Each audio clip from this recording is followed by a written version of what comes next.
stocks being led by the mega caps like Tesla and Nvidia right now. Shares of Tesla 2.75%. Nvidia shares of 1.4% right now. A TSMC board member dismissed a report that the chip giant has pitched to major U.S. chip makers like Intel about taking stakes in a joint venture. Now, as a result of that, you have shares of Intel going the opposite direction, right now down 6.4%. Shares of Nvidia, the most active right now. Again, those shares up 1.4%. Nvidia CEO Jensen Huang's keynote address at a company conference yesterday, that was kind of met with indifference. But Dan Ives at Wedbush Securities, he still remains bullish of the stock. This is a stock that's going to have a 2 in front of it over the next 9-12 months, and that continues to be the buying opportunity. I think the street is sort of misinterpreting what I believe is just so bullish in terms of the long-term outlook. Among some of the other company news, Boeing has seen cash flow improvement this quarter. Shares of Boeing right now, they are up 6.5%. Morgan Stanley planning to cut about 2,000 employees. This is a cost-cutting move. Those shares up 0.5%. And General Mills cutting its sales guidance. GIS is the ticker symbol. Those are down right now 2.2%. And we check the markets for you all day long right here on Bloomberg Radio. I'm John Tucker, and that's your Bloomberg Business Flash. Paul, Alex. All right, thanks so much, John Tucker. Alex Steele here alongside Paul Sweeney. This is Bloomberg Intelligence Radio. We're broadcasting to you live from our Interactive Broker studio right here in Midtown Manhattan. Well, later on today, Ukrainian President Volodymyr Zelensky will speak with U.S. President Donald Trump following Trump's conversation with Putin that lasted nearly 2 hours on a ceasefire yesterday. Now, Steve Witkoff is a White House special envoy to the Middle East, and he joined Bloomberg Surveillance this morning. And when asked about a ceasefire between the two countries, he said it is very likely to happen. What was agreed between the two presidents was, and it was at President Trump's suggestion, that there be a cessation of attacks on energy infrastructure from both sides, and civilian infrastructure for that matter. Also, working towards a Black Sea moratorium on hits on naval vessels and freighters carrying grain and things of that sort, and ultimately that would evolve into a full-on ceasefire.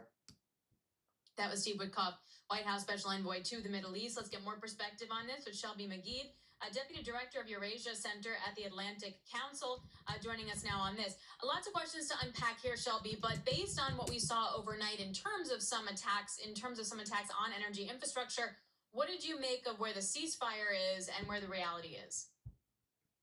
Thank you, and I'm glad you mentioned those attacks, and those are Russian attacks. Russia sent over 150 drones and hit Ukraine, including taking out the power in one city, hitting hospitals and other infrastructure. So what we're seeing is that President Trump yesterday said, and he posted on Truth Social, that there was an immediate limited agreement for a ceasefire, and that would cover energy. And I'm not sure how immediate that is, because as we now see, Russia immediately violated it. They might say that this will be agreed on later, looking at how to actually enact this and execute it in the talks in the Middle East with the US and Russia. But unfortunately, I do think Witkoff's assessment of the call and the situation is a bit optimistic, though we are moving in the direction where we could see a ceasefire, but it doesn't look like Putin's overall goals and demands have changed. Shelby, as we sit at this stage here, the U.S. / Ukraine on one side and maybe, Russia on the other, where's the leverage right now, do you think? So, of course, the U.S. has leverage, and we saw President Trump using that leverage against Ukraine, and that was a painful roller coaster, but I think we're in an okay position there right now. But Trump also threatened recently that there's still more leverage and pressure that he can put against Russia. There is more economic pressure that we can do with increased sanctions, and I believe Senator Lindsey Graham also is preparing a package of legislation that could put that pain on Russia as well. What do you think the conversation is going to be later on today when Zelensky and Trump wind up having this phone conversation in light of the last 24 hours? I'm glad they're speaking. It's really important that Ukraine is not left out of this conversation, and it's great that President Trump is taking the time to speak to him immediately. I imagine that President Zelensky will point to the Kremlin's readout of the call, which differed from the White House readout. The Kremlin's readout reiterated many of these maximalist demands that Putin has that are red lines for Ukraine and truly would be existential threats to their security. So Zelensky will point to that. He'll talk about the damage that Ukraine saw overnight, but Zelensky will also smartly, I hope, thank the US for the continued engagement and support, and also talk about Ukraine's willingness and desire for peace, because as we've seen, Putin and Russia are the obstacle. So I guess just yesterday's call, some could read it as a disappointment that Russia did not agree to the ceasefire as Ukraine has done. Do you read it that way? I am not surprised. I am disappointed with everything that Russia does, frankly, but I read it as positive, neutral, or slightly positive on the US side, and that is actually more important because we did not see President Trump move away from support for Ukraine. We did not see him bend to many of these demands from Putin. And on the Russian side, they're stalling for time. President Putin is very good at playing people, and so I hope that Trump does not get played. Well, to that point, what was interesting is that Steve Witkoff, the White House special envoy, said that we're going to trust Putin and take him at his word. What is the history in that happening? The history is that you should never take Putin at his word. So again, as I said earlier, that's an optimistic take. Of course, you need to listen to what Putin is saying, but you also need to look at his actions. As for the history, Russia has violated ceasefire agreements with Ukraine. I don't know the exact number of times, but I think it's in between 100, 200 times over the Minsk agreements.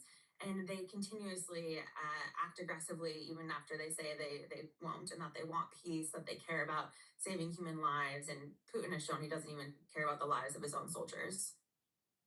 So I guess, White House Special Envoy Witkoff did say that the ceasefire could happen in a couple of weeks. Do you share that timeline view? I think that could be realistic. It depends on what the US continues to push on Russia. I do think that Putin and the Russians are hesitant to completely say no to Trump and risk hurting their warming relationship and angering him. So a ceasefire, there's a lot to work out on the technicality side. Ukraine is not the holdup, so we'll have to see. But I think I'd say sooner than a couple weeks does not seem likely, but a lot of discussions can happen in a couple weeks. So maybe. Maybe. It doesn't sound like you're particularly optimistic necessarily.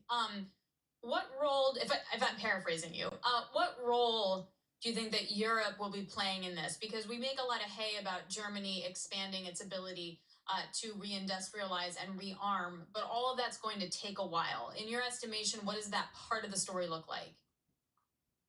That's a good question, and you were right in your paraphrasing of me. I'm not overly optimistic, but I do feel better when I look at the European angle.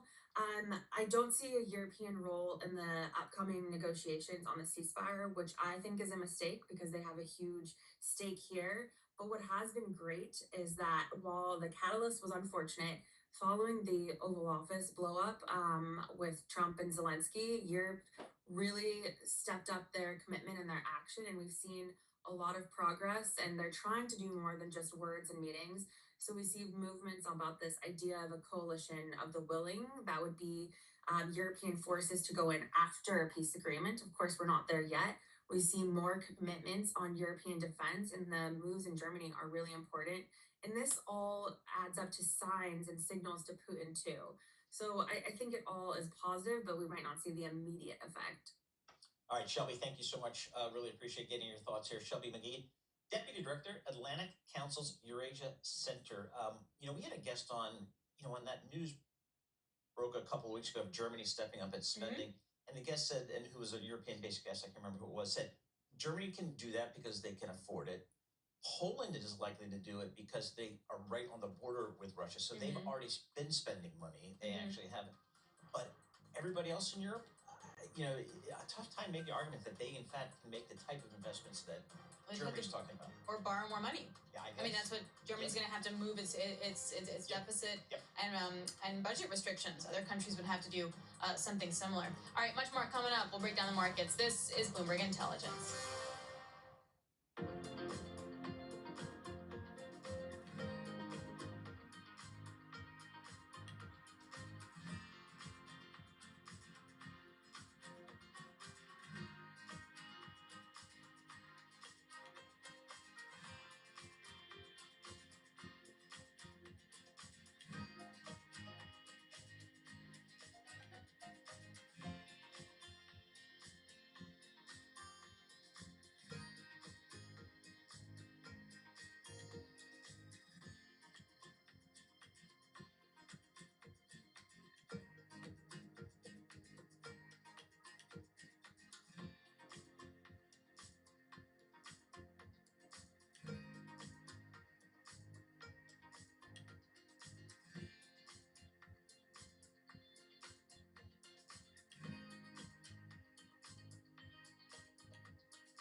You're listening to Bloomberg Intelligence with Paul Sweeney and Alex Steele on Bloomberg Radio.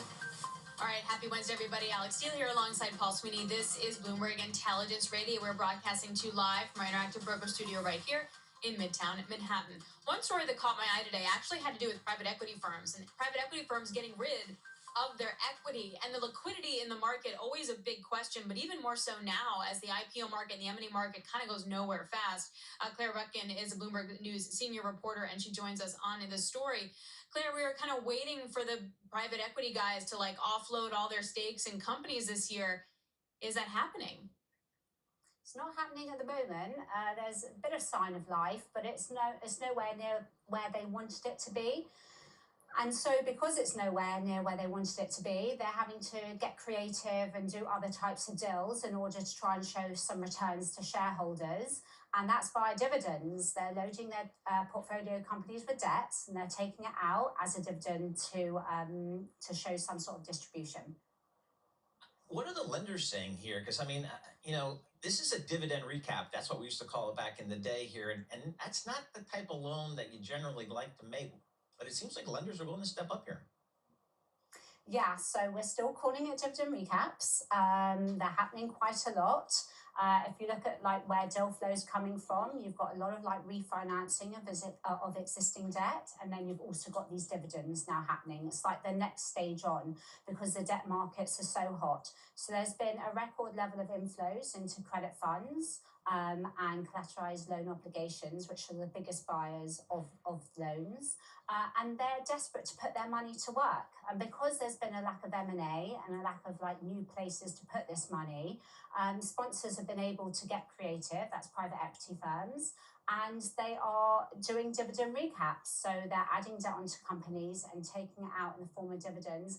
And this is something that investors traditionally don't like because obviously you're piling leverage onto a company and it's something that's usually a no-go. But because the debt markets are so hot at the moment, they're like, yeah, this is great. It's a new place to, put new capital. And so they're giving the go-ahead to them, basically. So we have seen quite a bit of volatility hit the market at the moment because of Trump and tariffs, and deals are starting to get pulled, but the ones that are not, the dividend recaps. So usually when we talk to private equity guys, they're like, look, you're locking in your money 5, 7, 10 years. It's going to be fine. We can manage any sort of big swings and volatility. Does that still ring true, or are we seeing some issues here? When liquidity tightens up, it gets harder and harder to find ways around it. Yeah, that's right. They are having some difficulties. They're having difficulties showing those exits. So whether it's via the IPO market or the M&A market, they just haven't come back yet to the level that they would have wanted. We are seeing some deals happen. So Walgreen Boots was a massive deal. It's most probably one of the biggest LBOs since the financial crisis. And that's something that banks have piled into, and they feel confident that they can sell down to investors. But those mega deals are few and far between. We might see some more deal flow happening in the second half, but it's not where people would have wanted it to be. And therefore, private equity firms are having to get creative. And investors are holding their noses and buying in, basically. This isn't the type of deals that they would have liked. In essence, you are piling debt onto companies, you're increasing leverage, but it is an opportunity to invest new money, and therefore they're doing it, even if that means that the existing debt is getting refinanced at a lower rate, and therefore they're getting a lower return on their money. Claire, one of the key variables in these types of deals is what kind of return does the equity investor get paid here on this dividend? If this person, investment firm put in $1 and I loan them money for a dividend recap, do I value that dollar at $1, $1.50, $2, $3? Are they getting returns when they get these dividend recaps? It depends. It depends how much they're able to take out. I mean, Clarios is one of the biggest, most recent examples. It's the biggest dividend recap that we've seen in a very long time. They raised 4.5 billion of debt, and they took all of it out as a dividend, and they got 1.5 times return on their equity. And we are seeing other companies come back, and they're issuing, not just one dividend, but it might be their second or their third time that they're doing this. So in some instances, they're just getting their initial equity return or reducing the amount of equity that they have in a company.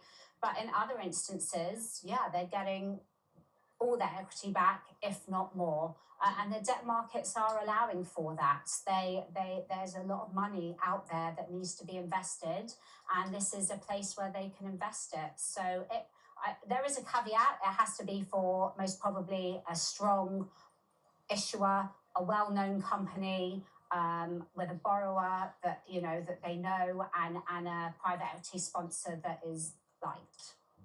Really great reporting. It was such a great story. I recommend that everyone read it on the terminal there. Again, it's about private equity firms getting rid of their equity. Claire, thank you very much. Claire Recken, Bloomberg News senior reporter on this story. Here's my uninformed question. Go. Does this hurt their fundraising ability later? Like, do people get skittish and want to go somewhere else, or no? This is all part of the game. It's all part of the game. It's what you do when the IPO market and the M&A markets are slow, as they've been really for the last several years. Yeah. So it happens, and but you don't like it to happen, but it's okay.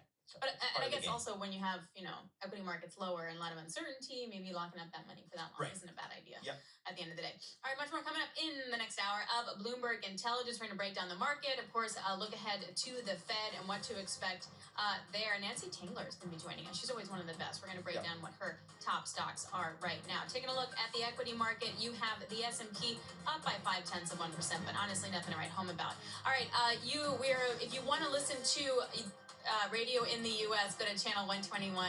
It is sponsored by Oracle. This is Bloomberg.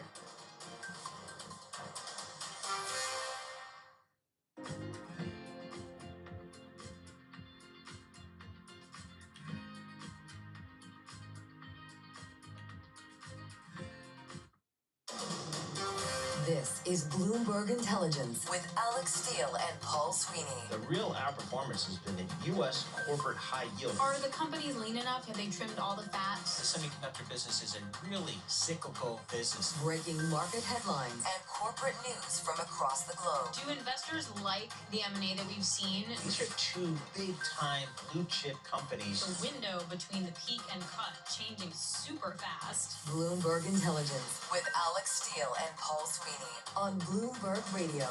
Happy Fed Day. Happy Wednesday. Alex Steele here alongside Paul Sweeney. Welcome to Bloomberg Intelligence Radio. We bring you all the top news in business, economics, and finance through our lens of our Bloomberg Intelligence folks. We got a great lineup for you. Jeffrey Cleveland, chief economist at Payton & Regal, will be joining us. His outlook on the economy and the Fed meeting later on today.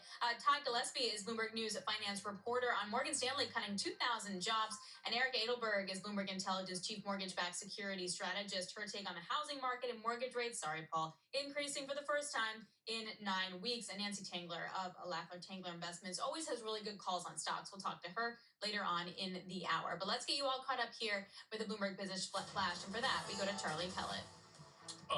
No, okay, you're John you want to Tucker. try that again? How John long have we Tucker. known each other? And I'm sitting right next to her. Well, okay. It's muscle memory. First, I went right, and I was like, wait, no, Isabel's No. not doing Bloomberg No. Business Flash. And then I just went to muscle memory, man. So the question is, where's Pellet? I'm guessing on some crazy. No, he's he's going to coming. come on till noon. I'm not filling okay. in for it. He's not supposed to be here. I'm supposed to but be I here. We're all good here, people. I love you. John Oh, Tucker. Business bring it on. Flash, Stock, John all right, Tucker. let's just forget. Let's move on. Stock indexes are rising. Wall Street's waiting to hear what the Fed, of course, has to say this afternoon. Virtually all Wall Street expected the Fed to announce no change to its main interest rate. NVIDIA, among the most active right now, it is up 1%.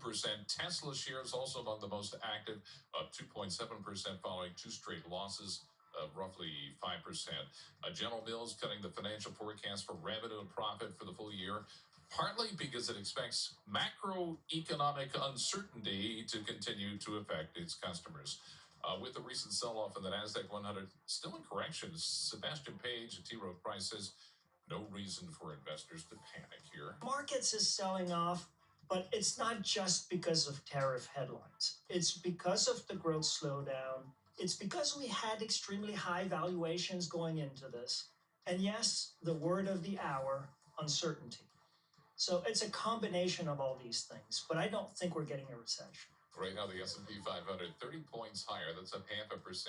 The Dow up 241 points. NASDAQ 100 is 118 points higher.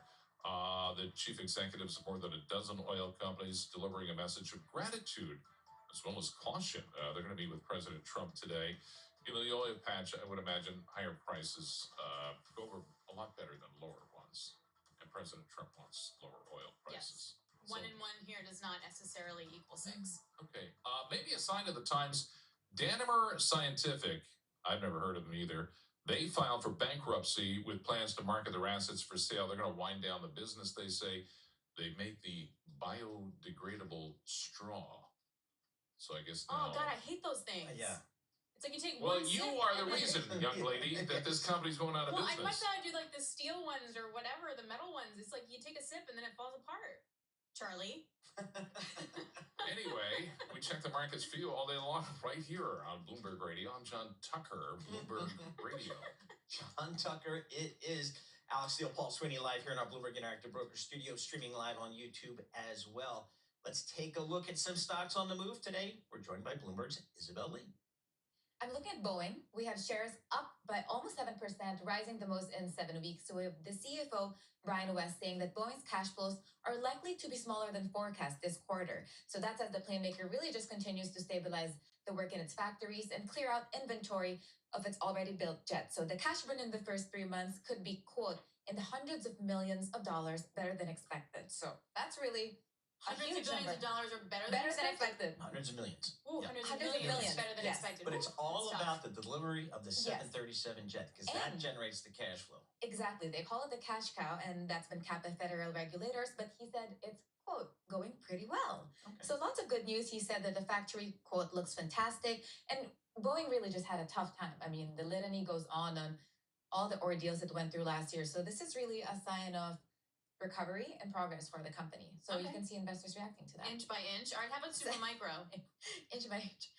Shares are also edging higher by 3%. They announced a new optimized storage server for high performance software defined storage workloads. They're basically using NVIDIA grade CPU superchip, and this is a new partnership. So you see Supermicro shares edging higher. NVIDIA's Rob Davis says that the new storage servers allows customers to benefit from innovations while using less power. And I think this is it. Like, amid all of the advances of AI, the next question is how much power will it use? And that's going to be a huge energy cost also.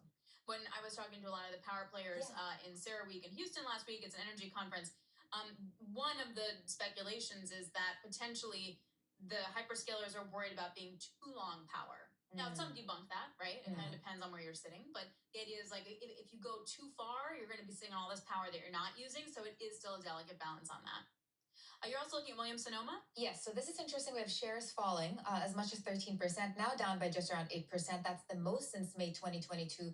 We have the home goods retailer forecasting annual operating margin that slightly missed the consensus estimates. But again, they had a very strong fourth quarter report. So Jefferies analyst said that investors are focusing on the margin guidance that is, quote, a bit light. And Williams-Sonoma was just added actually this month to the S&P. It will take effect on March 24, Monday. So we'll see I if just there's the bought a index shopping effect. block there. You bought a That's chopping block great. at Williams-Sonoma. Williams-Sonoma. You You? know, that Wow. set me back. It was very, Yeah, you was won a lot of never- money. it was a gift for somebody. Oh, I see. That's what kind of a You would gift never giver spend I money am. on I was going to say that Never on that would myself. be insane. At I least thought- go to I'm West like, Elm. you gotta be kidding me. It's, yeah. I still think of them as a furniture store, but I guess they have home goods now. Well, no, they're mostly kitchenware and cooking stuff, but the furniture is like a West Elm, Pottery Barn, Oh, okay. Crate and Barrel, that kind of thing. Very good. Very good. All right, Isabel, thanks a lot. Really appreciate Isabel Lee joining us, Bloomberg Markets reporter. Okay, let's get to Powell, what to expect. Jeffrey Cleveland, chief economist at Payne & Regal, is joining us. All right, Jeffrey, what do you got for us? What you looking for? Good morning. Happy Fed Day. Yeah, well, not looking for a rate cut. I think they will pass on that. We heard from Powell under 2 weeks ago. He was pretty optimistic, I think, about the growth situation, pretty upbeat.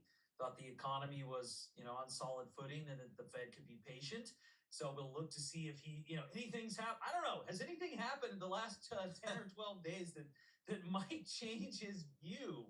I don't know, economic policy uncertainty, I think could be in the mix. So we'll get an update on that. And then, the SEP, so the dots, the projections for where the FOMC sees growth this year.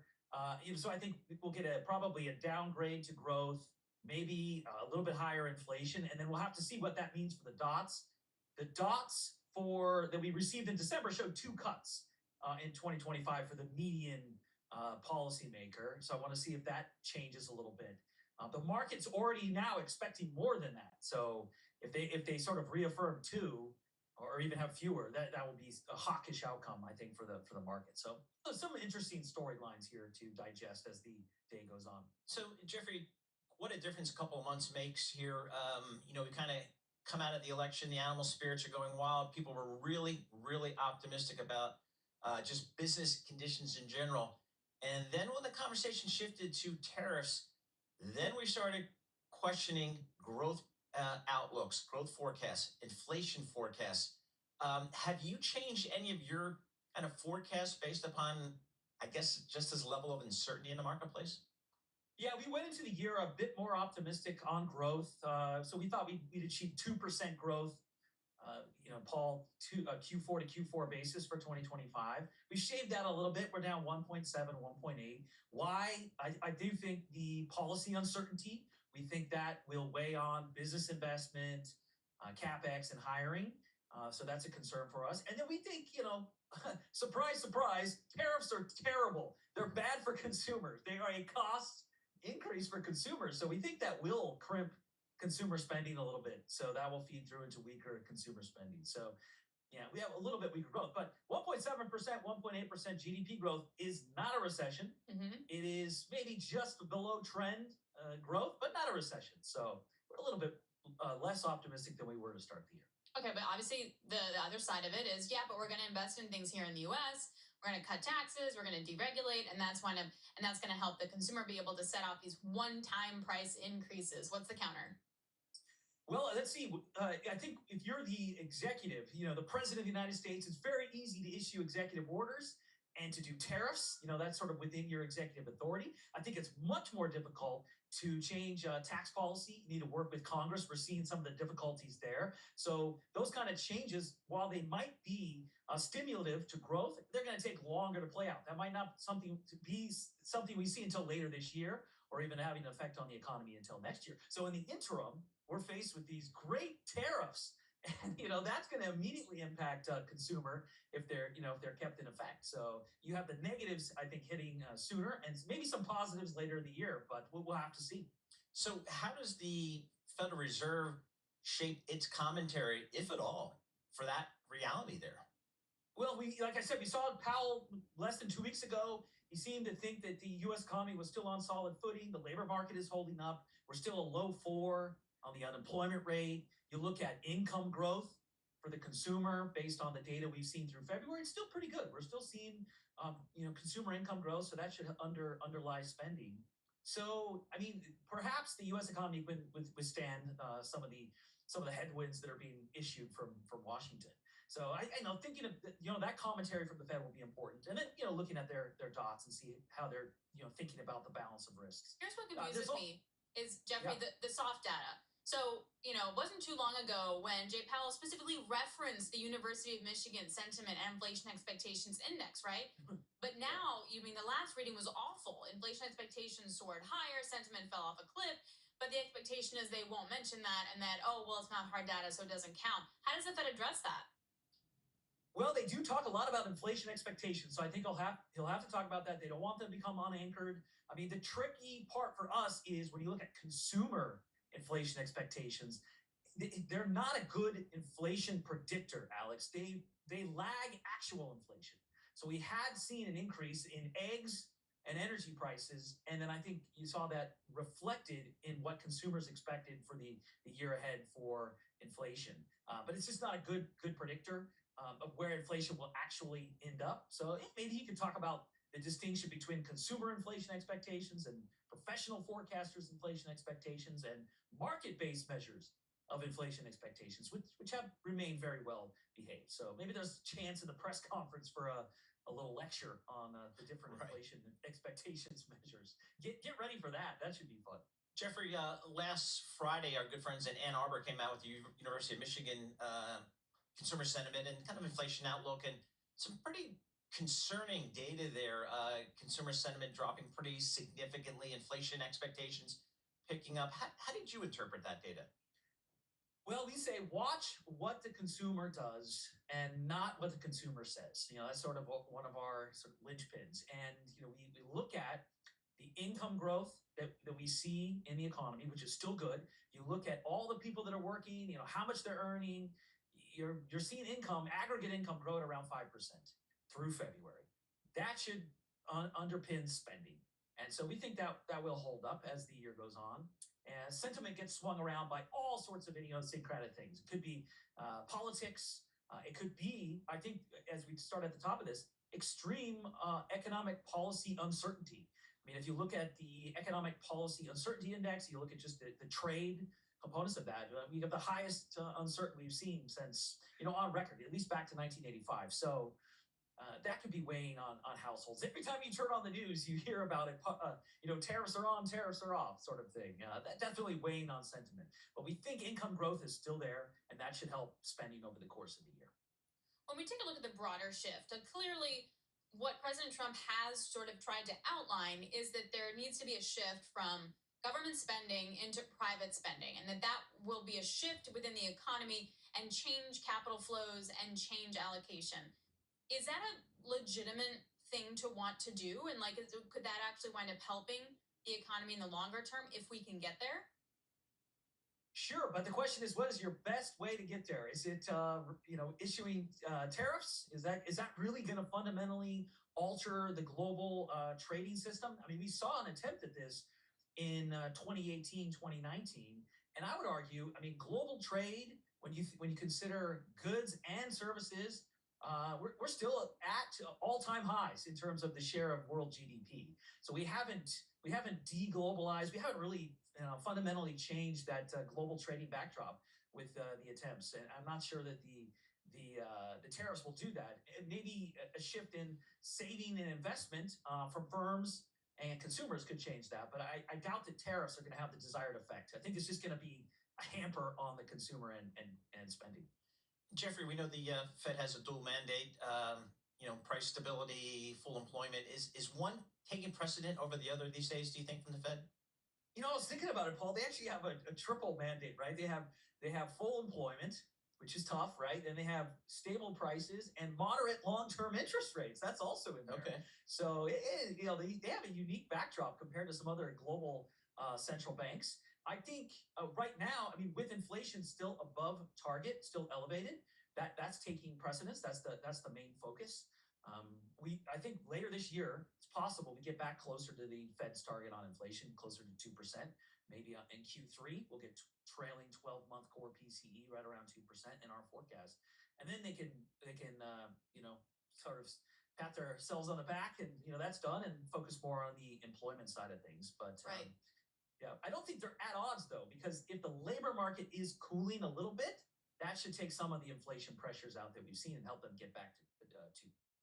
Right. Well, when do we go from cooling to cooled when it comes to the labor market, though?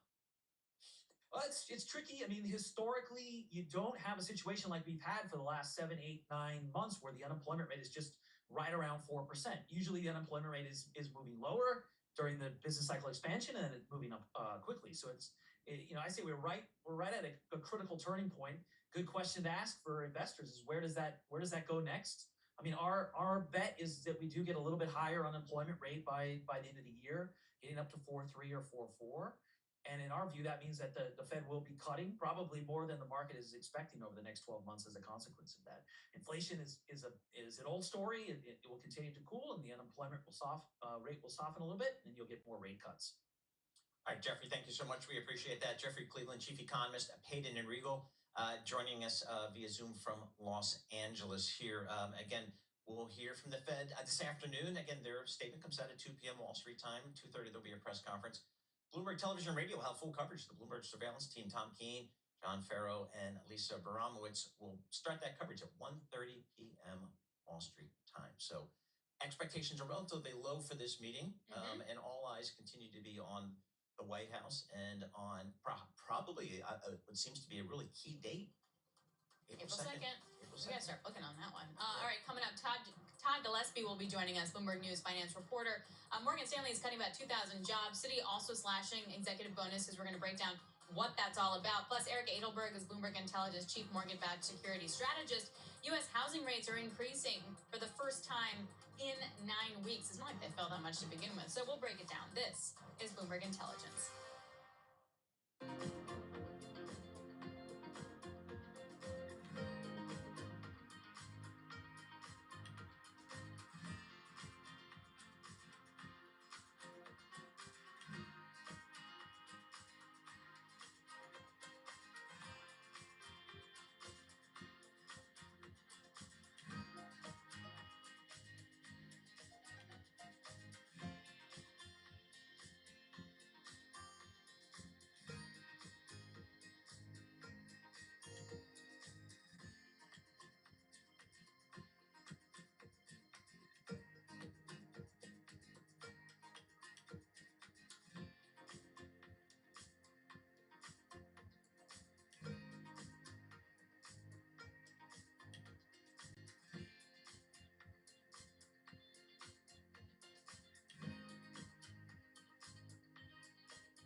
Markets, headlines, and breaking news 24 hours a day at Bloomberg.com, Bloomberg Television, and the Bloomberg Business app. This is a Bloomberg Business Flash.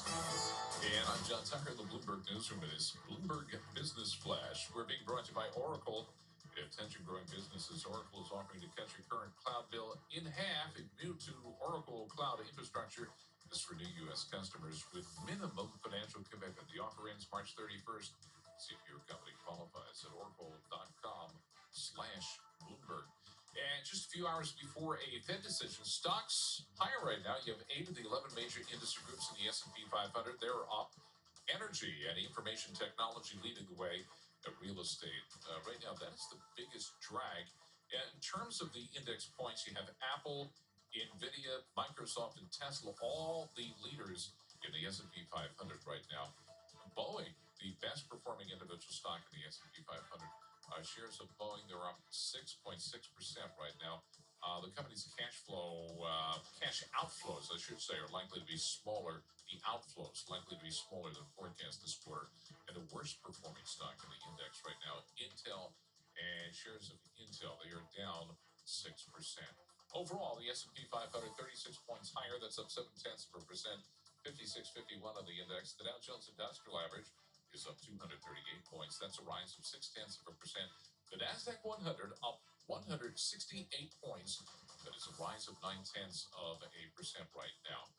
We check the markets for you all day long, right here on Bloomberg Radio. I'm John Tucker, and that's your Bloomberg Business Flash. Alex and Paul. John Tucker, thank you so much. We appreciate that. Alex Steele, Paul Sweeney, live here in our Bloomberg Interactive Broker Studio, streaming live on YouTube. So you just head over to youtube.com, search Bloomberg Podcast Live, and that's where you'll find us. A couple of the most read stories here today. Anytime you write a story on global Wall Street, people are going to click on it.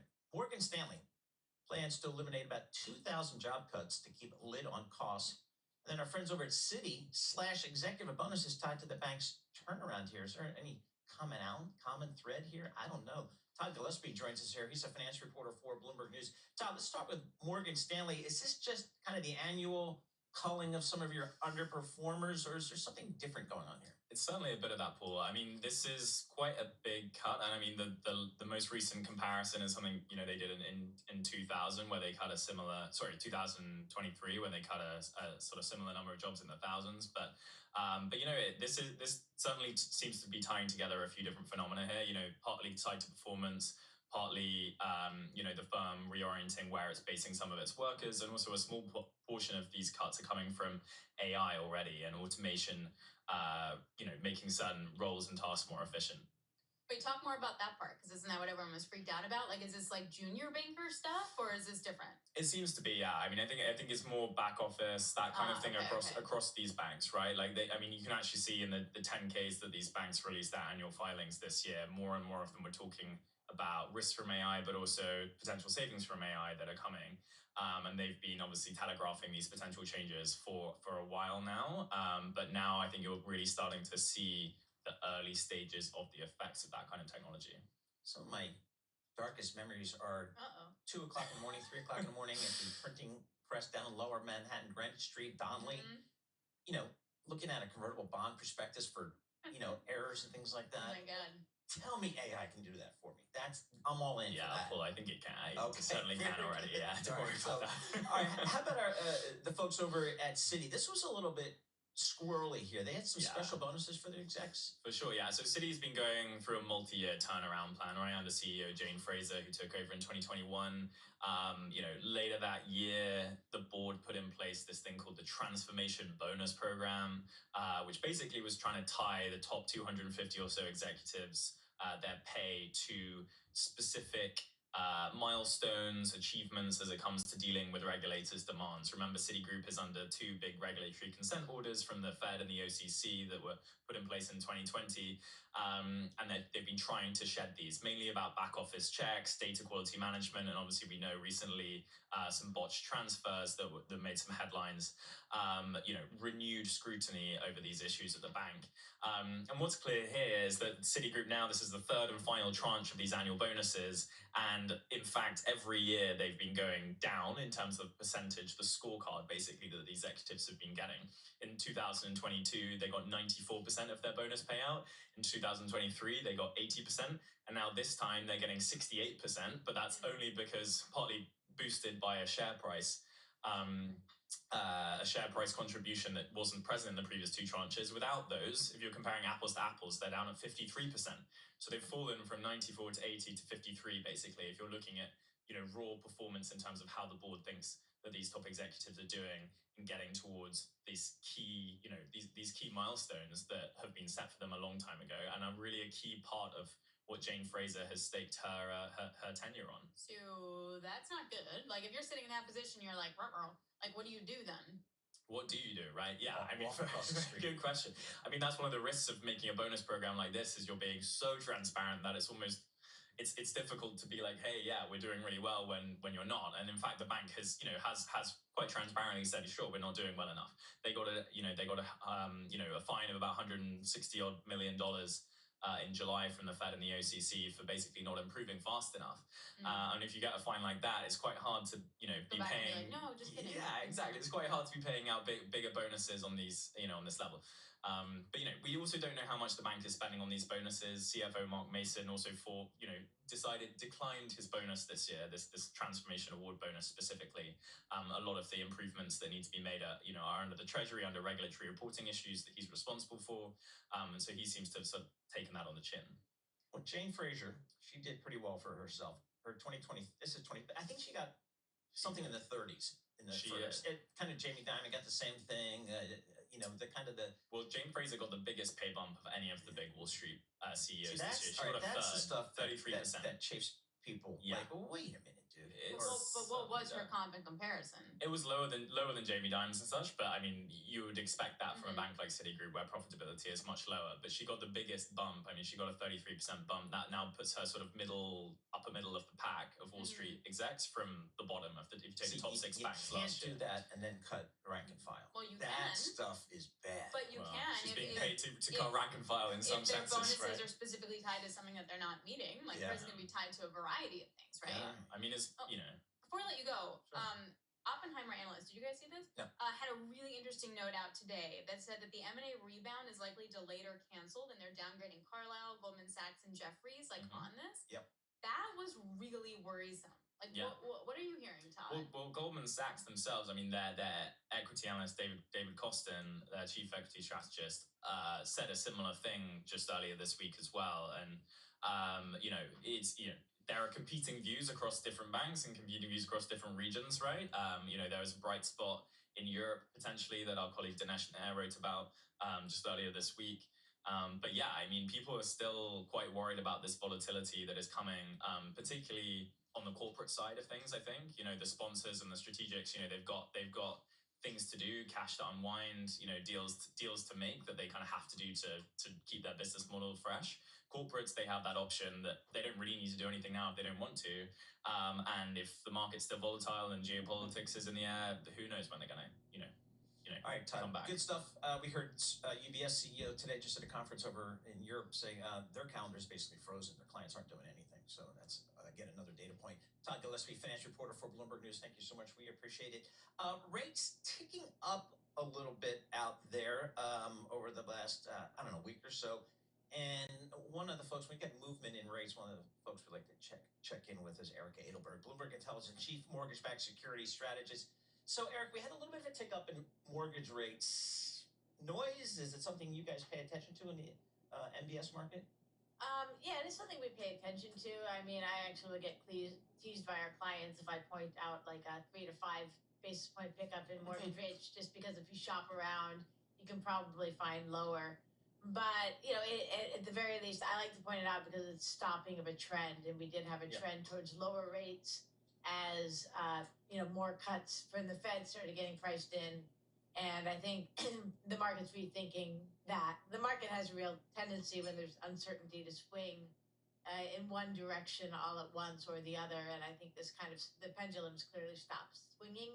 I guess it'll be very interesting to see the Fed's take on growth and other challenges at the Fed meeting this afternoon. What did we notice when mortgage rates started to fall? Meaning that what can we see then if they continue to rise?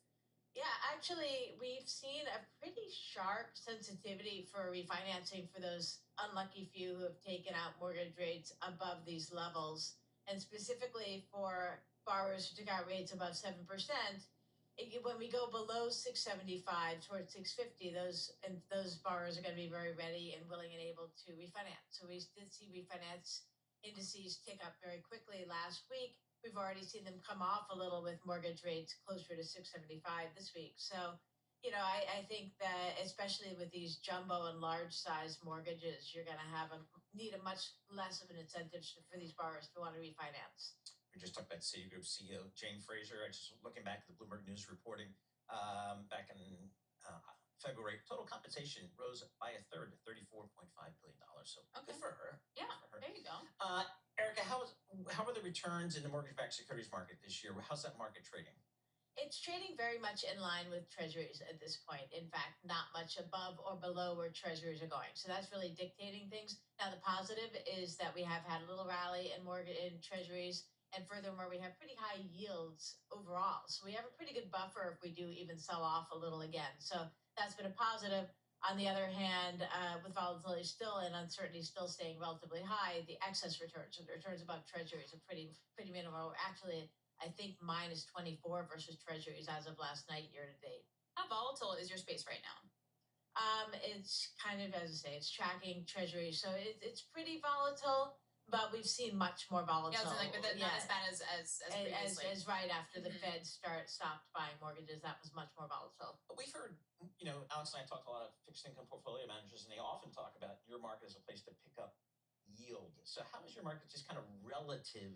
I don't know if that's how you think about it, relative to other parts of fixed income space. We definitely think about it relative to other parts of fixed income space.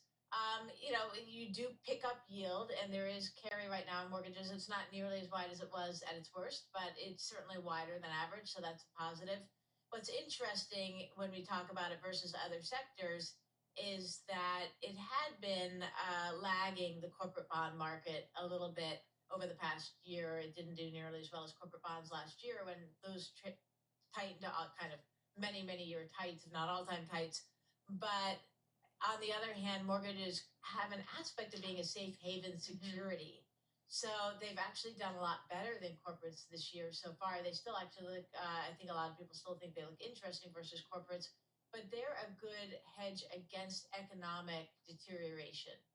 And the same thing that's kind of pulling down equities recently is also pulling corporate spreads wider, and mortgages haven't suffered as much from that.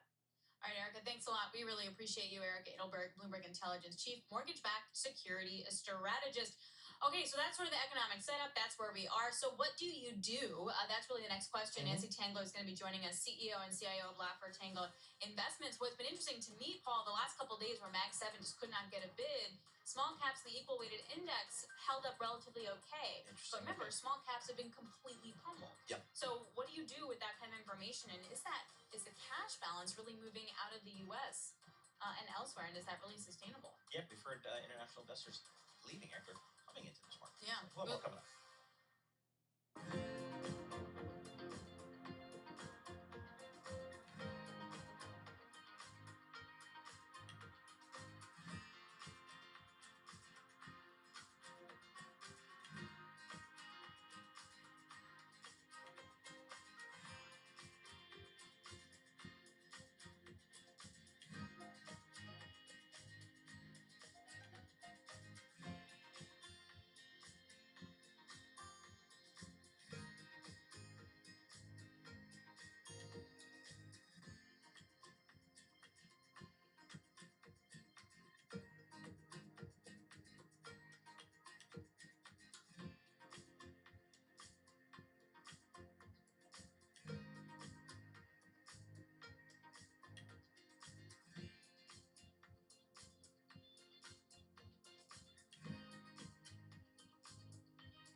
Markets, headlines, and breaking news 24 hours a day at Bloomberg.com, Bloomberg Television, and the Bloomberg Business app. This is a Bloomberg Business Flash. And I'm John Tucker, the Bloomberg Newsroom. It is Bloomberg Business Flash.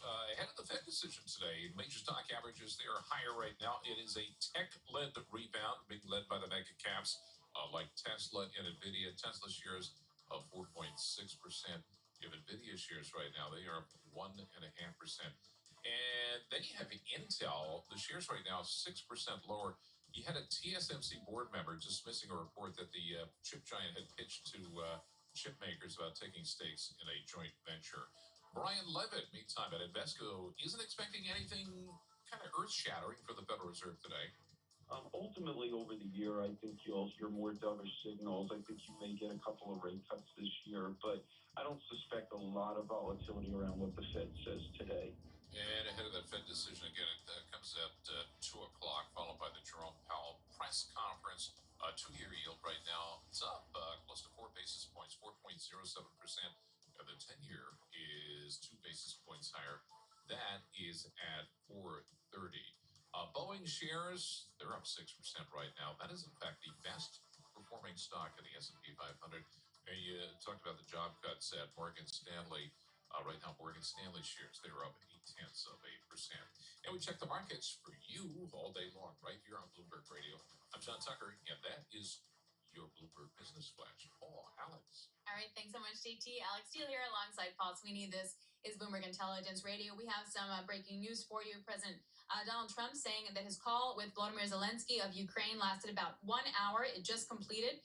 He said that the call was, quote, very good, and they are, quote, we are very much on track. We'll, of course, bring you more headlines as they cross.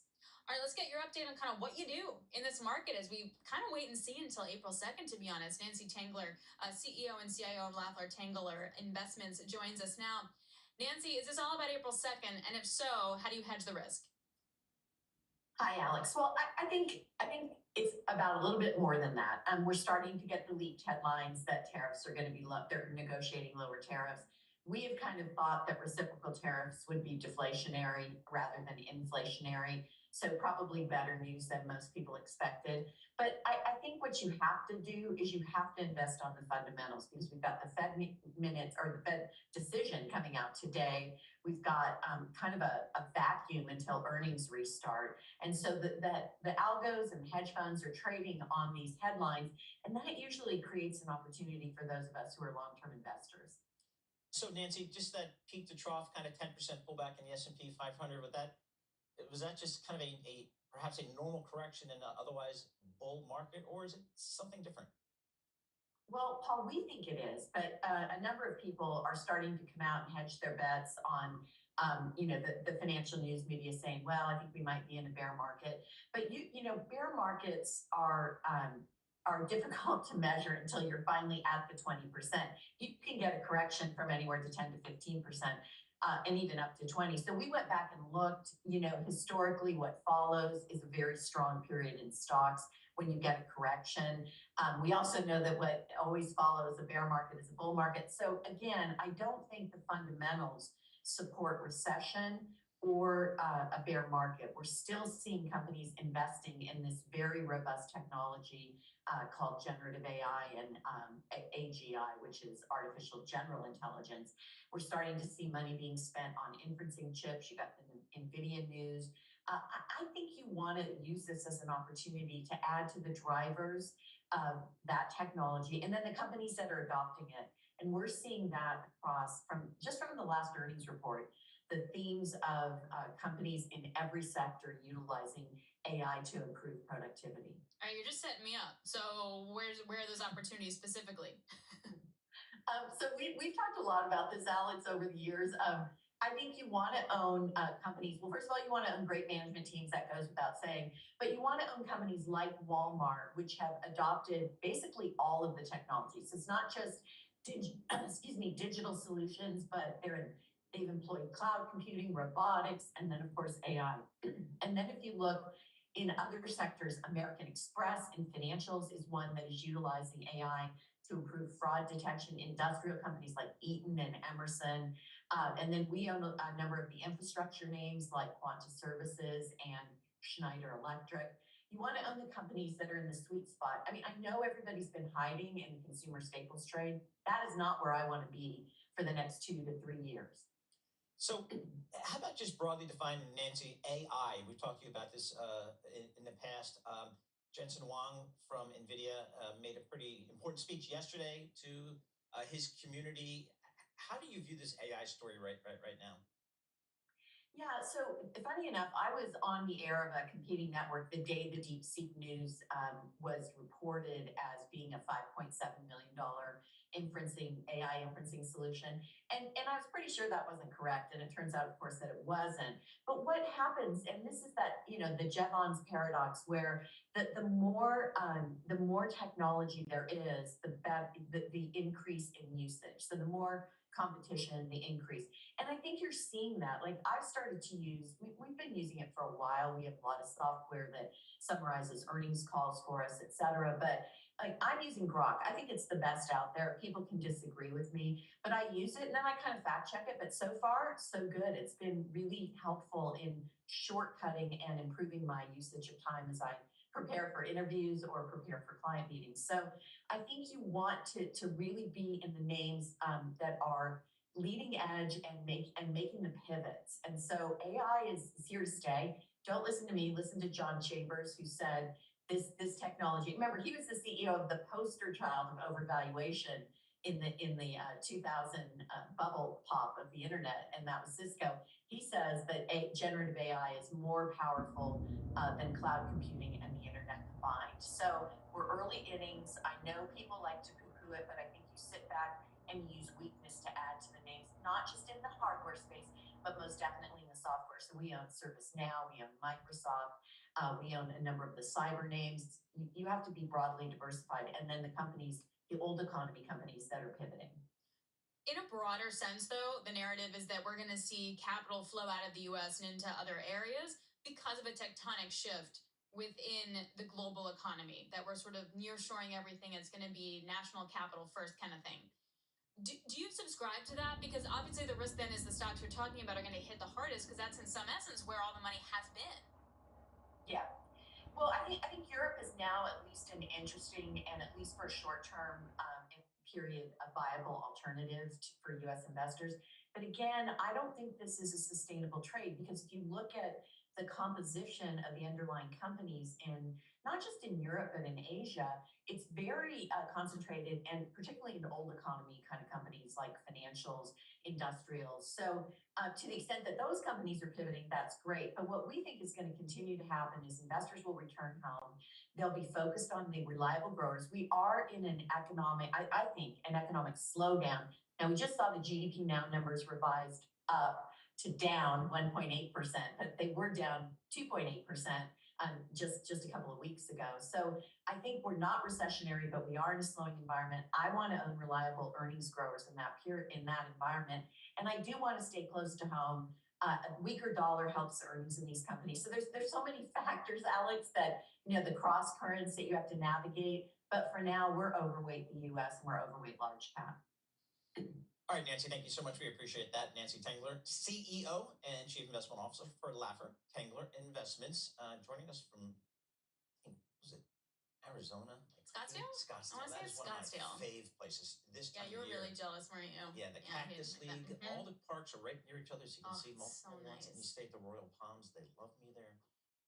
But here I am. But here you are. Yes. But this is our own benefit. I mean, This is I think good. we had cookies upstairs before. That's right. So there is that. Vegan. Yeah. All right. Coming up, we are going to talk to David Baracus. He's Bloomberg legal reporter. It's a big take story, which is where we delve deep into some of the main topics, but a money laundering scam that cost TD Bank billions. Really fascinating. So looking forward to getting more information on that. So what do you think? We just kind of hang out and do nothing until 2? I think that's the new thing. Well, I'm waiting around, quite honestly, to April 2nd. I think that's the next big data point. Totally. The market's either going to like what they hear or not. And I think that will be an inflection point for this market. So we'll have to see. Yeah.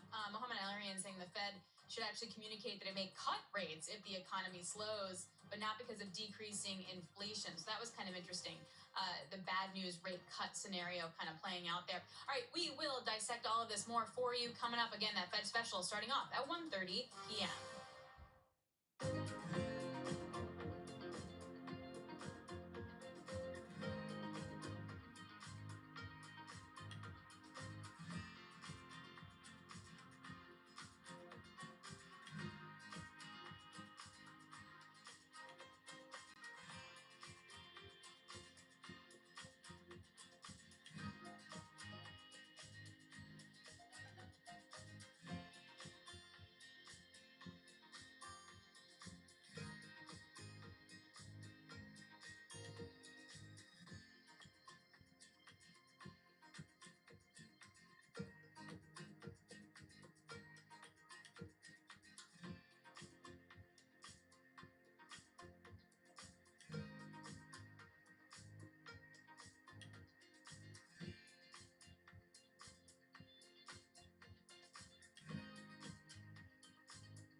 This is Bloomberg Intelligence with Alex Steele and Paul Sweeney on Bloomberg Radio.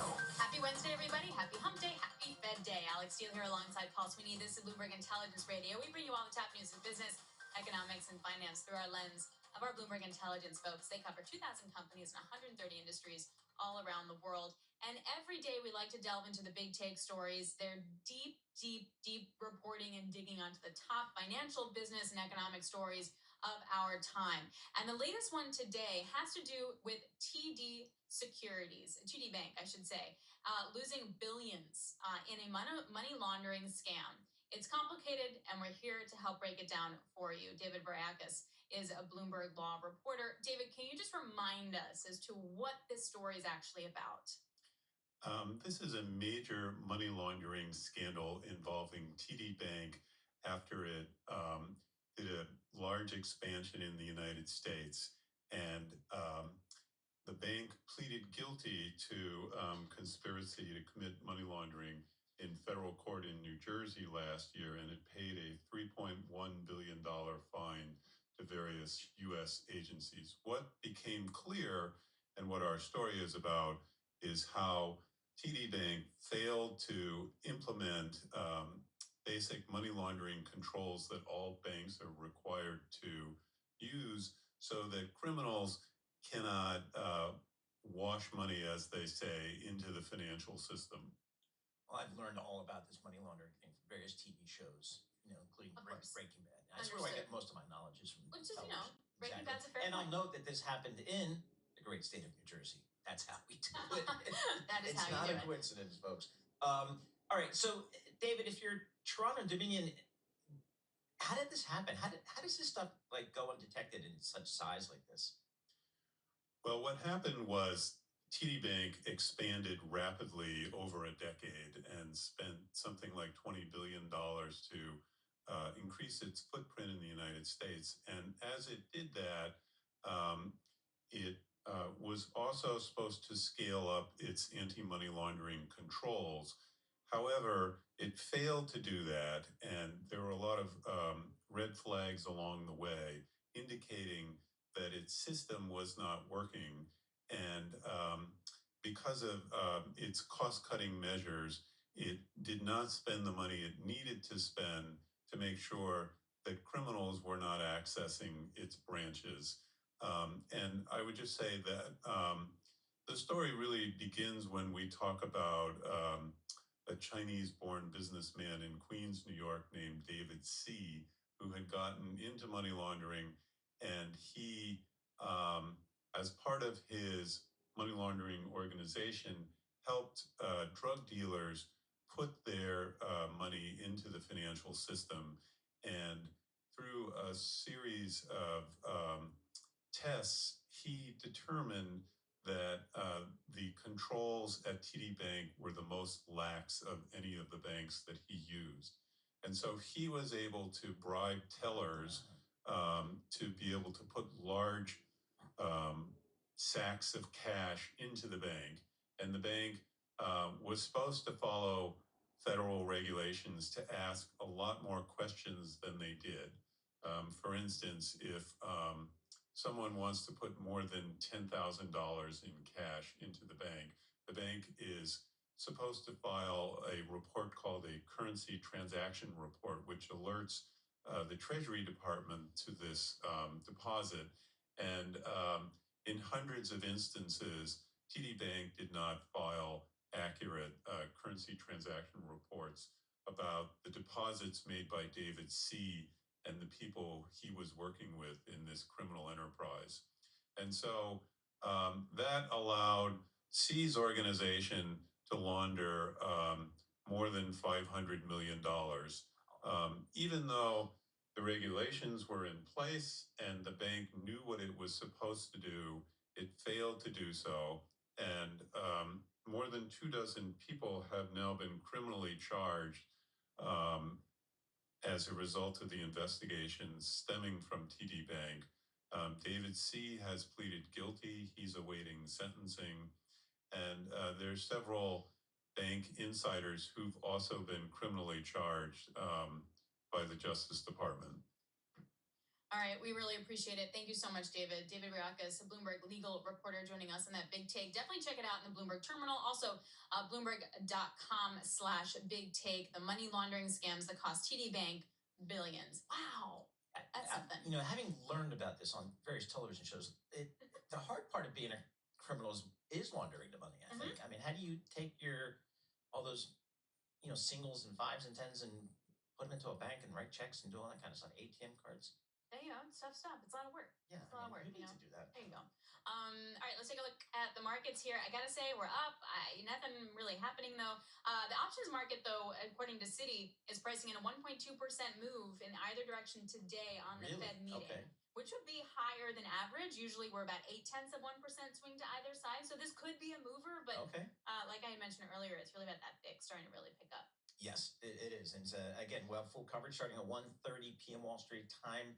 Tom Keene, Jonathan Farrow, Lisa Baramowitz, the Bloomberg surveillance team, starting 1:30. We'll take you right through the 2:30 press conference. Yep, and then I'll pick it up with TV with Scarlet Fu. All right, for our listeners in the U.S., here is a reminder. You can listen to us via satellite radio on Sirius XM Channel 121. Access the world's only global audio business network, coast to coast, 24 hours a day. Bloomberg Radio on Sirius XM Channel 121 is presented by Oracle. Stay tuned for the latest market news and industry research. Looking at Balance of Power is coming up next with Joe Matthew. Again, the market right around the highs of the session. The S&P up 0.8% tech. The consumer discretionary, and energy, all leading the way higher. Happy Fed Day, everyone. This is Bloomberg.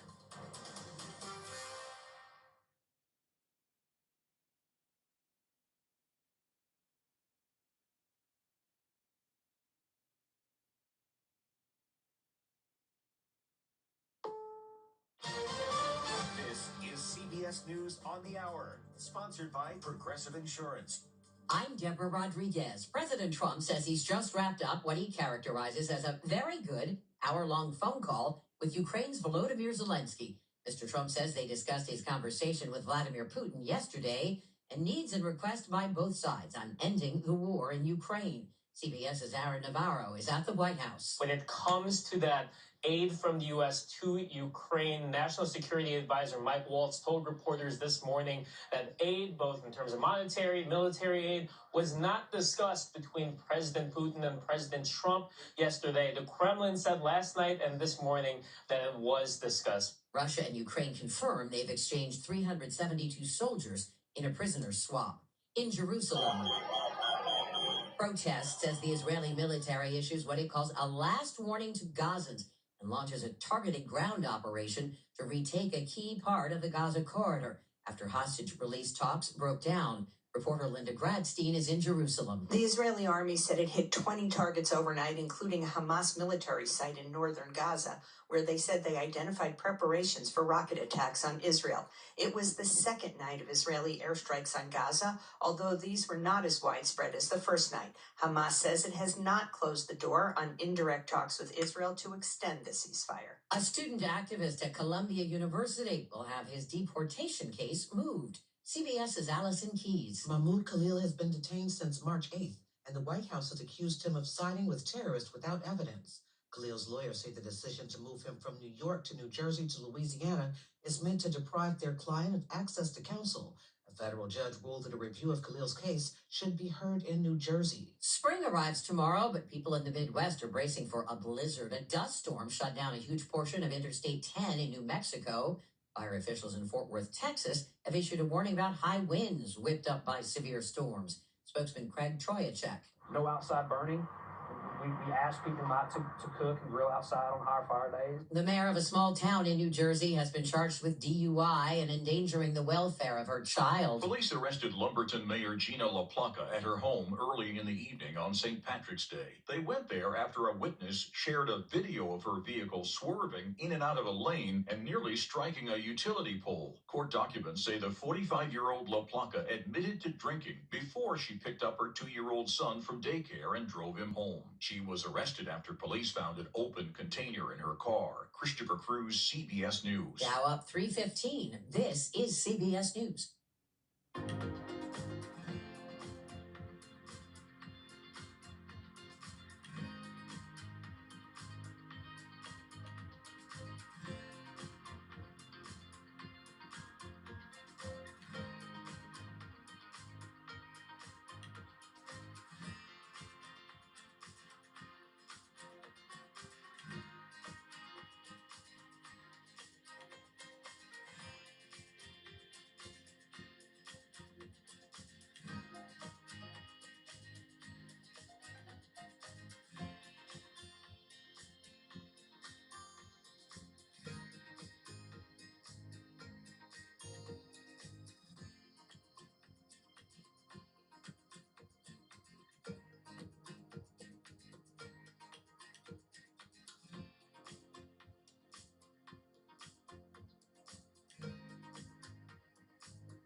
New information on the health risks of smoking weed. CBS's Michael George. People who use cannabis are more likely to suffer a heart attack.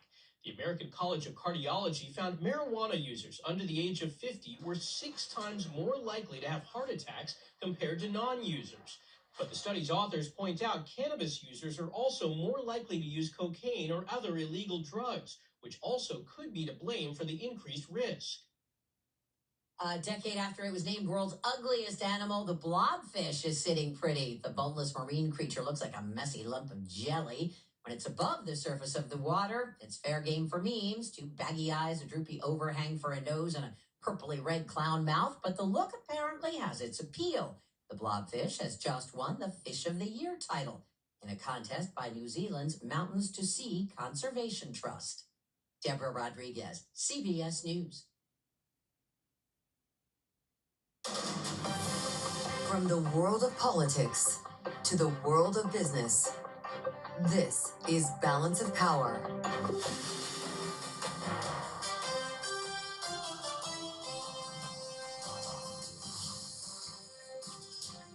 Live from Washington, D.C.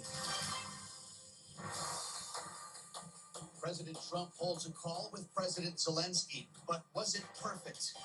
Welcome to the fastest show in politics as the two leaders get on the horn talking for the first time since the Oval Office meltdown a couple of weeks ago. We're just now receiving the first details of what they discussed. We're going to walk through it with former diplomat Brett Bruen at the Global Situation Room.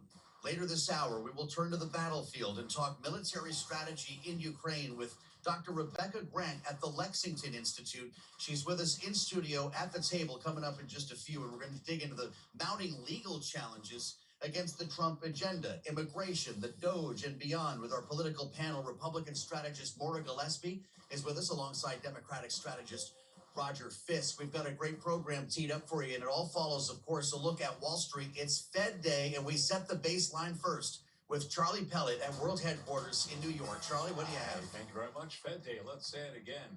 We've got the Dow, the S&P, NASDAQ all rallying ahead of the Fed meeting. 2 o'clock Wall Street time is when that decision drops. Complete coverage on Bloomberg Radio, Bloomberg Television.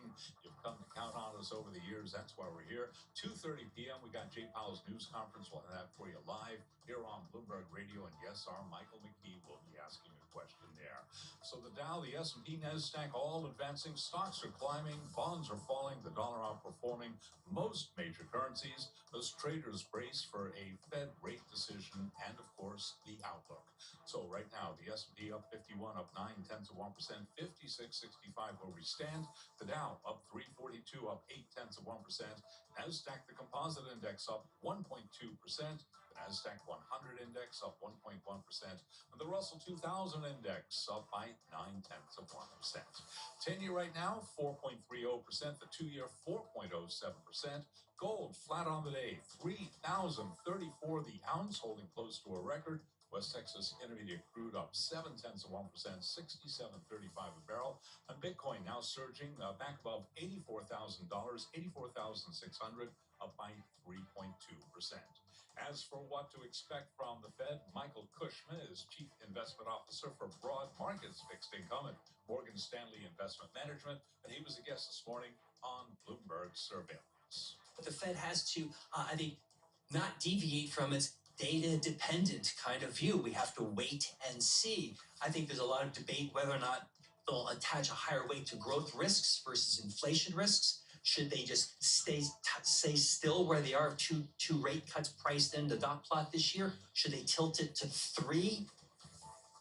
Wait and see indeed. Again, 2 o'clock Wall Street time when it all happens. Stock analysts at Cantor Fitzgerald, that's the firm long led by now Commerce Secretary Howard Lutnick, have upgraded their rating on Tesla. That is the car maker run by White House advisor Elon Musk. Tesla shares up now by 4.6%. Balance of Power continues right now. Back we go to Washington. Fed Day. We'll say it again. Once again, your host here is Joe Matthew.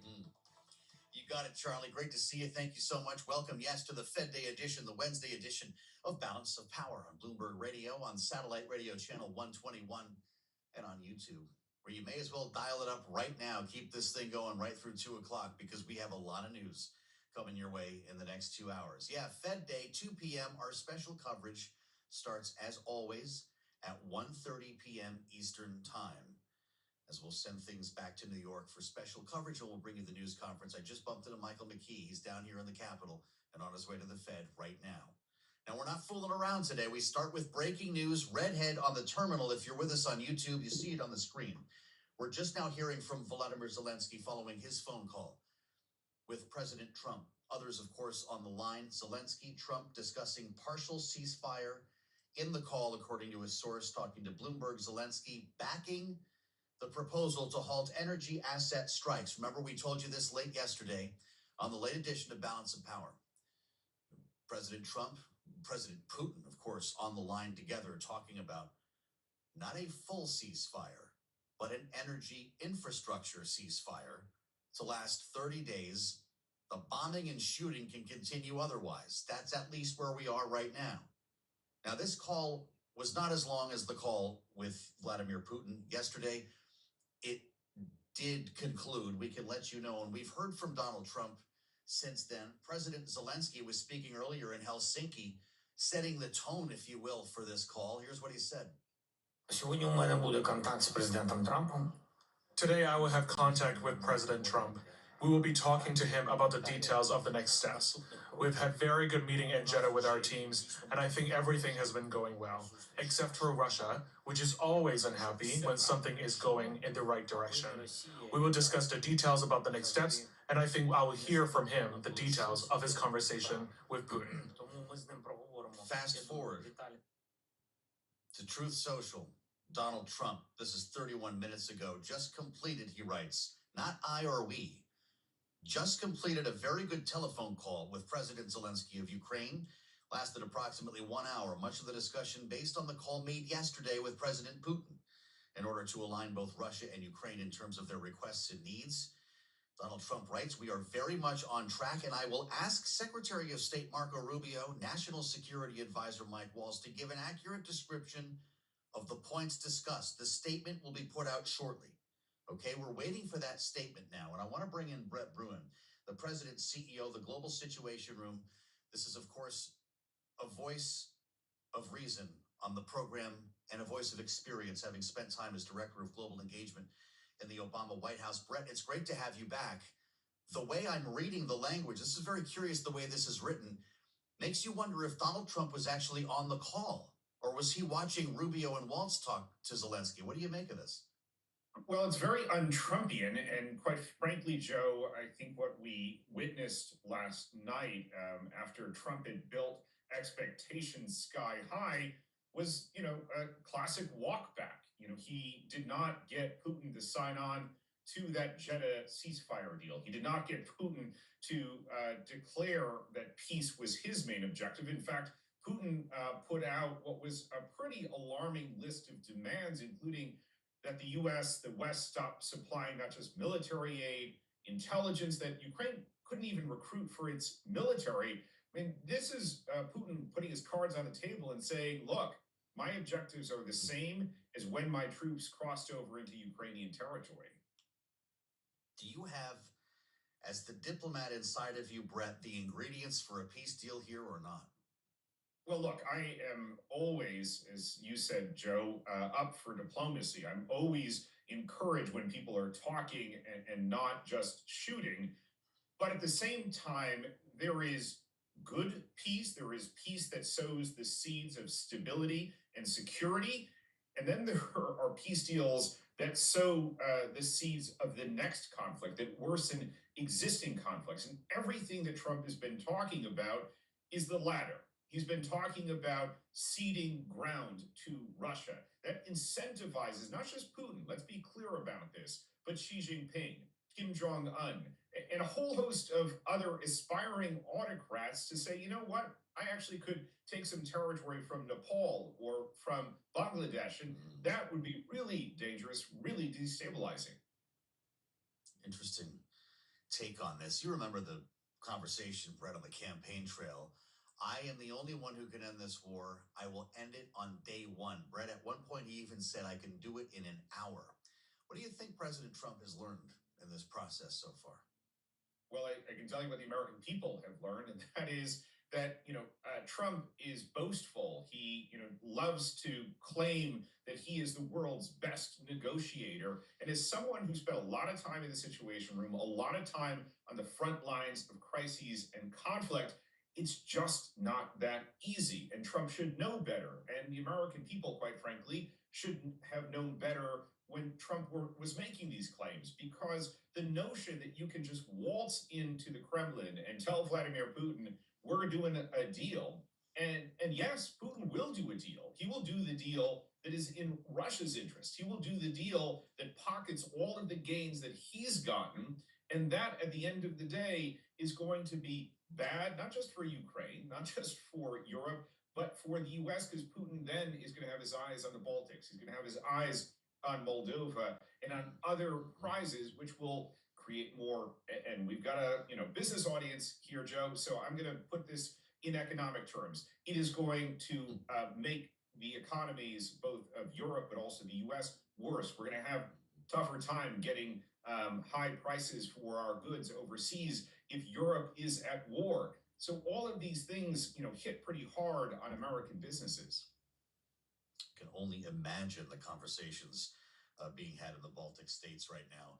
As we spend time with Brett Bruin, we heard about that call with Vladimir Putin right here on Bloomberg earlier today. Steve Witkoff, the president's envoy to the Middle East, who's involved in every, apparently, region when it comes to diplomacy, talked about the call, described the call as he witnessed it earlier today on Bloomberg surveillance. Here's what he said. I thought it was epic, transformational. Those are the sorts of adjectives that I use about this call. The president and President Trump and President Putin were in sync with one another. The call was outcome oriented. Brett, epic, transformational. The fact of the matter is Vladimir Putin rejected a 30-day truce. Isn't that the headline? Yeah, I think Witkoff is spending a little bit too much time both drinking the Kremlin's Kool-Aid. Last night, he suggested that this was a conversation between two great leaders committed to peace, overlooking the fact that Putin has been pretty brutal, that has, invaded a sovereign country. And then, that comment, quite frankly, Joe, is just, him channeling his inner Trump. And this seems to be a bit of an affliction for those who go into the administration, because at the end of the day, we can look at the result. We can look at what actually came out. Trump went into the call with a ceasefire deal that Ukraine had agreed to for 30 days. He came out of it with essentially a nothing burger. He got 30 days for only not hitting energy infrastructure. That, in diplomatic terms, is an F. Wow. An F from Brett Bruin. Brett, thank you so much for joining us. Pretty stark today. The president's CEO of the Global Situation Room, which is why we wanted to spend some time with Brett. He's been on phone calls like this, as he mentioned. He's spent a lot of time in the sit room, and his insights are important here.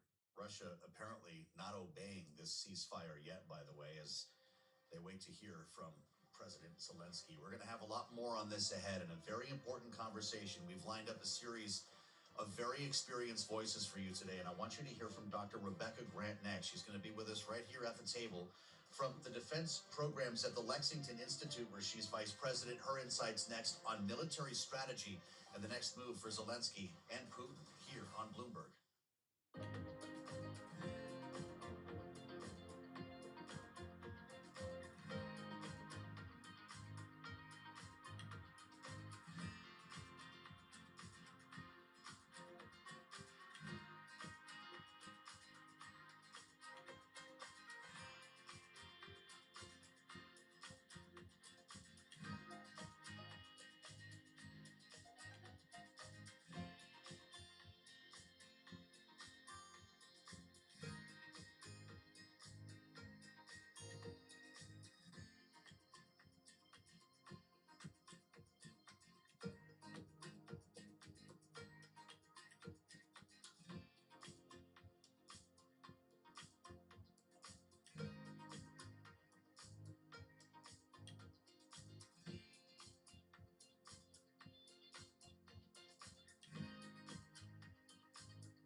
12:21 on Wall Street. We do check markets all day long here at Bloomberg Fed. Wednesday, stocks pushing higher. Just about 1 hour, 39 minutes to go ahead of the Fed decision. 2:30 p.m. Wall Street time. We will have Jay Powell's news conference for you live on Bloomberg Radio and television. Right to the numbers here. Stocks are climbing. Bonds are falling. S&P up 43 right now. We're off session highs at 56.58, up by about 0.8%. The Dow up 283, up 0.7%. The Nasdaq Composite Index up 180, up by just about 1%. 10 years currently yielding 4.29% with a 2-year 4.07%. Gold up $2 the ounce now, $3,036, up by about 0.1%. West Texas Intermediate crude up 4.10, 67.16 a barrel, and Bitcoin now up 3.2%, back at 84,700. Chief Financial Officer Brian West says Boeing's cash outflows are likely to be smaller than forecast this quarter as the plane maker continues to stabilize its factory operations and clears out its inventory of already built jets. We're looking at Boeing shares. They're up now by 6.3%. Again, recapping the Dow, the S&P and Nasdaq are all higher. S&P up 0.8%. For on-demand news 24 hours a day, subscribe to Bloomberg News Now, wherever you get your podcasts. Back we go to Washington.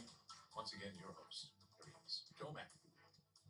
All right, Charlie, many thanks to Charlie Pellet at World Headquarters in New York, about an hour away from the start of our special coverage on this Fed Day. 1:30 p.m. Eastern Time. We're a bit truncated. We're the fastest show in politics, even more than usual today. And of course, we'll be back with the late edition of Balance of Power at 5 p.m. Eastern. But we do have news for you. If you were with us at the top of the program, the red had crossed the terminal.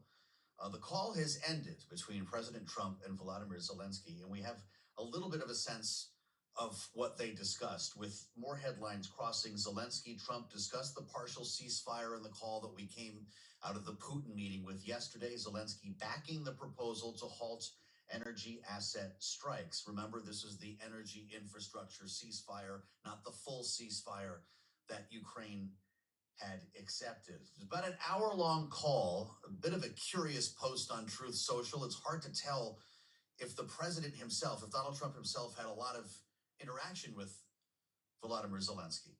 As he says in the post on Truth Social, I will ask Secretary of State Marco Rubio and National Security Advisor Michael Waltz to give an accurate description of the points discussed. He says at the top, just completed a very good telephone call with Zelensky of Ukraine. No I, no we. And so I'm curious to hear more. They are promising a statement, a readout from the White House, and we'll get that on an official level for you here coming up shortly. We'll let you know what's going on here. And it, of course, follows all of this, as I mentioned, the phone call with Vladimir Putin. It was right at this time yesterday. We were standing by for the readout on what was a much longer call than we saw today between Trump and Zelensky. Steve Witkoff, the president's special envoy to the Middle East, deeply involved in this negotiation, spoke about it earlier today on Bloomberg Surveillance. Listen. What was agreed between the two presidents was, and it was at President Trump's suggestion, that there be a cessation of attacks on energy infrastructure from both sides, and civilian infrastructure for that matter. Also, working towards a Black Sea moratorium on hits on naval vessels and freighters carrying grain and things of that sort, and ultimately that would evolve into a full-on ceasefire. Okay, but what this does not mean is a stop in the fighting between Ukraine and Russia. In fact, it was a hell of a night in Kyiv, as we've learned from reporting. Agence France-Presse says Russian forces launched 6 missiles and dozens of drones at Ukraine overnight, and a barrage that authorities say killed 1 person, damaged 2 hospitals, 145 drones. The Ukrainian Air Force says it downed 72 of them. This is where we start our conversation with a real expert on this, and I'm delighted to say that she's at the table with us here at Bloomberg in Washington. Dr. Rebecca Grant, Vice President of Defense Programs at the Lexington Institute. Welcome back. It's great to see you. I've got a lot of questions for you about what this deal might bring forth. But the reality at the start here is that we do not have a ceasefire, and even this energy infrastructure ceasefire hasn't been signed, and so the fighting at this moment continues. Yes, it does. Now, I think we are on the way to a ceasefire, and the continual pulse of shuttle diplomacy, Yep. plus the European discussions about peacekeepers and all that, and the involvement of Steve Witkoff, such an important back channel. That tells me there is progress here, but this was a big set of attacks all across Ukraine last night. What do you make of them, the sort of last gasp opportunity that Vladimir Putin might take? Well, Putin still has a taste for war. And remember, the Russians say they don't care if it takes till 2026. Zelensky is staying strong as well. Ukraine's air defenses are superb. They did a great job. But at this point, neither side is really going to back off militarily until somebody signs on the dotted line, even to do that temporary ceasefire. Now, it sounded to me like what Russia did last night was a little bit in violation of what they talked about on the Putin and Trump phone call. Is it so? Do you assume that when a call like that ends, that the other party is going to make good on the deal about to be signed, or did Putin say, "You let me know when Zelensky has the pen in his hand"? Probably something like that, because I can't imagine Putin couldn't call the Russian Air Force and go, "Hey, back off." Sure, right, exactly. Okay, so with that said, he wants a cessation. He wants all U.S. military aid to Ukraine to stop. He's indicated that that is a condition for him to sign the full ceasefire, the full 30-day truce. What are we actually sending right now? Oh, we are sending a lot. Ammunition, of course. And don't forget, we're also doing the support that's so vital. Ukraine's F-16s, they get constant electronic warfare updates. NATO and the U.S. help Ukraine in cyber defense. We do some space assistance to them. Right. So that's why it can be kind of turned on and turned off. And then, of course, all the ammunition, whether it's from HIMARS to the smaller weapons. So and we're that doing a lot of pipeline Black Sea. continues. They're receiving Yeah. HIMARS, replacement interceptors and so forth on a daily, weekly basis. That's right. The pipeline is going. Trump has to keep that going because Ukraine has to stay strong. And actually, Trump said himself that, no, he wasn't going to back off on aid. He did not promise Putin to stop any aid. Right. Well, so there are two things here. It's funny the way you write headlines. Yesterday it was Putin commits to energy infrastructure ceasefire. You could also write Putin rejects full ceasefire. You could also write Donald Trump, and I think you just said it, refuses to end U.S. military aid to Ukraine. Which one's the most important here? I think right now, keeping that military aid to Ukraine, I do think that there's progress. It's going to be slow. Putin is going to haggle every inch of the way. But as Secretary Rubio said a couple weeks ago, what we have to do now is get Putin to the table, metaphorically. And there's a little bit of progress there. But Trump keeping the aid up is super important to getting a good resolution. I'm sure he was asked by Vladimir Putin to stop, right, during that phone call, to stop the shipments. Who on earth knows? Who on earth knows? Who on earth knows? Putin asks for a lot of things. That's right. A maritime ceasefire would mean what for the Black Sea and for the outcome of this war? Oh, this was so interesting because it's part of the possible offer. Ukraine has dominated the Black Sea. They've destroyed 40% of Russia's Black Sea fleet. Russia had to move their Navy headquarters off of Crimea back to someplace safer. And with a lot of maritime drones and help from the West, they really run the Black Sea. So this is very much an advantage for Russia if Ukraine would agree to stop, shooting down Russian helicopters over the Black Sea and all that they've been able to do with a lot of help from their friends in the West. Not to mention attacking that bridge to Crimea. We're spending time here with the doctor and some news that I didn't think we'd be talking about here with Rebecca Grant. The president just took to Truth Social talking about the Houthis in Yemen. We're just reading this together for the first time. Reports are coming in that while Iran has lessened its intensity on military equipment and general support to the Houthis, they are still sending large levels of supplies. The president writes, Iran must stop the sending of these supplies immediately. Let the Houthis fight it out themselves, he says. Either way, they lose, but this way they lose quickly. Tremendous damage inflicted upon the Houthi barbarians, he writes, and watch how it will get progressively worse. It's not even a fair fight, never will be. They will be completely annihilated, exclamation point. Now, just yesterday, he said that anything fired by the Houthis, we're going to treat like it was fired by Iran. What are we in for here? Well, that tells me that the USS Harry S. Truman, our aircraft carrier in the region, is loading ordnance, possibly to do additional strikes. We know Central Command has more targets available. And Trump has said all along that this campaign can go on as long as necessary. But there's another message here, because Iran supports the Houthis, but so does Russia. We know there has been Russian intelligence used by the Houthis to target our U.S. Navy ships and global shipping traffic. So don't forget, the Houthi message goes to Iran, but it also goes to Putin. This is huge. This had to have come up yesterday. And now you start, when you crack the door on something like that, you remind us of how much we do not know about what happened in that conversation, how many layers we're talking about here, how one deal can lead to another, the triangulation that the White House might be involved in. What does this mean for a potential attack against Iran? Well, it means that I think we should see possibly more strikes against the Houthis. And I'd like to see them debilitated. We've done it to Hamas, to Hezbollah, but against the Houthis at first. Now, do Iranian targets become legit? You know, there was an Iranian ship that sits in the Red Sea giving targeting information. Is that a legitimate military target? Maybe. What about their oil terminal down in the south? I think it's possible that we might see something, but I would expect to see first a step up against some of the Houthi legitimate military targets. Okay. I can't imagine that that's a terribly tall order for our military, our Navy and Air Force conducting those strikes. What happens if you sink a ship flying under an Iranian flag? Well, interesting question. If it's a legitimate Iranian military target, then, you know, that's probably within the rules of the road. If they're assisting in strikes, legit target. You know what people say, though, is like we're starting to talk about World War III. This is what we have always learned growing up. If you attack Iran, what are you unleashing? Or did we learn better when Iran tried to strike Israel last year? Well, and I think the other thing we've learned is we can't appease Iran, and we know that we can defend against what Iran sends out.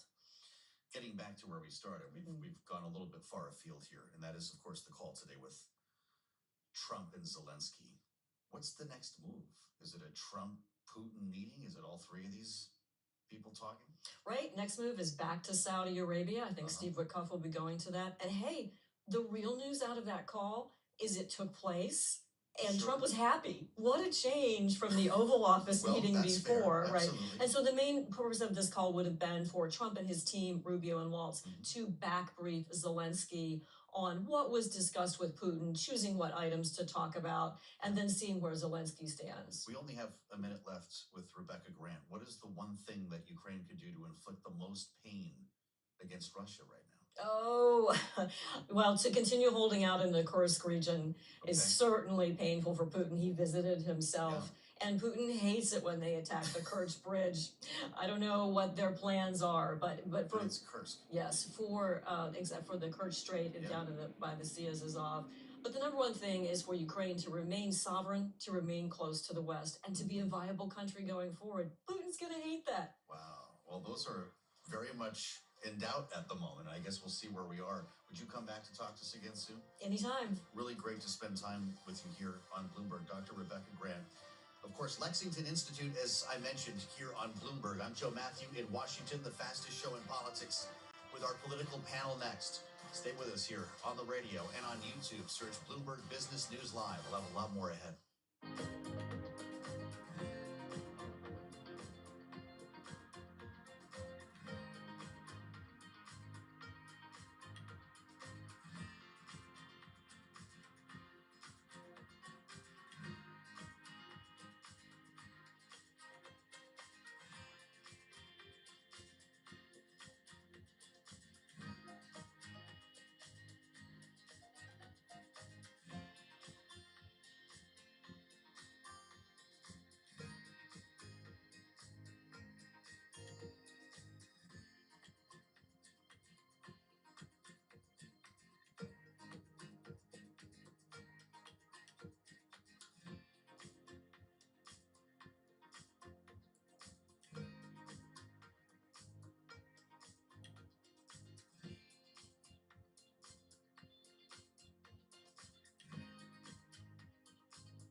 It's 12:40 on Wall Street. We do check markets all day long here at Bloomberg. We've got stocks higher across the board. Fed Wednesday, a lot of green on the screen now, with the S&P up 41, gain there of 0.7%.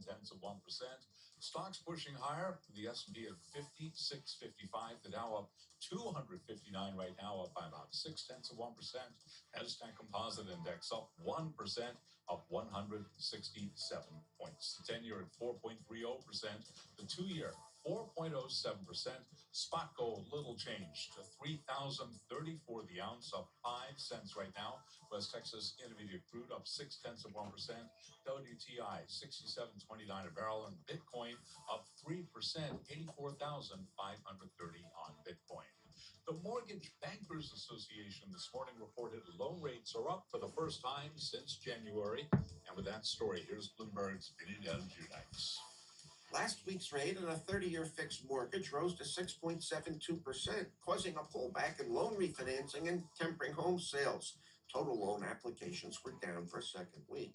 Mortgage rates typically move in tandem with the U.S. Treasury's benchmark 10-year note.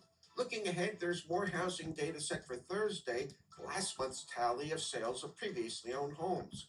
Vinny Del Giudice, Bloomberg Radio. Sources tell Bloomberg Elon Musk's social network X has raised close to $1 billion in new equity from investors in a deal that values the company at roughly in line with when Musk took it private in 2022. After earnings, Signet Jewelers, that's the parent of Cade Jewelers, surging 18%. After earnings, Williams-Sonoma, the retailer, up by down 6.7%. Again, recapping, stocks higher, S&P up 42 points, up 0.7%.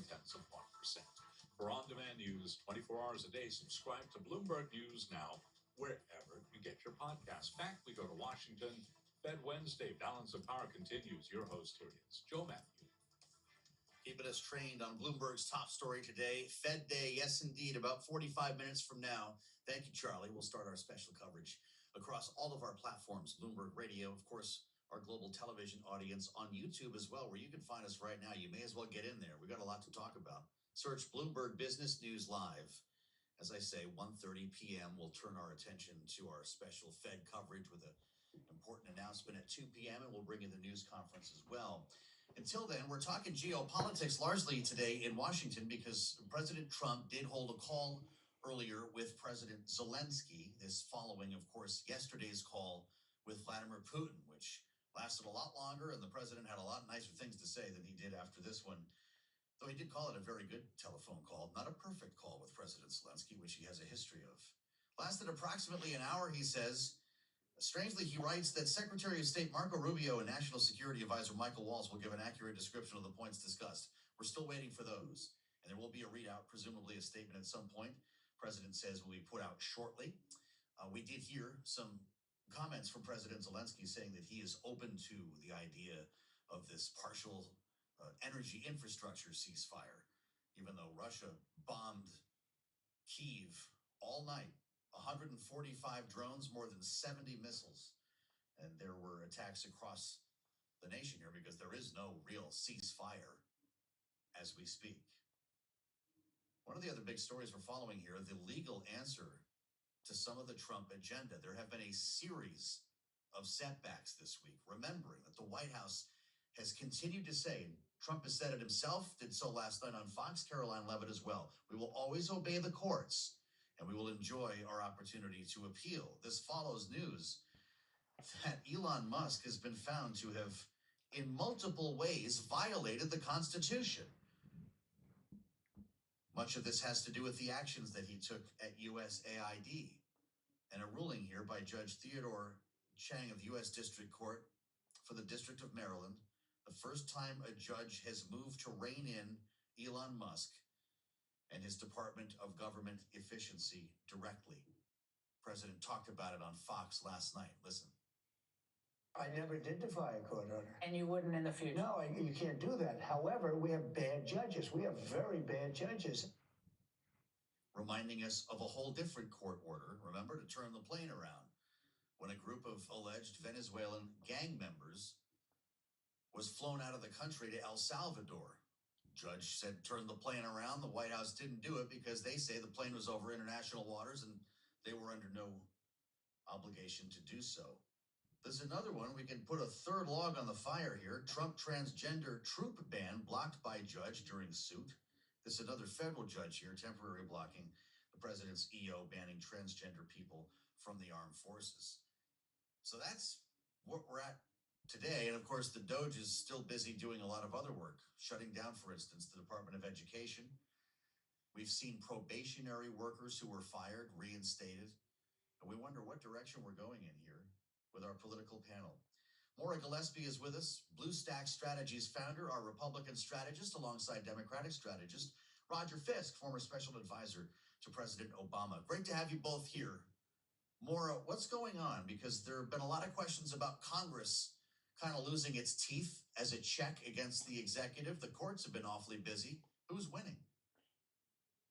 You know, when Elon Musk and the president came out with this idea about Doge, I think there was optimism about what the recommendations would be based on the investigations and Elon Musk and his team looking into the various departments and advising.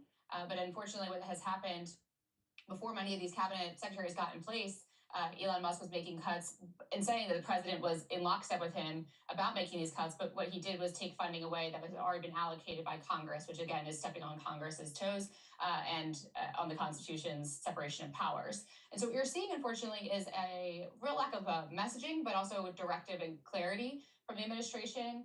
And with what's happening in Congress, they're really not saying very much. So what's coming back to the American people is a lot of chaos, a lot of confusion, and grocery prices remaining very high. So I think some of the things that people had voted for the president on during the election are not being addressed because there's a lot of other noise going on that's detracting them from the initial reason for their big win in November. Roger, it's great to have you back. What do you make of the Trump White House beating the drum on its acknowledgement of the courts? We always do what the court says, and then we appeal. It seems to be part of the strategy. You just keep throwing stuff at the wall, do what the court says, so you don't get into trouble. And at some point, some of these things are going to stick. Absolutely, Joe. Thanks so much for having me, and it's great to be here with Maura. I think they got a little bit of a unicorn this weekend, which is it happened over a weekend, first off. They've allowed it to kind of devolve into the courts needing to get into the forensics of when planes took off and when they left U.S. airspace and all these other things. And Judge Boasberg has been very clear in saying that it's not about the plane, it's about the U.S. personnel on the ground who were on U.S. soil for the entirety of this episode, not following clear orders. I think they're going to continue to do this kind of air war and ground war thing, which is the president in an atmospheric sense is going to say, we will, of course, always respect the orders of the court. But in an operational sense, the message, I think, is going to be very clear, just take off, just keep going, and we'll deal with it. But then, as we all know, because sooner or later, these dynamics get captured in some kind of compelling video, a mother being taken out of her home or any number of other things that are going to bring it into stark relief. And when the people, when the American people see kind of this distilled into just the human essence, and you put it up against the kind of constitutional drift of the administration right now, that could change things very quickly. Well, this flight or flights, we actually don't know if there were multiple airplanes, from what I understand, with these alleged Venezuelan gang members providing great political optics for Donald Trump. You see all these bad dudes shackled, and you heard a lot of applause, actually, by Trump supporters around the country. Caroline Leavitt was boasting about it in the White House press briefing and probably will again today. That's one thing, Maura. The ruling on the dismantling of USAID is another. And you start wondering here with the reinstatement of tens of thousands of probationary federal workers. Is the Doge going to survive the courts? Well, I think that's to be seen. You know, what I have always kind of envisioned, I think, you know, when you look at what Doge is trying to do, there are plenty of areas where we have fraud, waste, and abuse. And identifying those issues is really important, and I think what a lot of Americans agree on. What we don't necessarily understand is the blanket, you know, cutting of programs, blanket cutting of an entire agency, rather than trying to restructure things or make them work more efficiently, make them work better. The USAID is a wonderful diplomacy tool, And without it, we leave ourselves and we leave the world open to this vacuum of leadership where China is already stepping up to do so. I've spent time over in Jordan and Lebanon and visited Syrian refugee camps, and the Chinese flag and China, brought to you by China, is all over backpacks for young people. They are flaunting it and shoving it in their faces that they are there for them. And with this departure from USAID funding, it leaves them to say, well, the West left you, but here we are. And so I think they could have used it as a diplomacy tool, maybe put it underneath the State Department's reign and kind of oversight. But unfortunately, they went with cuts, and then now they have to kind of backtrack. You know, Roger, the line from the White House and Donald Trump's got a whole list of outrageous programs, outrageous spending line items that had to do with drag shows and comic books and different things in different countries. Is there, in fact, a need to reform spending at USAID? Can both be true at once? Absolutely, and the Constitution lays out exactly where that responsibility lies, which is in Congress. There's no executive make-believe do-over after Congress approves spending on these programs. So the very place where this needs to happen, where it's appropriate for this to happen, is the same branch of government that the president and Mr. Musk have essentially hollowed out. Any kind of concerns about, I agree with them on fraud and abuse. Waste, to me, of the trifecta there seems to be a very flexible category. Waste is starting to, I think, mean anything that they philosophically disagree with. So very often when they say we've dismantled this program or that program, mosquito nets or vaccines, it wasn't because it was waste. It's their chosen euphemism for saying this was a policy that we don't agree with. But if the House Oversight Committee was pulling in any of these program managers and doing a full, sober, robust policy exercise and drilling into it and getting into the spreadsheets of the finances and the KPIs and et cetera, that would be one thing. But as we all know, that's not happening, which means this is largely just Mr. Musk and his minions going in and conducting somewhat of a blind kind of binary experiment where they just go up or down on a bunch of functions, which very often, as we've already seen, they don't even know what some of these departments or these individuals do. Well, there won't be any drag shows happening in Peru on behalf of USAID, and there won't be any at the Kennedy Center either. Apparently, the drag brunch is canceled, Roger. President Trump paid a visit to the Kennedy Center this week. Has been in the crosshairs since he got into town here. He's taken over the board. He's, in fact, now chairing the board. And stopped by for a tour. Suggested the facility was in great disrepair and promised to bring back the hits, the Broadway hits like Phantom of the Opera, as opposed to Hamilton, which, by the way, he does not like. Then there's the Kennedy Center Honors. You watch this every year, right? It's one of the coolest things happening in Washington. Trump does not like the show. In fact, he said in audio obtained by the New York Times, quote, "I didn't like it, I couldn't watch it, and the host was always terrible," unquote. Knowing, of course, that hosts have frequently criticized, well, at least at times, Donald Trump. So he has an idea. This, again, is part of his story. He's talking to other board members or the members of this board at the Kennedy Center as they're walking around. He's floating ideas. You know, who the heck would host the show? Who would host it if it weren't some of these folks we've seen before? I think Queen Latifah did one recently here, and then it hit him. What if he were to host the Kennedy Center Honors? Listen. I will agree for Zero to be the host. I don't want to do it. I have enough publicity. They'll say, Trump wants to be the host. I don't want to. But I want this thing to be successful. And Maria, I think you would say, Laura, you would say, let's see, I'm going very quick. The king of ratings, right? Whether we like it or not, that king of ratings. The king of ratings, Roger Fisk. Don't make him do it, but he's ready for the job. Will you start the drafting of Donald Trump Kennedy Center Honors? I don't think there needs to be any drafting. He'll just wake up one day and decide it. And then from there, it's only just a hop, skip, and a jump to a fundamental name change.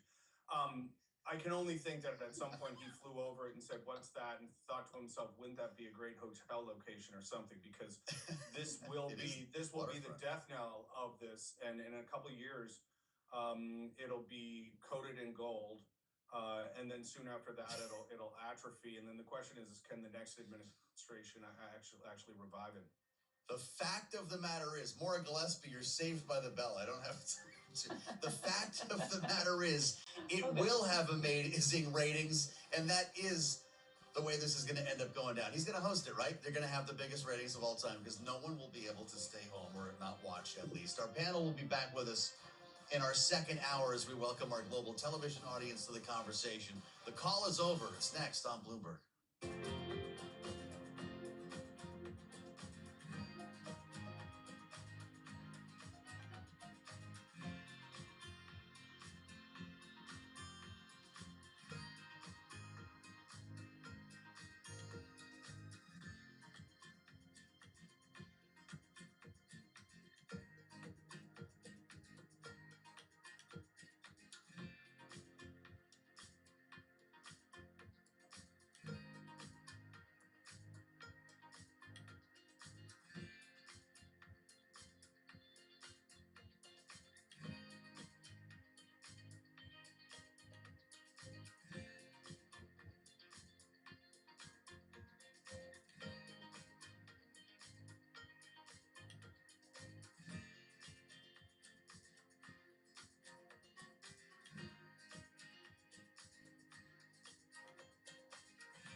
From the world of politics to the world of business, this is Balance of Power.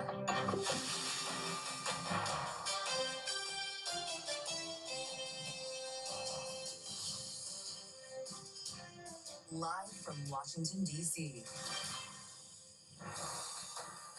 President Zelensky warms up to the idea of a partial ceasefire. Welcome to the fastest show in politics.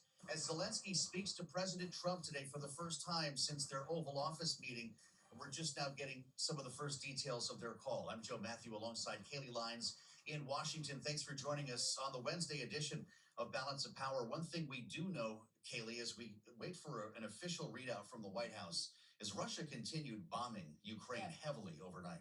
Although our colleagues on Bloomberg Surveillance asked President Trump's special envoy, Steve Witkoff, about that this morning, he suggested that while Putin had agreed to the terms of this energy and infrastructure ceasefire, it had not yet been able to be conveyed to all of Russian forces. Unclear whether or not it was just a delay in communication that has actually happened here, but it is important as we consider what it takes to actually have an effective ceasefire. You need both sides to agree to the terms. And Russia and Trump made an agreement yesterday, and it does seem, at least according to sources familiar, that President Zelensky has signed off. That's right. We'll have a little bit more for you on this, as I mentioned, when we get an official readout from the White House. The president did post on Truth Social at the conclusion of the call. Kaylee, it lasted about an hour. Curiously, he pointed to Marco Rubio and Michael Waltz as the two individuals who would clarify what was discussed, making us wonder if Donald Trump was actually personally in conversation with Zelensky or just on the line. Yeah, also remarkable to consider how unemotive his True Social post really was. Quite matter of fact, not some of the usual exclamations or punctuation we would expect to see from President Trump. So we're awaiting more detail. And I would point out as well, the White House press secretary, Caroline Leavitt, is expected to brief the press at this hour. So we could very well get some headlines out of that. But also, we're expecting headlines an hour from now. It'll be the Fed rate decision. They're expected to stay on hold, but we do get the dot plot. It's a lot for the markets to look forward to. And Charlie Pellet is tracking how they're trading ahead of it. Charlie, how are we looking up in New York? Right now, we are higher across the board. We got you completely covered on the Fed right here on Bloomberg Television and Radio. Stocks higher ahead of that as traders brace for the Fed's rate decision and outlook. 2 o'clock Wall Street time when it all comes down. Our coverage begins 1:30 Wall Street time. And right now we have got the Dow, the S&P, NASDAQ solidly in the green. I'll throw in the NASDAQ 100 index and the Russell 2000 as well. S&P up 42.56, up by about 0.7%. The Dow up 245, up by about 0.6%. And NASDAQ now higher by 174, up by 1%. The NASDAQ 100 index up 0.9%. And the Russell 2000 index of small cap shares up by 0.9%. 10-year 4.30%, the 2-year 4.08%. Gold lower little change, down under 0.1% right now. Spot gold 30.32 the ounce, holding close to a record. West Texas Intermediate crude up 1%, 67.55, and Bitcoin now up 3.1%, 84,577 on Bitcoin. Stock analyst at Cantor Fitzgerald, the firm long led by now Commerce Secretary Howard Lutnick, have upgraded their rating on Tesla, the car maker run by White House advisor Elon Musk. Tesla shares up now by 4.2%. Abu Dhabi briefly forming a $25 billion U.S. energy venture to power artificial intelligence. Recapping Fed Wednesday, S&P up 38, up 0.7%. Balance of Power continues right now. Back we go to Washington. Once again, your hosts, Joe Matthew and Daily Lives. All right, Charlie Pellet, thank you so much. Fed Wednesday indeed, and as we await that decision, of course, we're also occupied with other happenings on this Wednesday, including the conversation that lasted about an hour between President Trump and President Zelensky, or at the very least between the Trump White House and President Zelensky. To the point Joe was making earlier, it's not clear exactly what this dialogue actually looked like or sounded like, and who was doing the predominant portion of the speaking, as it's the Secretary of State Marco Rubio and the National Security Advisor Mike Waltz who have been dispatched by President Trump to provide the actual details on this discussion. That's what he says in the Truth Post as we wait for an official readout. Interesting language. It says, quote, just completed a very good phone call with President Zelensky of Ukraine. There's no I, there's no we. And later says, we are very much on track, suggesting that the peace deal is in the offing. And I will ask Secretary of State Marco Rubio, National Security Advisor Michael Waltz to give an accurate description of the points discussed. The statement will be put out shortly. And then we got some headlines. President Zelensky is apparently open to this idea of a partial ceasefire. At least according to sources familiar with the discussions who Bloomberg has spoken with. We haven't gotten a statement from President Zelensky on this either. Technically not from either side of this phone call, just the Truth Post. And that's where we start right now with Courtney McBride from our national security team with us here at the table. What do you make of the language, the style of the statement, the length of the call? Do we even know if Donald Trump spoke directly with Zelensky? We don't know yet. I mean, I think you two really hit the nail on the head. This is a little bit of a different style of message than we've seen previously from the president. But it's not unusual to wait for the White House official readout. And certainly the Secretary of State and the National Security Advisor have previously been dispatched to Saudi Arabia and other places, to negotiate the finer details of potentially a ceasefire between Russia and Ukraine. Well, and the implication from President Trump yesterday was that they or others who will be negotiating parties will be dispatched back to the Middle East in short order to continue conversations on a wider ceasefire that goes beyond just energy and infrastructure. Do we have a sense of how quickly that actually is going to happen? Because the language Trump used yesterday was immediately. Right. I mean, there's some speculation that could happen as early as possibly next week, but we really don't have details as of yet. Certainly our colleagues are tracking it and trying to get the information out as soon as we get it. There's, of course, a great hunger for information here, but also a path. The words that we've been hearing from Vladimir Putin don't always sound like someone who's interested in peace. Bloomberg has reported that he wants to have a total halt in U.S. military deliveries to Ukraine, which the president did not agree to do. At what point do we have a sense of whether this is a real conversation or a Russia that just wants space to regroup? Well, I mean, that's a major question, certainly that the U.S. negotiators have to tackle. I think they're considering it at least a partial victory to have gotten the Russians to the table in some form or fashion. And, as the Secretary of State has said, we'll have to see once they sit down how serious they are. But as he put it, the ball was in the Russians' court, and we shall see. Well, and what Russia at least agreed to at this point is this energy and infrastructure ceasefire, which it seems Ukraine has signed on to. Yet, as Joe pointed out, we also did still see active strikes overnight in Kyiv. Steve Witkoff told our colleagues that was just a delay in communication, essentially getting the message from Putin to the forces necessary. But do we have a sense of what really has gone down in the last 24 hours, and if this already is under formal implementation? Special Envoy Witkoff's statement mirrored what we heard from the Kremlin in terms of that miscommunication or that delay, and they went on to say that they, in fact, shot down their own munitions. I think it remains to be seen. Only now do we have sources saying that Zelensky has agreed to this partial ceasefire with respect to energy infrastructure. So it's really unclear at this point, whether it's underway yet. Just give our viewers and listeners a sense of what to look for when that readout comes out. What will be important? Because there's a lot of boilerplate that goes into these, of course. Absolutely. I mean, if there are what we would consider to be concrete statements of timelines for meetings, next steps, a duration for this partial ceasefire, those are going to be really critical. And also comparing what we get from the White House with what we see from Kyiv. Not always the same. Yeah, very good point. As was the case with what we got from the Kremlin and what we got from the White House yesterday. Courtney McBride, who covers national security for us here at Bloomberg. Thank you so much. I'm also interested to see, Joe, when we get chime in from perhaps more hawkish congressional Republicans who have long been supportive of Ukraine. When do those voices on Capitol Hill actually start to weigh in? Because at this point, this is happening at the executive level by and large. And of course, lawmakers in their home districts avoiding town hall meetings in many cases.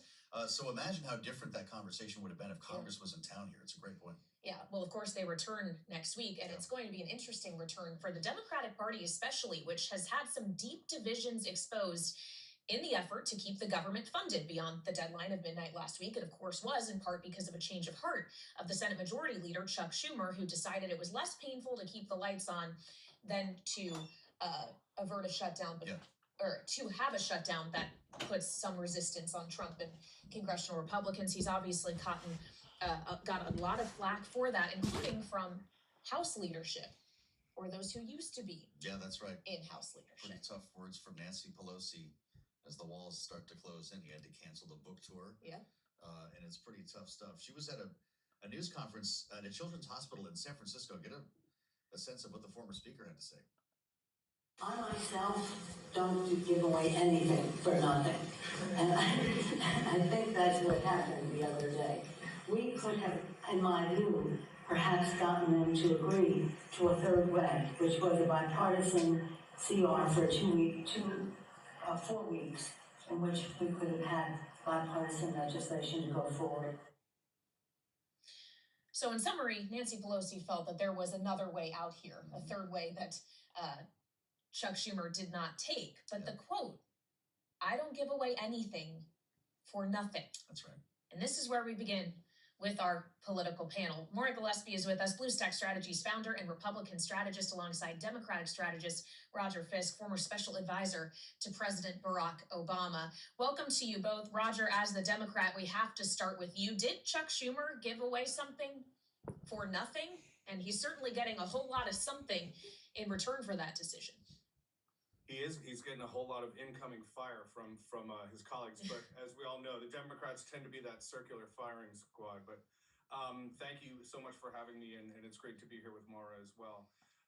Whenever I speak with elected officials, I always stress that there's two tracks to look at your potential ascension through. One is leadership, which obviously Senator Schumer has gone on, and the other is kind of national voice, which is where AOC has gone, for example.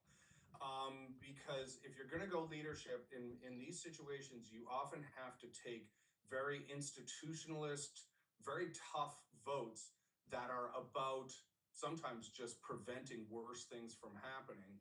Whereas if you go the track of trying to establish a national voice, you can then have a little distance from those things and exercise more of a free voice around them. So that's a dynamic I think you're playing out. And I do think that all of these leadership dynamics are always looking for a moment that is going to crystallize kind of some circumstances that have been churning below the surface. People have been unhappy with the last few Senate cycles.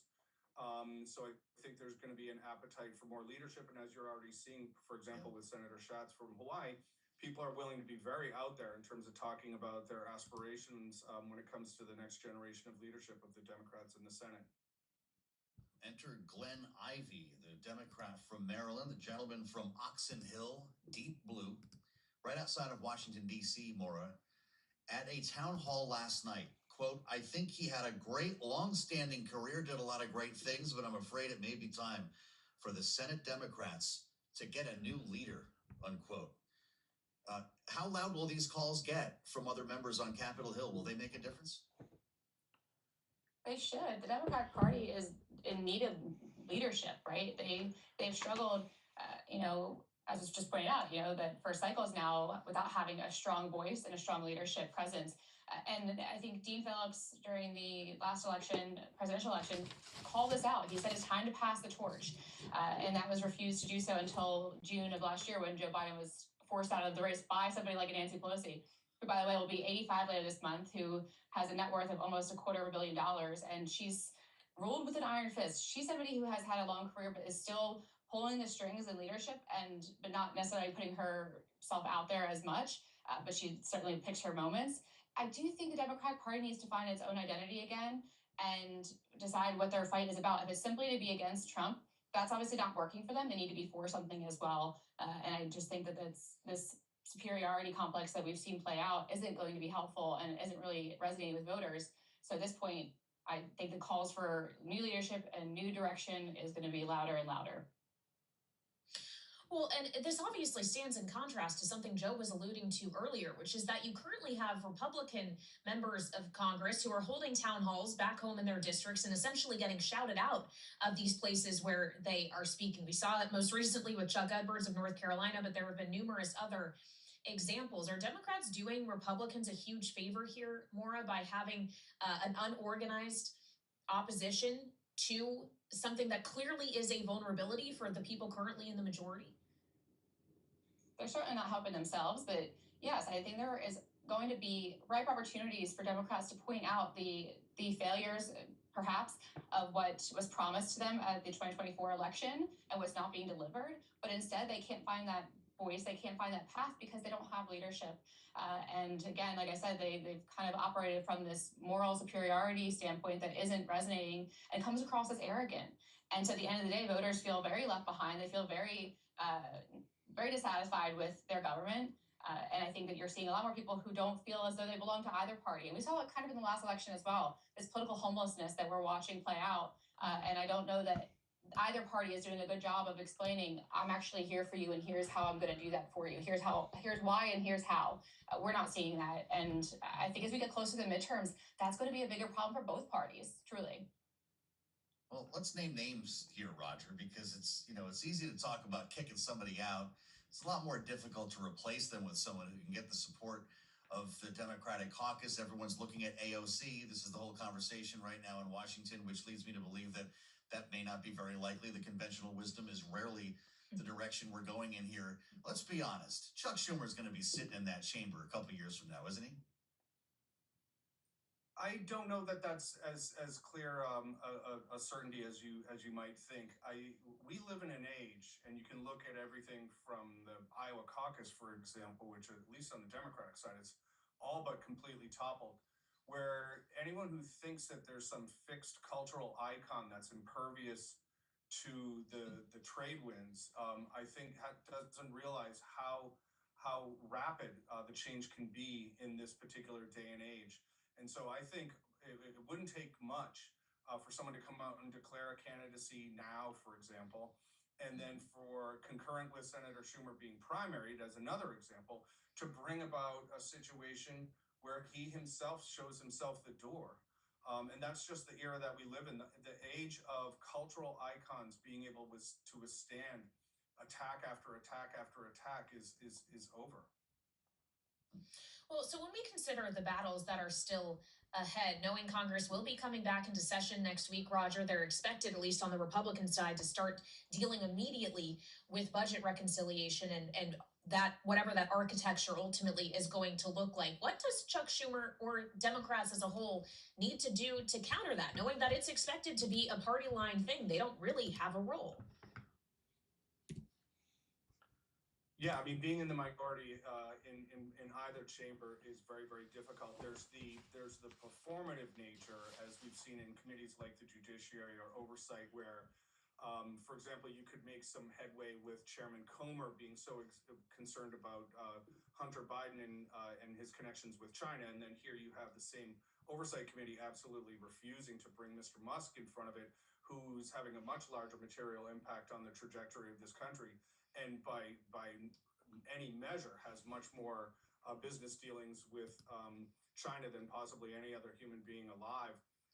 So they can make some headway in those performative levels, but and then trying to compile the resistance into some kind of not just an opposition as a reactive, but weave it into some larger fighting for people in a kitchen table sense, very similar to how Senator Slotkin did the response to the address to the nation. That's, I think, the challenge that's ahead of the Democrats for the remainder of the year and on into next year. That's Roger Fisk. She is Maura Gillespie. Great panel today. Thank you so much both for the insights as we count down to our special Fed coverage. Heather Boucher is on the way in next on Balance of Power here on Bloomberg TV and radio.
It's 1:21 on Wall Street. We do check markets all day long. Your Bloomberg decision day for the Federal Reserve. That decision comes down 2 o'clock Wall Street time. Jay Powell's news conference 2:30. We've got you covered on Bloomberg television and radio. Fed officials, by the way, likely to hold interest rates steady. Right now, we've got stocks off session highs, but still a 28-point gain on the S&P 500 index. We're up 0.5%, 56.43. The Dow up 155 now, up by 0.4%. The Nasdaq Composite Index up 129, up by about 0.7%. The Russell 2000 Index of small cap shares pushing higher, up 0.6%. 10-year currently at 4.31%.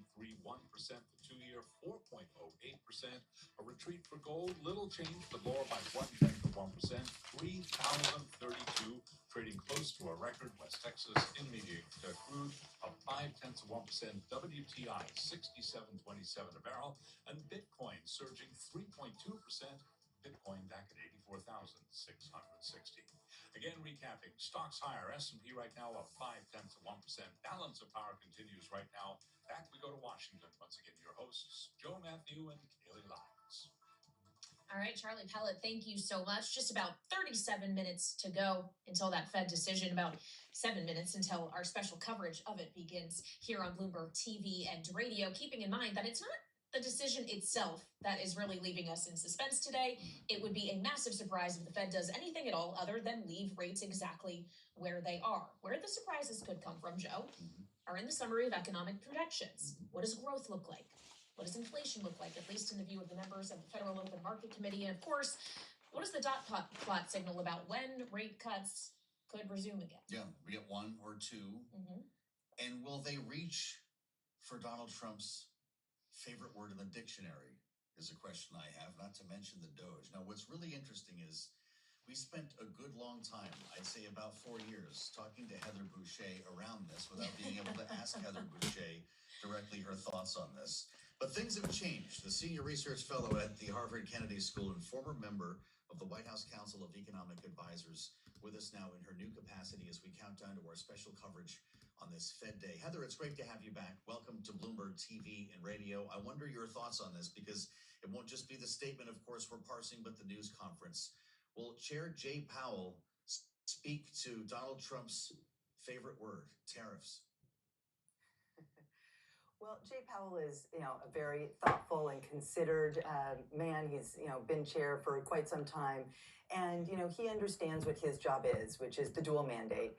And, he has a very, very tricky job in front of him today, as you've already pointed out.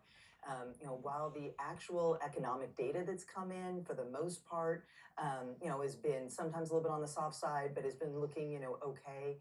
All of the discussion and the forward-looking data about confidence and expectations looks rather chaotic and unsettling. And so I think, we are all watching to see what the Fed does, in terms of how they talk about it. But I think we all know the reality in front of us, which is that the economy right now is being held hostage to this chaos and uncertainty that's coming out of the White House.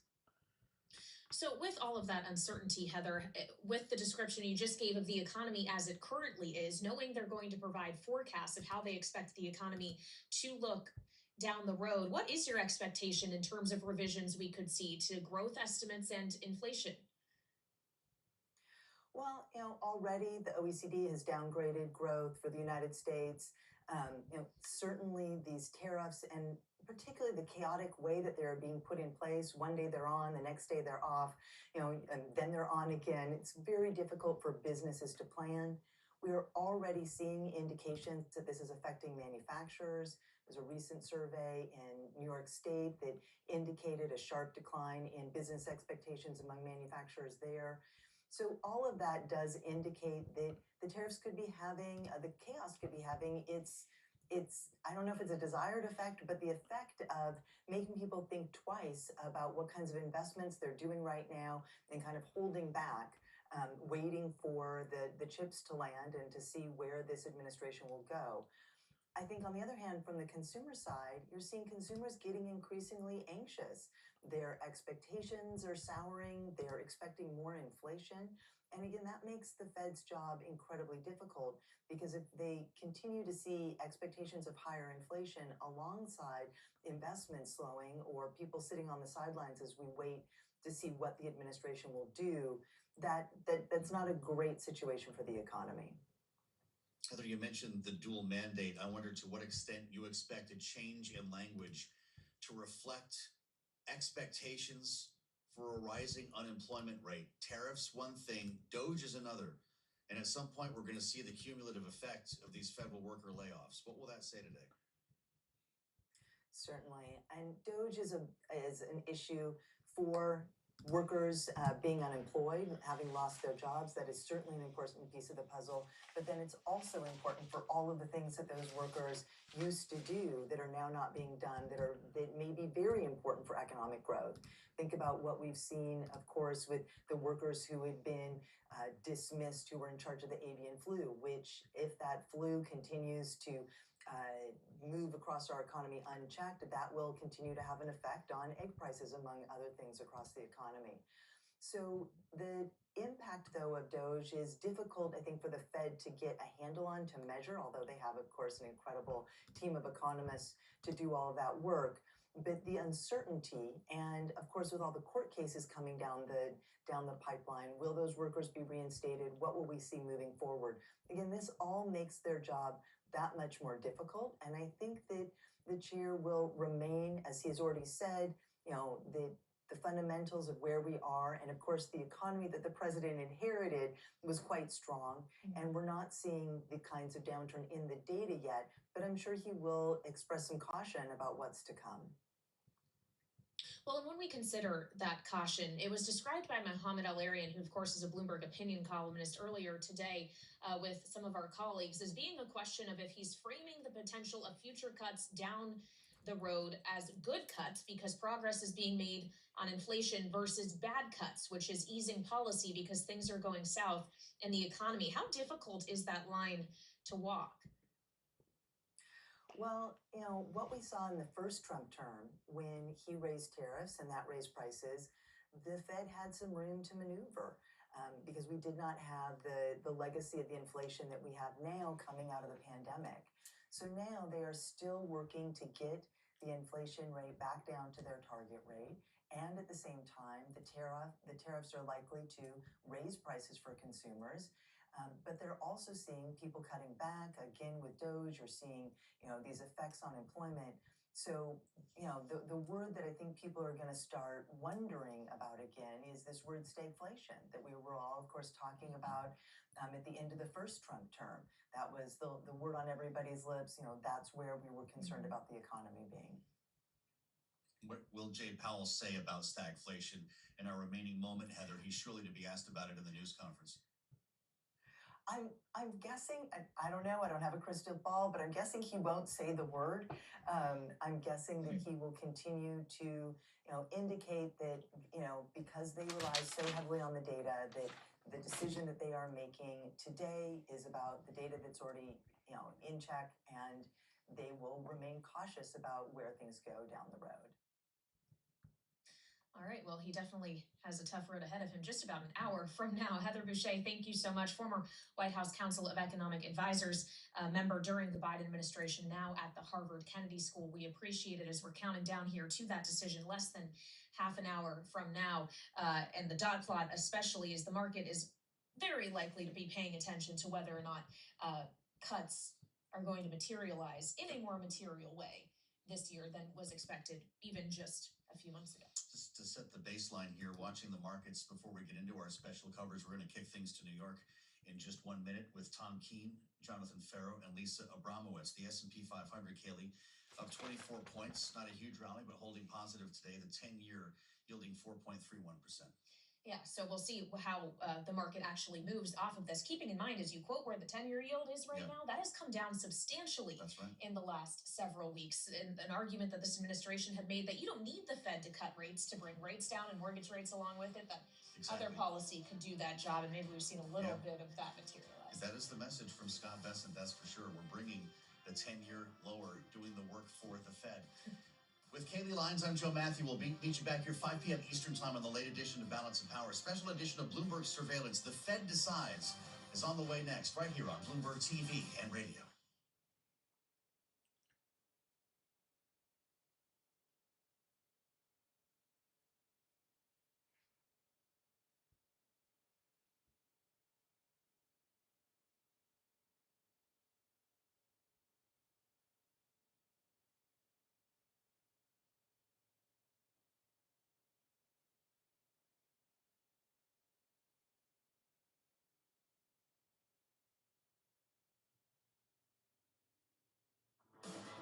Live from New York City for our audience worldwide, Bloomberg's The Fed Decides starts right now.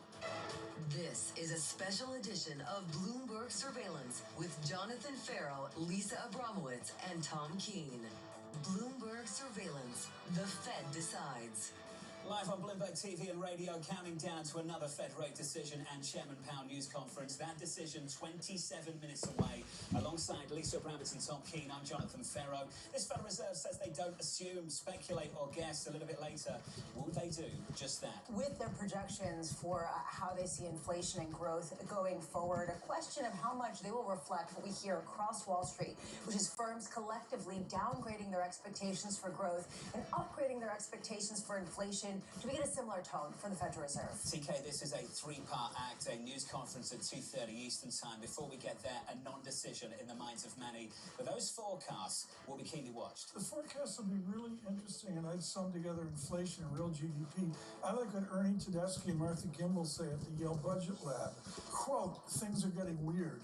That's what this Fed meeting's about. Let's talk about that weirdness. Downside risk to growth, upside risk to inflation. Are they worried about one or the other, or both? And can they really have a Fed put on markets at a time where potentially you have this stagflationary light type of mix? We've been talking about, is the Fed put in action? Is the Trump put in action? Is the Fed put dead? And I ask that in the way that the market has traditionally known it, where they can rescue markets by signaling a more dovish stance. Does it have the same ramifications for a market that is pairing off with both growth risks as well as inflation risks? Let's check out this market. Equities right now in the S&P 500 just a touch firmer going into this decision at 2 p.m. Eastern Time. We're higher by 0.5%.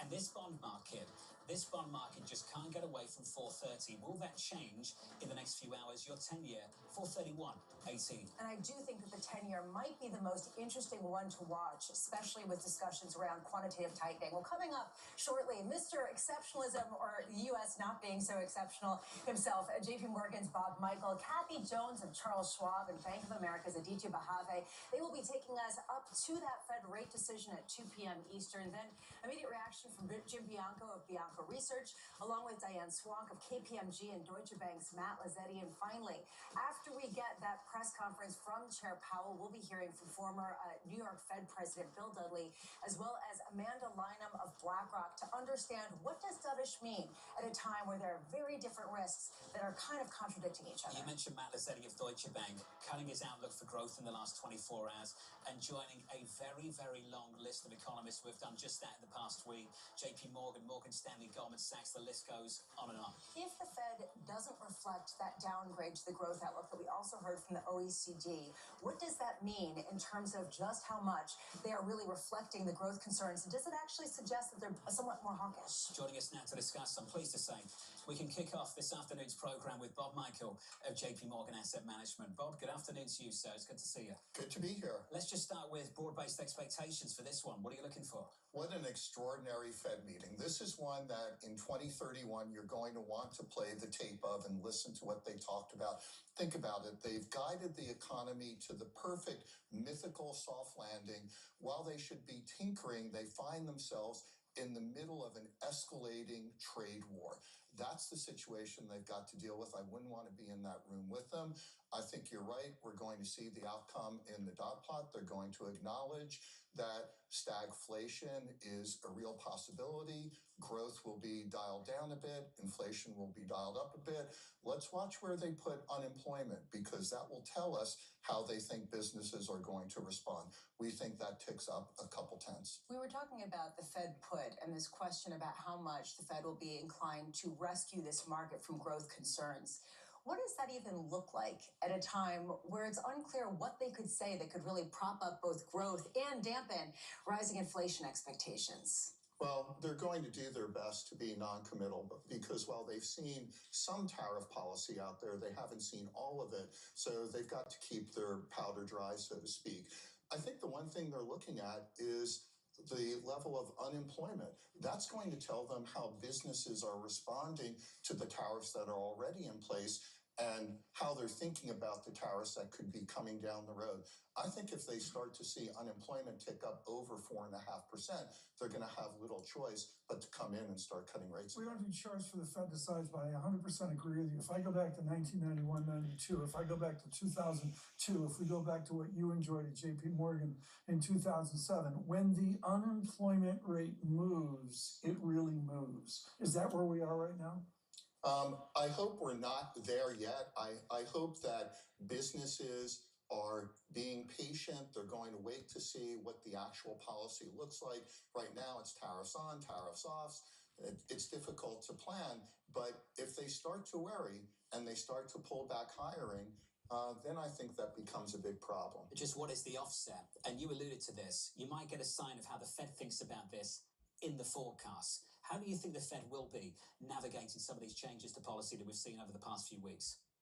I think that they're probably as confused as most of us, trying to figure out, are these lasting? I think they're looking at inflation expectations. Is that starting to tick up? That would really begin to worry them. For now, that's not actually happening. So I think they're trying to... Important distinction. Can I jump in? Sure. Market-based inflation expectations, the things that you can tell the world about in just a second. Perhaps that's true. Survey-based expectations of the consumer, you, Mitch, etc., they have started to climb, and they've started to climb dramatically. We've seen this Federal Reserve respond to that in the past. Why won't they now? Well, what you're saying is people aren't stupid. They realize with tariffs coming along that businesses are going to pass some of that on to them. They're going to pay higher prices, and they're going to adjust their consumption because of that. I think the Fed is in a tough spot because while they see that, I think genuinely that inflation could be transitory. It could be there for a year, and then it could pass. They've already used transitory. They can't use that again. I think what they're more concerned about is how businesses respond to a drop in consumption. And if they start to pull back, then they've got to respond and cut rates. I guess what John's trying to get at, to some degree, is which data are they looking at, the soft data or the hard data? Are they looking at the sort of more rapidly moving sentiment indicators from not just you, Mish, but others, as well as company guidance like Delta? Or are they looking at the figures that are released by the government at very periodic levels? Well, they tipped their hand a while ago that they're looking at both. When the data, the hard data itself was pretty stable. We looked at their forecasts and they had already started to adjust them. And he admitted that there are some members of the FOMC that were already thinking about how policy would interact with the economy. So I think it's a good Fed. I think they're looking at both. As I said, it's an impossible decision. The tension in the room is going to be very high. The 10-year yield, if we see some lessening of nominal GDP, does the 10-year yield lead nominal GDP down, or does it follow nominal GDP down? I think it will lead. I think that there will be a flight to quality in the Treasury market. Where's your level on that? Where's your signal point, your trigger point where the level of the 10-year yield where that touches? I think we could go through 4% to 390 in a material slowdown. Where the market starts to begin worried about unemployment rising. That's great, John. You can get into that 8,000 square feet you're looking at. You think rates are going to come down that much, TK? I need rates at rock bottom. I need like 1% interest rates again. That's not going to get it done. Yeah, mortgage rates just rose again for the first time in about a month, but whatever. Bob, I do want to ask, though, about that 10-year yield, how dependent it's going to be on any kind of discussion of quantitative tightening and potentially pausing it or starting to slow the amount of treasuries that it's letting roll off its balance sheet. So let me just say, I hope the Fed doesn't change rates this year. I hope the 10-year stays where it is. I like yields where they are. That can bring in a lot of investors to the bond market. I'm a bond guy. Come on in. But you've got the Treasury Secretary out there saying that they're targeting the 10-year. And certainly pausing quantitative tightening is one way to do that. And then I think what you're also going to see is reinvestment of mortgage roll-off into the Treasury market. So those kinds of tools will keep the 10-year at least stable where it is and likely push it down a little bit. And although I expect them to say pause, we don't believe that they're actually going to pause. We think they're done. Lisa, you're right to bring up QT. We spoke to a range of guests this morning on the program about that. Very, very split about what we might see in the next hour. Yeah, Gennady Goldberg coming out and saying he doesn't think that they're going to pause quantitative tightening until at least September. Meanwhile, Aditya Bhave is coming up with Bank of America, thinks that they're going to announce it in some capacity. Deutsche Bank's Matt Lazzetti, I think, is sympathetic with that view. So a real sense that that might be the big news from this press conference. That decision is 18 minutes away. Bob Michael at JP Morgan Asset Management will be sticking with us. Just the flavour of the bond market for you this afternoon. Bond yields are higher by 3 basis points at the moment on a 10-year, around 432. At the front end of the curve, up 4 or 5 basis points, reapproaching 4.1%. Coming up in just a moment, we'll catch up with Bank of America's Aditya Bhave in just a second, alongside Kathy Jones of Charles Schwab. Live from New York City this afternoon. Good afternoon.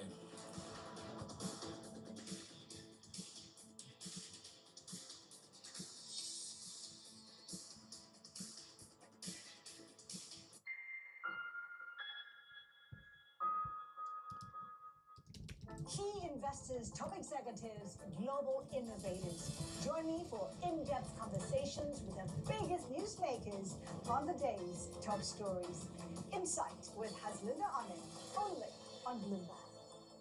In case you missed it, on Bloomberg Surveillance, Elon Musk, who's leading Doge, was talking about maybe going to Fort Knox to make sure those gold reserves are there. Do you have any plans to visit Kentucky? I don't have any plans. I can tell you that we do an audit every year. I can tell the American people on camera right now, all the gold is there. Any U.S. senator who wants to come and visit it can arrange a visit through our office. Don't miss Bloomberg Surveillance, live every weekday. It's the countdown to the market open as we bring you the first trades across Europe. We'll debate the most important stories and what will drive the big investment decisions throughout the morning. I'm Guy Johnson. I'm Kriti Gupta. And I'm Anna Edwards. Join us every weekday morning for the opening trade, live at 7 a.m. here in London. Only on Bloomberg. Context changes everything. Listen carefully. Can you hear the rhythm in the markets? Not just in the syncopations triggered by inflation, but in the preludes leading to global elections, in the dissonance that moves the Nikkei, and the rising course conducted by AI. There's music in the markets, and if you want to learn to listen for it, we'll show you how.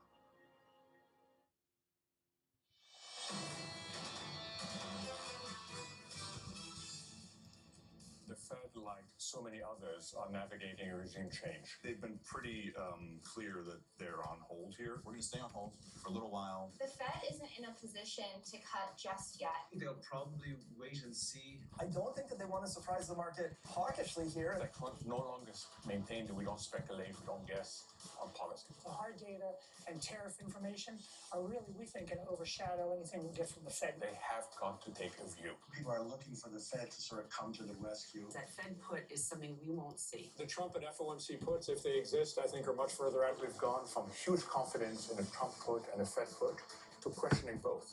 That's been the big change over the last several months or so since the Federal Reserve last met. Your decision is 15 minutes away, and going into it, your equity market looks like this on the S&P 500.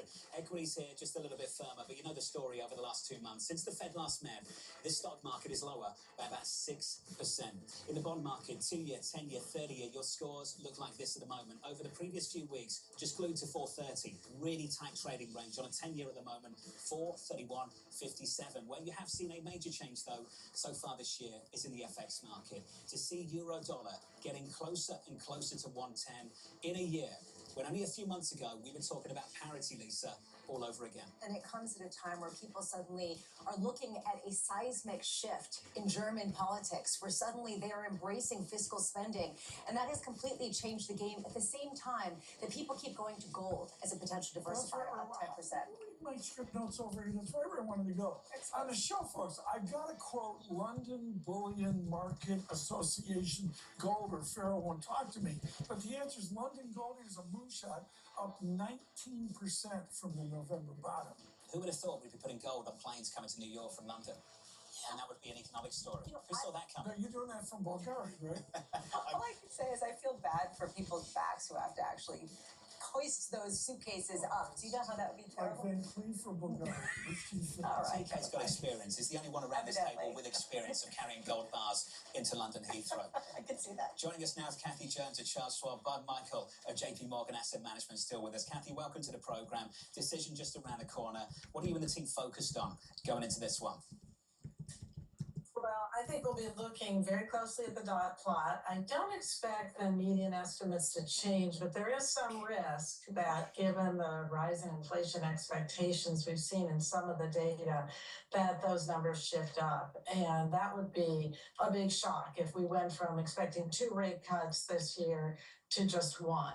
So that's something I'm keeping an eye on. I don't think it's a high probability, but, inflation expectations are something the Fed's really focused on. And when you look at the surveys, not just the consumer surveys, but the things coming out of the various regional Fed banks, you're seeing a lot of concern about tariffs, price pressures, growth pressures at the same time. And I think the Fed takes those surveys very seriously.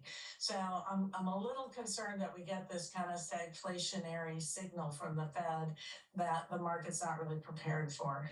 Kathy, the Fed has a couple prongs that they could pull today. One of them is indicating how many rate cuts they're expecting on average, potentially, with assuming and suggesting among Fed members later this year. And then there's quantitative tightening. There's a balance sheet that has come down substantially from the all-time high, allowing them to roll off the maturing debt and not reinvest it. If they stop allowing that debt to roll off their balance sheet, would that be more supportive to markets than anything they could do with the front end of the yield curve? I don't think so. I mean, when we look at quantitative tightening, we don't really see a good correlation with movement in the market. And I think it's a bit more technical than that when they consider ending QT. So it does free up some liquidity at the banks. I'm sure a lot of people will take some excitement from that or view that as a bullish sign. But I really don't think that outside of freeing up a little bit of liquidity with the debt ceiling hanging over us, that's really going to be a big signal for the market. Kathy Jones, 10-year real yield, 2.00%. Nice, convenient number. What does that signal to you, and where will it be 6 months, 12 months out? Well, I think it signals it is a pretty good. You 2% real yield. That's pretty much near a long-term historical average. It might be a little bit lower than it was in previous decades, but for this market, 2% real yield is pretty attractive. And I don't know that it's going to change a whole lot going forward. I would think it might come in a little bit if we get sort of expectations on inflation down. But by and large, I think 2% to 2.5% is a pretty good spot for real yields to be at the longer end of the curve. If the Fed, Kathy, puts out projections that do have stagflationary type tendencies or trends baked within them, what does a Fed put look like going forward? I think, if we believe in a Fed put, I'm not sure I believe in a Fed put, but if we believe in a Fed put, it really has to be more about if we run into an economic problem that the Fed has to act to counter. And so I don't know that there's a signal that we would see in this kind of a meeting, because we're not into an economic downturn of such magnitude that they have to do something. Yeah, the stock market's down from the highs, but it's clearly still pretty high. And the economy, although it is slowing and we see some softness underneath the surface, it's not collapsing. There's no crisis at the moment that the Fed needs to address with the Fed put. So I think they would really like to reserve that for some sort of crisis situation or a very serious situation that weakness, say, in the financial markets would somehow transfer into the real economy. But at this moment in time, it doesn't seem that bailing out a market at this level makes much sense for the Fed. Let's build on this conversation and bring in Aditya Bave of Bank of America. Aditya, welcome to the program. Was reading your research over the past week or so on this Fed decision. You said the power put is not forthcoming. You're anticipating a stagflationary mix in some of the forecasts they unveiled in about 9 minutes' time. Let's talk about those forecasts together, Aditya. So in the SEP last time around, the 2025 GDP forecast was 2.1%, unemployment rate at about 4.3, PCE, core PCE 2.5, and a median dot plot basically signaling maybe 2 cuts for 2025. What do you think about all of that ultimately changes in the next 10 minutes or so? Good afternoon. Thanks for having me. So we expect growth to be marked down a little bit to 1.8%. I think they can do that without getting particularly political, because they can just say, look, this is just a reflection of the expected weakness in first quarter GDP, right? And then on the inflation side, equally, just as a reflection of the last 2 months of data, which really have been quite disappointing without any tariff impact, we think they can go up to about 2.7% on the core PCE. We don't expect the dots to change, so they stay frozen at 2 cuts for this year. But if you really want to see what they're thinking, where they don't want to tell you what they're thinking, look at the distribution of risks. We think the distribution of risks at the back of the SEP will show a meaningful shift towards weaker activity and higher inflation. Which raises a question of how they can respond to this. This is the nightmare of central bankers around the world. Stagflationary-like kinds of trends. How do they message that they want to support an ongoing recovery while countering some of these trends, while remaining non-political? Right, so here's our framework for this. We understand that stagflation pulls their 2 mandates in opposite directions. So then you have to ask, where do you have buffer? We think you have buffer on the activity side of the economy with the labor market close to full employment, with growth well above trend, and financial markets at least starting this period of weakness from all-time highs in equities, right? Whereas on the inflation side, you don't have any buffer because you're already above trend. That's why we think that it's going to be very difficult for them to cut unless there are quite significant risks of a recession, which we don't see. And that's why we don't have them cutting any further. Well, Michael, I'm going back and forth here between the dots in my bracket, and I'm really having trouble here. I mean, both of them are a complete fiction. How do you construct dots right now? I don't know how you do it in a normal time. How do you construct a Fed estimate of dots here, or is it like picking the bracket? Well, I think they've told us they believe that the neutral Fed funds rate is much lower than where they currently are. So their bias is to look for an opportunity to bring rates down. I think Aditya is right. I disagree with them all year. They may not cut rates, but I think over the next couple quarters, they're not going to have an opportunity to cut rates, but they're going to bring them down. We're going to see that in the dots. Is the dispersion going to widen today? To me, that would be the shock. I just don't see that. But is it the spread of the dots today? Yeah, I think it has to. I think there will be those who are hawkish that will be concerned about inflation, and there will be those who are dovish that will be concerned about rising unemployment, and that's the opposite pole that Aditya talked about. Just gauging how market participants, TK, feel about this over the last couple of weeks or so, the hawkish risk here, and I'm sure, Bob, you might agree, the hawkish risk here going into this meeting is that you downgrade your growth outlook. You have to push the unemployment rate up for the next year or so, and the median dot stays the same and still signals 2 cuts. That would be a hawkish development, and that's the risk for this Federal Reserve. They do nothing, they try to do nothing, the rest of the world changes around them, and doing nothing, the meaning of that changes. Is that the hawkish risk going into this one? I'm not so sure that's entirely hawkish. I think the market is more or less expecting that. I think if they bring down rate cuts to one cut. That would be particularly hawkish. That would worry me. And then I would be concerned that they're actually not expecting inflation to be temporary. They're not looking through it. They're concerned that it will be entrenched at these levels. On the flip side, Naditya, I'd love your thought on this. If they are somewhat dovish and they do feel like, or they give the sentiment that they're more concerned about weakening growth than inflation, does that lead to a massive sell-off in the long end of the yield curve? I think that's going to be very positive for risk. So let's start with that. And, on the long end, it's mixed because it also depends on what happens with QT and so on. But that I think would be a very, very encouraging thing for risk assets, although nothing that they've told us to date suggests that they're going to go in that direction, right? I mean, all they've told us is we don't know what's going to happen, and essentially, therefore, we are frozen where we are. Well, Bob, you're nodding, but I wonder, at a certain point, we talked about how after they cut by 50 basis points, we saw a huge rise in 10-year yields, and people said, oh, they made a policy error. Well, why wouldn't this sort of fear of doing that again prevent them from taking a more dovish tilt, at least in the near term? Because I think back then the market was very excited that they would be on a path to 3%.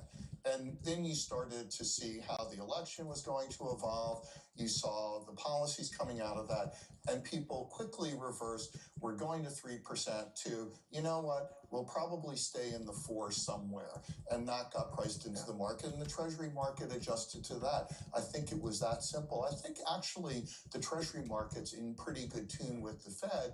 The Fed's in pretty good tune with the data. The question is, what will the data be 3 to 6 months from now? The sentiment, or will it all have changed yet again? My head hurts with the dots discussion. Kathy Jones, save me here. With the unusualness of the moment, what do you do with a portfolio duration or maturity? How do you nudge that? Which way do you move?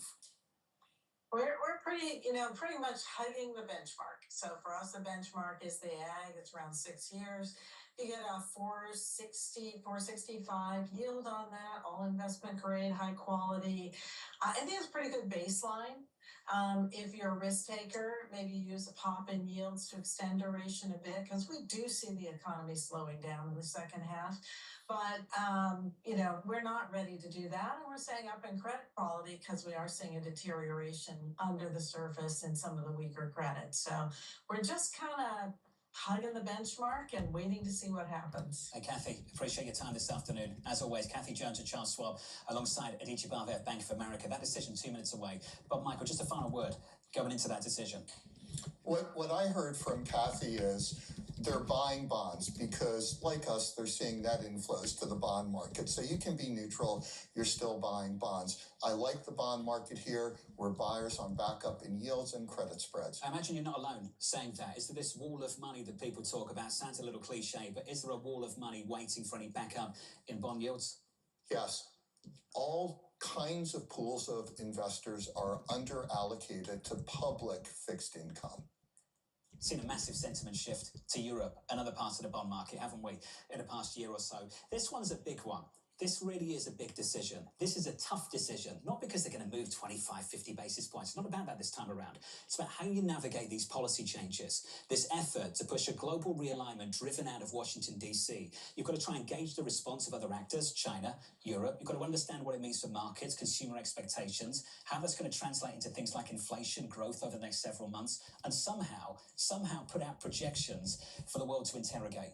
Which people will have to understand is something of a dartboard, throwing darts at it. Some of the questions, and I wrote down a whole host of them that I have for Fed Chair Jay Powell today. One of them is, are you more worried about stagflation-like conditions today than you were on January 29th? And if so, why? What has changed? And see how that gets navigated. I look at their dual mandate quickly here, John. The dual mandate, it's all about labor, and it's moved the second derivative of some of those series. Bernanke would say there's a lot of hockey sticks out there. And is there a stagflationary mix in these forecasts? Remember, this is a 3-part act. In about 10 seconds' time, you get 2 parts. You get a decision and the forecast. 30 minutes later, you will have a news conference with Chairman Powell. The equity market going into this one firmer by 0.4% on the S&P 500. With the decision is Mike McKee. Well, I was wrong. We do have some news today. No change in rates, but a significant cut. 消息出来了，兄弟们，不降息啊，不降息。啊，怎么往上拉盘？插针了，我去。the dot plot, even though there's still 2 cuts forecast for next year. There's a pause in QT and a descent on that. The benchmark rate stays the same, 4.25% to 4.5%, but the policymakers cut their 哇，我空单平的太及时了啊，兄弟们！ to 1.7% from 2.1%, and next year to 1.8% from 2%. Headline PCE inflation rises to 2.7% this year from 2.5%, and core to 2.8% from 2.5%. The unemployment median for this year is now 4.4%, up 1/10. In their statement, officials removed language that risks to the employment and inflation mandates are roughly in balance, now saying the committee is attentive to the risks on both sides of its dual mandate. They emphasized that by saying uncertainty around the economic outlook has increased. That's reflected in the dot plot. 8 members now see 1 cut or 2 cuts or fewer. The median stays at 2 cuts with 2 more for 2026. The Fed, beginning in April, will slow its balance sheet runoff to $5 billion a month from $25 billion for treasuries. It will retain the $35 billion cap on mortgage redemptions. They don't attribute the change to anything, not to the debt ceiling, but we would expect Chair Powell to talk about that in his news conference. But the change in the runoff drew a dissent from Governor Chris Waller, who approved of the no change in policy rates, but dissented on the idea of slowing the balance sheet runoff. Mike McKee, there's so much to work through here. Appreciate your time, sir. Apparently, stagflation is bullish. We'll get to that in a moment. We are firmer in the stock market by 0.6% on the S&P. On the Nasdaq, we're up by 0.8%. Mike went through the forecasts and the revisions. Let's do that again, because these are significant changes. Let's focus on 2025 and look at the median projection. The change in real GDP. The projection now, 1.7%, down from 2.1% previously. Those forecasts made back in December. Unemployment up to 4.4%. The previous forecast was 4.3%. Core PCE, 2.8%. The previous projection, 2.5%. And the median dot, unchanged. So, Lisa, what we've got here is the Federal Reserve essentially saying inflation is going to be higher than we thought it would be. Growth is going to be weaker than we thought it would be. And as for policy, well, policy doesn't change. That is the stagflationary mix in the forecast that some people were anticipating. Because we've heard it from all across Wall Street. If they hadn't done this, that would be sort of surprising, since they seem to be reflecting a general sentiment out there. Key question. How are they going to explain why? What has changed? Given the fact that, yes, we've gotten data that has come down, but we haven't necessarily seen a big spike up in inflation. And depending on what inflation expectations you've seen, you haven't necessarily seen them go up that much either. I do think it's interesting about quantitative tightening. I do think it's interesting about Fed Waller dissenting. And I'd like to hear a whole lot more. I also think it's interesting you're not seeing a huge reaction from the 10-year yields on that. He's running. Talked about that a few times. We'll come back to that later. If you don't know what we're talking about, Jim Bianco has thoughts. I'm sure he joins us in just a second. Let's turn to the bond market. Bond yields were higher going into this decision. They are now just about unchanged, around 430. So we haven't broken out that range, that very tight trading range. 兄弟们，评论区里面说不会的，等一下鲍师傅讲完话之后，我给大家讲一下啊。A lot of cross currents to this decision here, Lisa. You've got stagflationary mix in the forecast. The median dot remains the same, implies 2 cuts for 2025, and then you're slowing down the balance sheet runoff at the same time.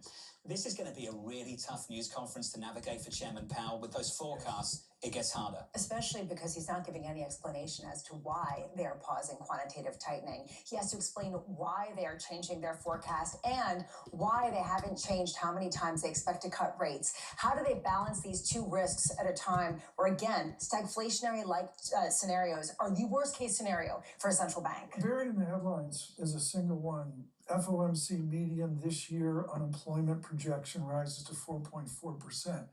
The moment that overshoots, the dialogue changes. I don't know, with all of our esteemed guests, John, I'll let you decide. 欧元上涨，美元降低了啊！大家看看美元的这个大阴线。But I'm sorry, 4.4% is emotionally for President Trump a long way from where we are right now. Tom, I think we have to be really patient about how we process and internalize what the Federal Reserve is telling us this afternoon. I often say when we get a Fed decision or economic data, these are the market moves, let's see if they stick. These are the market moves. We'll see if they stick. I don't think the market moves right now should shake the narrative too much. Just take a step back. Don't even look at the market. The Federal Reserve is telling you that they've had to dial back growth expectations, but that won't lead to lower interest rates. The Federal Reserve is telling you that on the margin, unemployment's going to be a little bit higher. But relative to what we thought back in December, that doesn't mean additional interest rate cuts. On the surface, looking at that alone, and I know there's a lot more going on here, that's a hawkish decision from the Federal Reserve. On the margins, this is them saying that they need to prioritize inflation just as much as unemployment rising to 4.4%. And that right now, the market's grappling with at a time where inflation is as much of a risk to asset prices as is potentially downward growth. And look at John, a message just in from Drew Mattis of MetLife. He's getting closer to being a net buyer of treasuries again. I told him to call Bob Michael. Bob Michael's with us now from JP Morgan Asset Management. Bob, we gave you some time to go over this one. What are your thoughts? This is a dovish Fed. When I look at how they changed their expectations, they lowered GDP by more than they raised inflation. That's tip number one. You look at unemployment, they're worried about how businesses will respond. So they raised unemployment. That's tip number two. And then they said, I believe, uncertainty around economic activity increases. Think if you're in corporate America and you hear that, what do? You stop spending and you hold all the capital you can. This is a very dovish Fed. Put your interest rates where your mouth is, not you, Chairman Powell. Why have they kept the median dot unchanged? What's that about? If they are that dovish, if you're downgrading growth, shouldn't you back that up with a lower median dot? Well, I think that they're comfortable with the two dots where they are. It's 2 more rate cuts. I'll take it. Jim Bianco of Bianco Research can get in on the conversation. Jim, I'd love your thoughts on this situation. We talked about it, lots of cross currents, lots to process. Where do you stand on what we've just heard?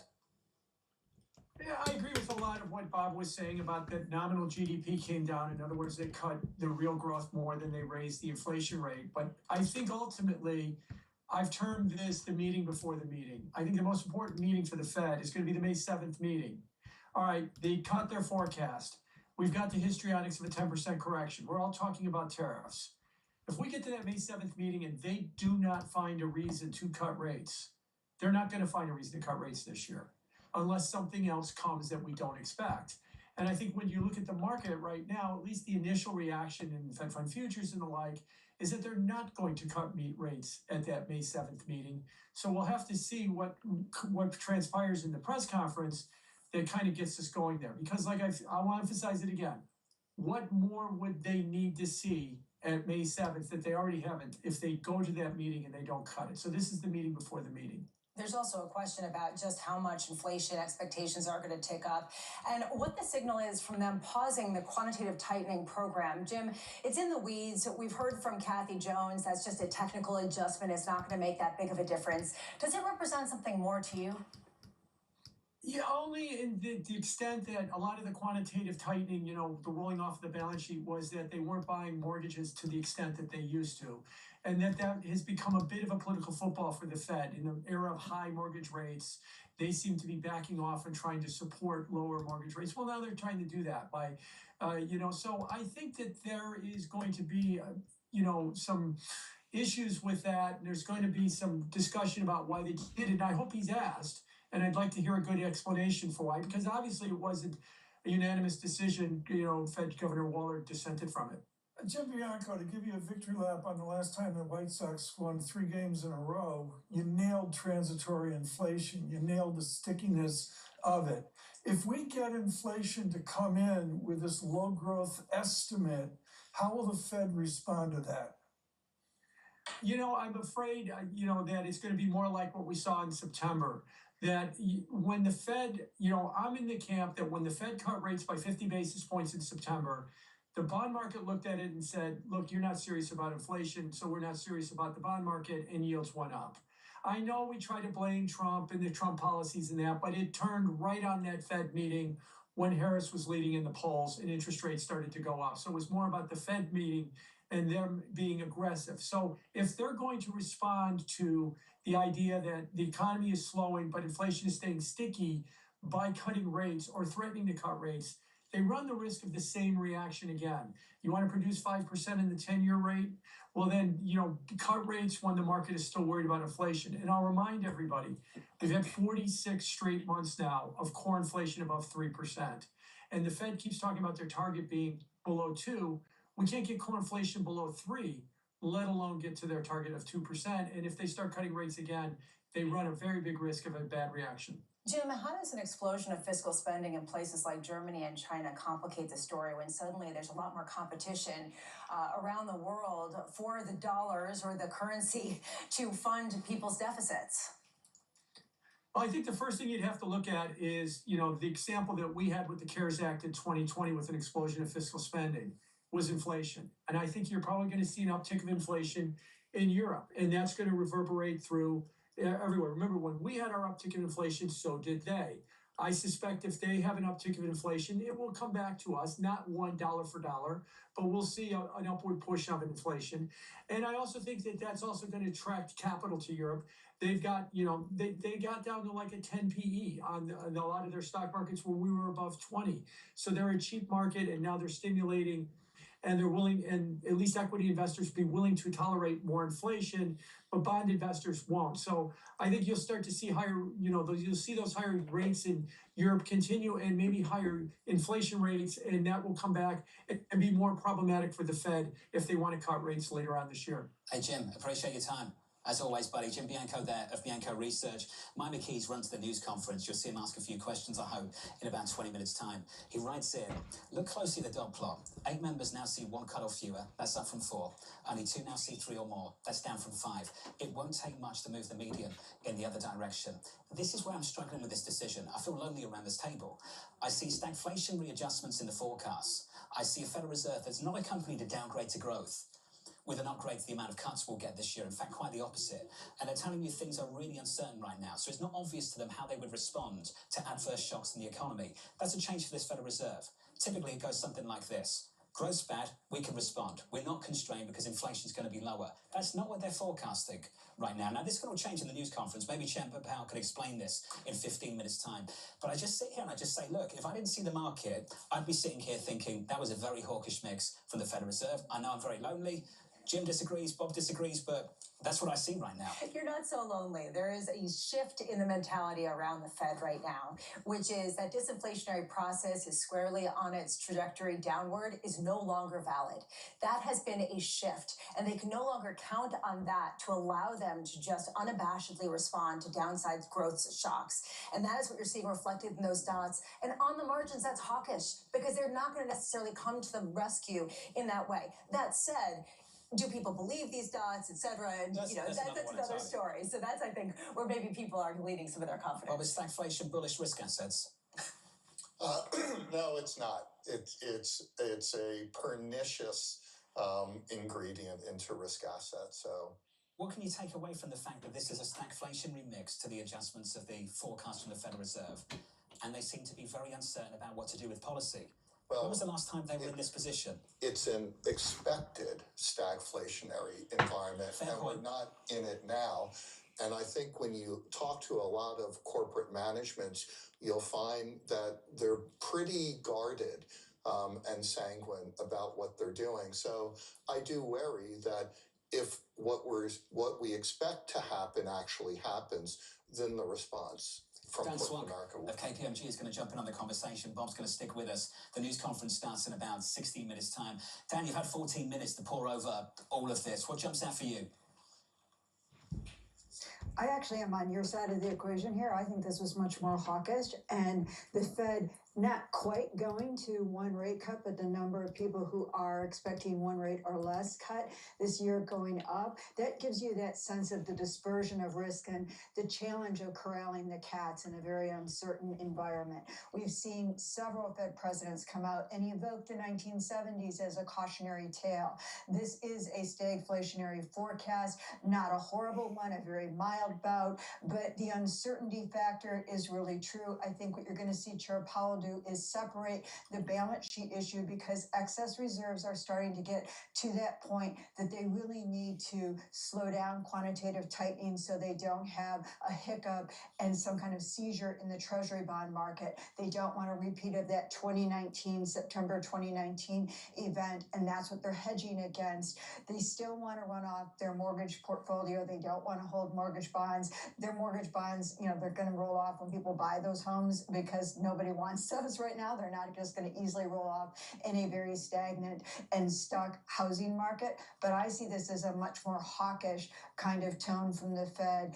Also important to note, the ingredients that go into the PCE, which the Fed has already calculated between 0.3 and 0.4%, an acceleration, not the cooler numbers we got in the CPI and the PPI. It's going to be 2.8% core PCE next Friday for the month of February. That's an uptick in inflation, both on a month-to-month basis and year-over-year basis. They know that. They've made that calculation as well. Diane, across Wall Street, a lot of people have downgraded growth expectations and upgraded inflation expectations, talking about the policy mix in Washington, D.C. How does the Fed address this without getting political?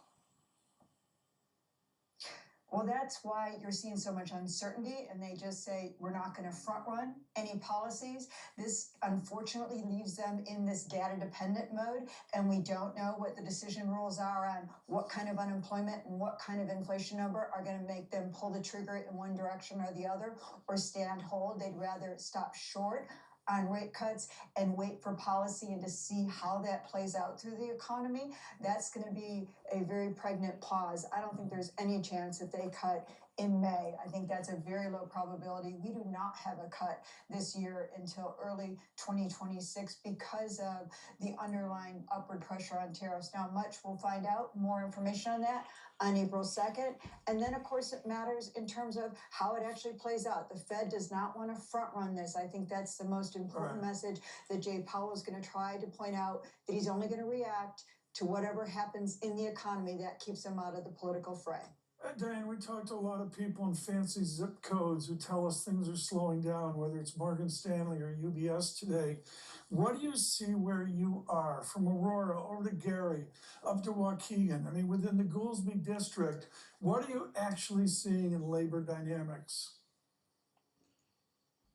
We are seeing some slowdown. I spend a lot of time talking to a lot of small businesses in the area as well. And one of the things we're really starting to see is things like that pullback in restaurant spending that we saw in retail sales, this sort of hesitancy, builders complaining that people aren't walking through, doing seeing the kind of looking for houses that they had seen out there before, not seeing the foot traffic they once did. Those are things that are important because that's sort of reflective of some of the consumer confidence numbers. Now, we've also seen a lot of front running of tariffs, and every company I know out there is trying to hedge their tariff situation. That's already pushed up costs of many things even before the tariffs that we have currently went into effect, and they're now having to deal with that as well. And that's a very challenging environment. There is a real chill, of course, in terms of what is the carve out for USMCA, and many companies that technically qualify for USMCA and the carve out that they hope to get in the auto industry on April 2nd, they did not apply for the permission on that because there just wasn't a reason to before, and now they have to be certified. So this scramble in terms of, I'll tell you, our tax and customs group, and I work with them constantly, and logistics are absolutely slammed right now. Diane, there was a time when Tom and me got in trouble for calling an ECB news conference a snooze fest. We're not going to get in trouble this time around because this won't be a snooze fest. This is gripping stuff, Diane. I just wonder from your perspective what you would ask Chairman Powell as that news conference begins in 10, 11 minutes' time. I think the most important thing to ask, because he's not going to be able to tell you what the actual reaction function is, but we know they're doing scenarios. He talks about scenarios. We need to sort of push him on what are the scenarios that the Fed's looking at right now, and what does that mean for policy? John, Ian Lincoln, publishing at Bank of Montreal, BMO, he supports John Farrow's view. The distribution of projections shifted hawkishly. Look, the fact we're having a debate about it means that Chairman Powell needs to address something in about 10 minutes' time. Dan Swank says it's hawkish of KPMG. Dan, appreciate your time as always. Bob Michael of JP Morgan Asset Management says it's dovish. Now, maybe we can explain this by saying that there are different seats here. One is an economist, just talking about things as they see them. Another is a market participant saying, well, this is what was priced and this is what was expected in financial markets. And maybe you can make that argument this afternoon. But I do think if you take the market out of it, Lisa, if I just looked at those forecasts, if you told me they'd be downgrading growth expectations and maintaining interest rates, in fact implying that maybe it'll be 2 cuts or less, not 2 cuts or more, based on where the median dot and the distribution of dots was last time around, I think we'd all agree that that was a touch hawkish. I think the vocabulary has changed. And frankly, this scenario is gotten away from the vocabulary that we used to use in a very different time. If you're talking about stagflationary-like environments, suddenly the definition of hawkish and dovish takes on a very different approach. The rules have changed. Matt Lazzetti joins us now of Deutsche Bank. Matt, welcome to the program. We've got a split decision here. You're going to be the break-in vote. Matt, where do you go? Is this dovish or hawkish this afternoon? What is this? I would love to be the two-handed economist at this point, just telling you it's either hawkish or dovish. I think, given the downgrade to growth and the increase in the unemployment rate, the fact that you saw an upward shift in the dots is kind of clearly a hawkish signal.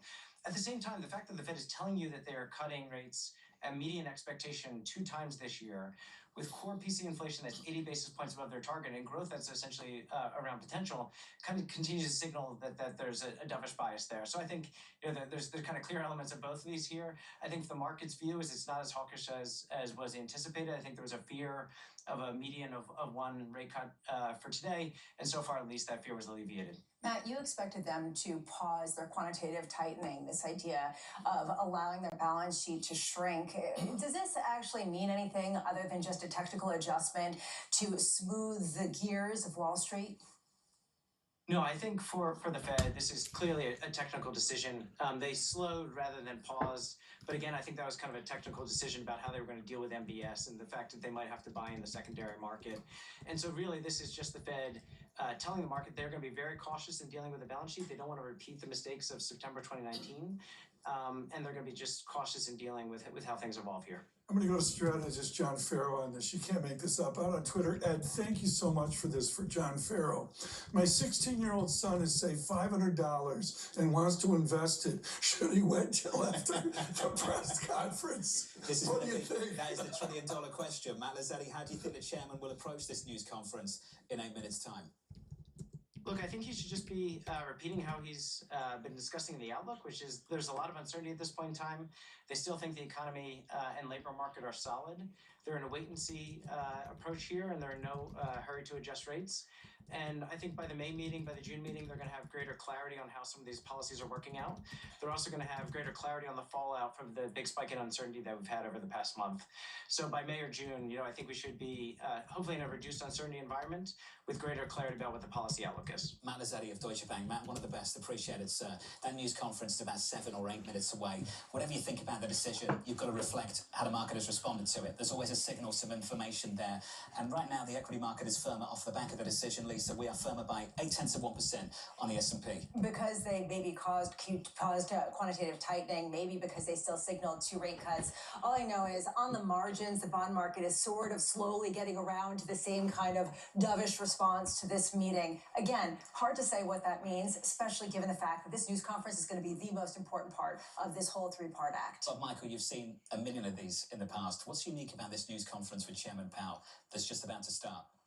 I've been watching a couple things. For the last month, we've watched gold go up and flows into short-duration government bond funds, which told us investors were looking for the safest anchor in the storm. While we're seeing equities drift higher today, maybe it's a little bit of relief, we're seeing the same response. Investors are trying to counterbalance that. Gold has turned up. It's about up $5 an ounce. It was down, and money's gone into the Treasury market. This defines the conundrum in markets. It feels good right now, but there's an expectation things are going to get a hell of a lot worse when broader tariffs hit. Yeah. How is the Fed going to deal with it? John, importantly, not only is gold up, gold is up to record highs. All-time highs, through 3K. Which has raised this question about what's going on. Is there this larger question about assets moving away from the United States? I just wonder, you say it feels good now. Does this feel good? Does this sort of projection feel good for anybody? I mean, what do you do with this? How come risk assets seems to still be looking for a Fed put at a time where the Fed is telling us we have no clue what to do? I think everyone's relieved that the Fed didn't jump to significant conclusions, that you're not seeing 0 or 1 rate cut. And I know there's a change in the balance, that they didn't raise inflation expectations to over 3%. I think we'll look further into the statement. I think investors took comfort from that this is going to be a balanced and stable Fed. They know about as much as we do, and who knows what's going to happen over the next couple months. Is Fed policy still in a good place? It's in a great place. It really is. I think it's a miracle. They got us to 4% unemployment, 4% wage growth, 2-ish% GDP, 2.5% inflation from where they were. And now they've been dealt a real problem with a global trade war, which is a stagflationary economy killer. So I'm going to ask the question slightly differently then, but it's the same one. Is the Federal Reserve in a good place?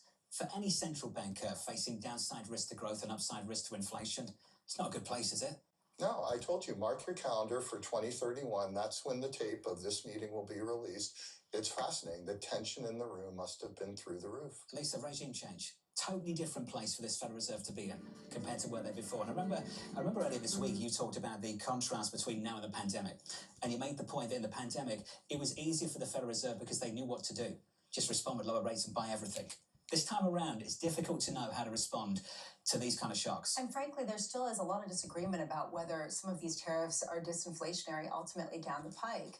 Right now, they have to not overreact at a time where they are very worried about unemployment rates going up because they know how scarring that can be for an economy and the sort of long lags that can hold. I would point out that whatever anybody's politics, at any time you pick up your cell phone and you look at names 6, 7, 8 newspapers, including Bloomberg News, people are shocked, John, at the cacophony of headlines. I think the Fed is part of that discussion. They have to be incredibly ex post until they see those headlines work out, political headlines. It's one of those meetings, Tom, where you can sort of create a narrative out of everything here, hawkish or dovish. I do think it's material and something we haven't talked about just yet. If you look at the forecast for core PCE, yes, they had to revise that higher for this year, but I think it's notable. You really start to gauge how the Federal Reserve feels about if there is an inflation shock, how long lasting it will be. Now, I don't expect them to use the T word later on in this news conference, but it's implied in the forecast. They're looking for 2.8% in 2025, relative to the previous projection of 2.5. But then you look at 26 and 27, unchanged at 2.2% and 2.0%. We're trying to tease out what they really think about policy without them telling us what they really think about policy. And I think that's one way of doing it. So let's translate this. What this means is that there's initial adjustment up in prices with the tariffs, with some of the other trade tensions, with slower growth coming down the pike that limits demand because the supply is not going to be somewhat constrained or more expensive. And then you get disinflation because they have to ultimately lower their prices. This is what they're trying to gauge out. What their role in this is a lot less clear. Is that another way of saying transitory in those forecasts, Bob? John, you know what's amazing? We're 2 months into an administration that's creating this volatility. The Fed and we have 3 years and 10 more months of this to go. Think about that. So they've still got to wait for April 2nd. The big changes come at the start of April. So this is really something they have to deal with. How do they signal steady, calm, predictable hand at a time when everybody's heads are spinning and they cannot react too quickly? That is going to be a difficult thing to message, given the fact that a lot of people are saying this has to do with policy changes that haven't been firmed up, that are still negotiations more than just pure policy. We're beyond the world where you can provide forward guidance. So we're not expecting sort of clear clarity on any forward guidance, but this is the kind of world where you need to clearly establish the reaction function. How will you as a committee respond to certain scenarios? That's what we want to hear in this news conference, I think, and that's what we want to see from the chairman when that news conference begins in about 60 seconds' time. And what you're going to get is some people thought this, some people thought this. Chris Waller dissented because he might be or might not be in the running to be Fed chair. This is going to be a very difficult messaging act for Fed Chair Jay Powell, especially given the flipping and the flopping from December to January. Governor Waller can speak for himself. I'm sure he's got other ambitions that maybe Chairman Powell doesn't want to talk about in this news conference. Bob, you're always fantastic about this. What would you ask the chairman in this news conference if you had a seat in that room right now? What would be top of mind? I'd ask him what the Fed is watching to gauge inflation expectations. What do you think they are watching? Because it doesn't seem to be the survey data. Or is it the survey data? Have they been spooked by that? Is it the hard data? Is it both? I think it's a combination of both, and I think it's also going to do from their survey of small and mid-sized businesses, see what they're going to do with the price increases and see how much of those they'll push through. How much weight they put on all of this will be incredibly important. The chairman of the Federal Reserve with a very challenging news conference. That news conference begins right now. Good afternoon. My colleagues and I remain squarely focused on achieving our dual mandate goals of maximum employment and stable prices for the benefit of the American people. The economy is strong overall and has made significant progress toward our goals over the past 2 years. Labor market conditions are solid, and inflation has moved closer to our 2% longer run goal, though it remains somewhat elevated. In support of our goals, today the Federal Open Market Committee decided to leave our policy interest rate unchanged. We also made the technical decision to slow the pace of decline in the size of our balance sheet. I'll have more to say about these decisions after briefly reviewing economic developments. Economic activity continued to expand at a solid pace in the fourth quarter of last year, with GDP rising at 2.3%. Recent indications, however, point to a moderation in consumer spending following the rapid growth seen over the second half of 2024. Surveys of households and businesses point to heightened uncertainty about the economic outlook. It remains to be seen how these developments might affect future spending and investment. In our summary of economic projections, the median participant projects GDP to rise 1.7% this year, somewhat lower than projected in December, and to rise a bit below 2% over the next 2 years. In the labor market, conditions remain solid. Payroll job gains averaged 200,000 per month over the past 3 months. The unemployment rate at 4.1% remains low and is held in a narrow range for the past year. The jobs to workers gap has held steady for several months. Wages are growing faster than inflation and at a more sustainable pace than earlier in the pandemic recovery. Overall, a wide set of indicators suggests that conditions in the labor market are broadly in balance. The labor market is not a source of significant inflationary pressures. The median projection for the unemployment rate in the SEP is 4.4% at the end of this year and 4.3% over the next 2 years. Inflation has eased significantly over the past 2 years, but remains somewhat elevated relative to our 2% longer run goal. Estimates based on the Consumer Price Index and other data indicate that total PCE prices rose 2.5% over the 12 months ending in February, and that excluding the volatile food and energy categories, core PCE prices rose 2.8%. Some near-term measures of inflation expectations have recently moved up. We see this in both market and survey-based measures, and survey respondents, both consumers and businesses, are mentioning tariffs as a driving factor. Beyond the next year or so, however, most measures of longer-term expectations remain consistent with our 2% inflation goal. The median projection in the SEP for total PCE inflation is 2.7% this year and 2.2% next year, a little higher than projected in December. In 2027, the median projection is at our 2% objective. Our monetary policy actions are guided by our dual mandate to promote maximum employment and stable prices for the American people. At today's meeting, the committee decided to maintain the target range for the federal funds rate at 4.25% to 4.5%. Looking ahead, the new administration is in the process of implementing significant policy changes in 4 distinct areas: trade, immigration, fiscal policy, and regulation. It is the net effect of these policy changes that will matter for the economy and for the path of monetary policy. While there have been recent developments in some of these areas, especially trade policy, uncertainty around the changes and their effects on the economic outlook is high. As we parse the incoming information, we're focused on separating the signal from the noise as the outlook evolves. As we say in our statement, in considering the extent and timing of additional adjustments to the target range for the federal funds rate, The committee will assess incoming data, the evolving outlook, and the balance of risks.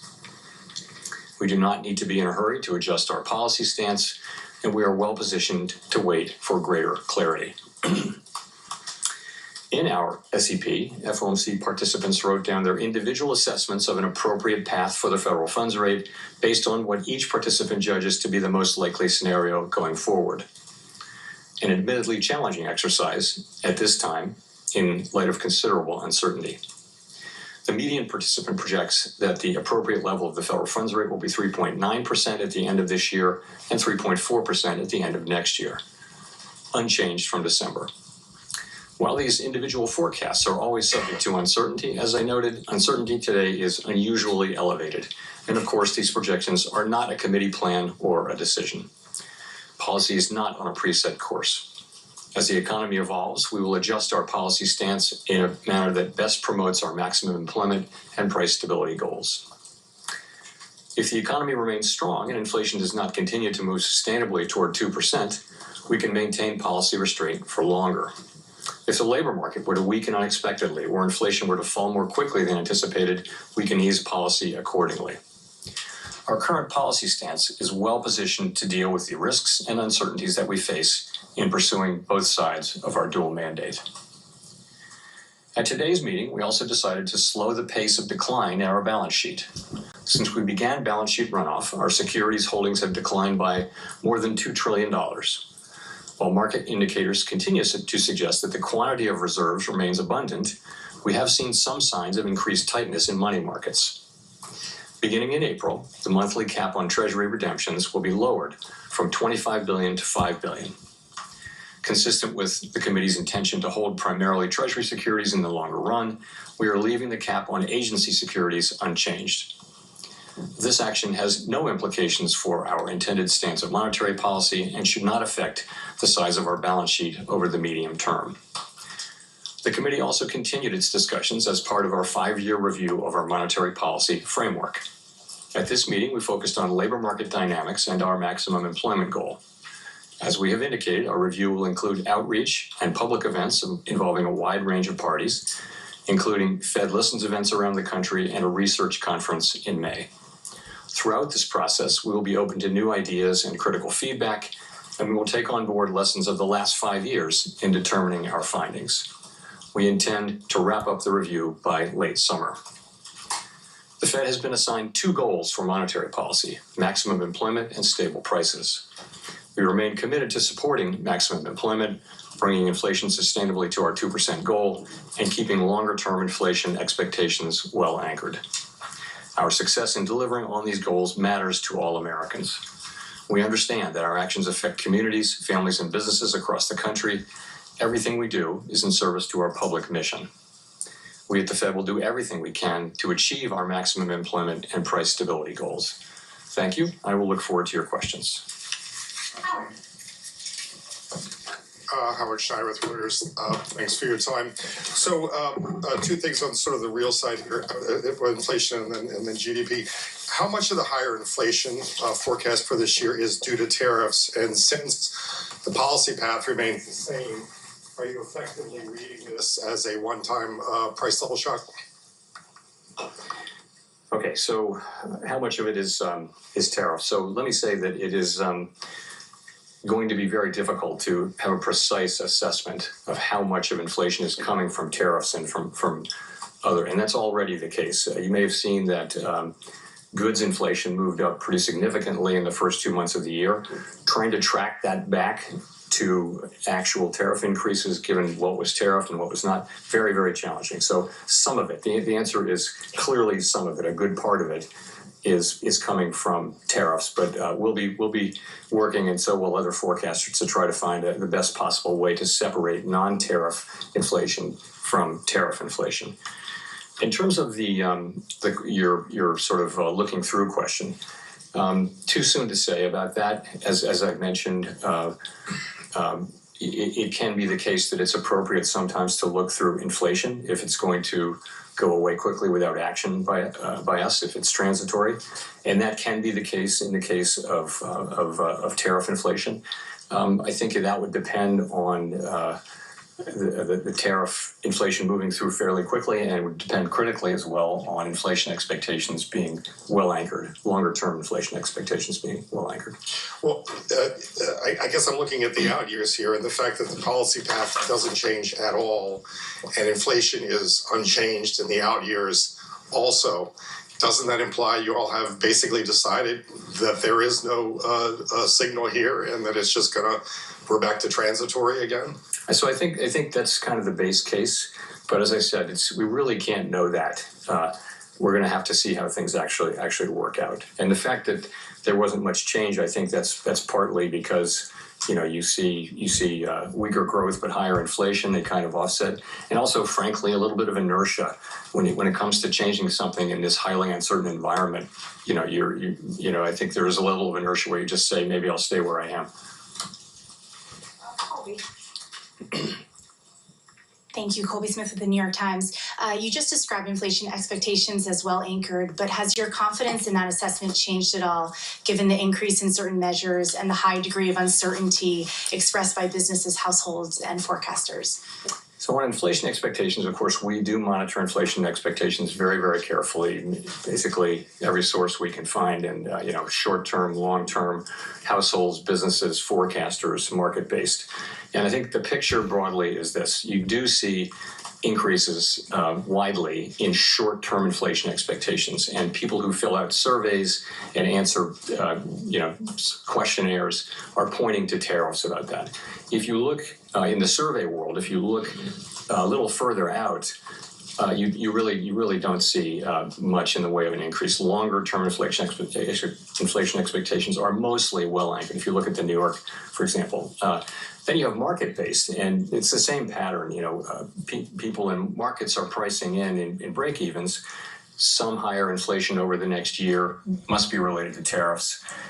We know from the surveys. But if you look out 5 years or the 5-year forward, you'll see that break-evens are either flat or actually slightly down in the case of the longer-term one. So we look at that, and we will be watching all of it very, very carefully. We do not take anything for granted.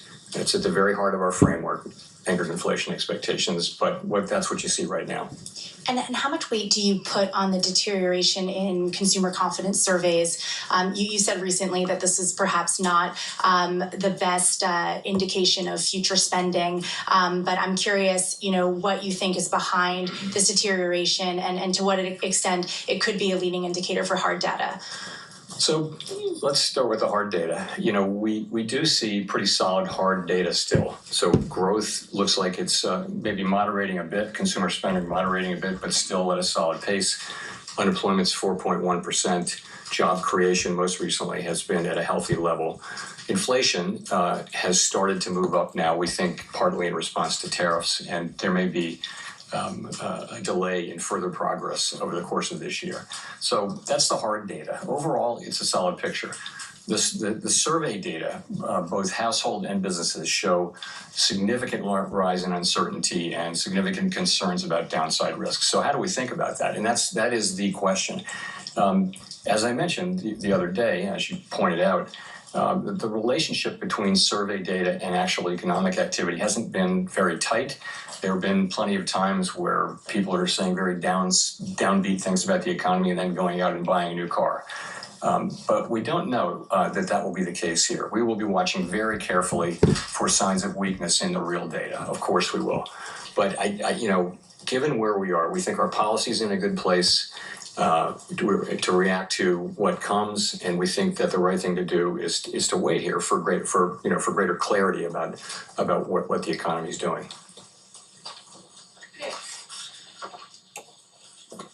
Nick Timmeros, The Wall Street Journal. Chair Powell, Chair Greenspan once defined price stability as an environment in which inflation is so low and stable over time that it doesn't materially enter into the decisions of households and firms. Can you say that today, that we have that price stability, that households and businesses are ignoring price growth? When you see buy in advance psychology, big changes in inventories, and surveys that show consumers, at least in the short run, expect higher inflation. So I do like that definition a lot. In fact, I used it at the recent conference where I spoke. So I think a world where people can make their daily economic decisions in businesses and they're not having to think about the possibility of significantly high inflation. We know inflation will bounce around. That is price stability. You know, I think we were getting closer and closer to that. I wouldn't say we were at that. Inflation was running around 2.5% for some time. I do think with the arrival of the tariff inflation, further progress may be delayed. The S&P doesn't really show further downward progress on inflation this year, and that's really due to the tariffs coming in. So delayed, but if you look at our forecasts, we do see ourselves getting back into the low twos in 26 and then down to 2 by 27, of course, highly uncertain. So I see progress having been made toward that, and then progress in the future. I think that progress is probably delayed for the time being. If that's the case, why are there cuts in the S&P for 2025? So again, people wrote down 2 cuts the last time, and they look at the and they wrote down meaningful decline in growth from 2.1 to 1.7 in 2025, a tick up in the unemployment rate, so not much there, but core inflation up by 0.3, and so those kind of balance each other out. So people, not everybody, but on balance, people wrote down similar numbers. The changes aren't that big. The other factor, though, as I mentioned, is just really high uncertainty. What would you write down? I mean, it's really hard to know how this is going to work out. And again, we think our policy is in a good place. We think it's a good place where we can move in the direction where we need to. But in the meantime, it's really appropriate to wait for further clarity. And of course, the costs of doing that, given that the economy is still solid, are very low. Thank you, Mr. Chairman. Edward Lawrence with Fox Business. So with near 4% unemployment rate, that should be low enough to bring people in from the sidelines in terms of hiring. But we're seeing the hiring rates have been stuck at 2023, 2024 levels. So what's going on there? Yeah, so that's a feature that has been for some time a feature of this labor market. You have pretty high participation accounting for aging. You've got wages that are consistent with 2% inflation, assuming that we're going to keep getting relatively high productivity. We've got unemployment, pretty close to its natural level. But the hiring rate is quite low, but so is the layoff rate. So you look at initial claims or layoffs.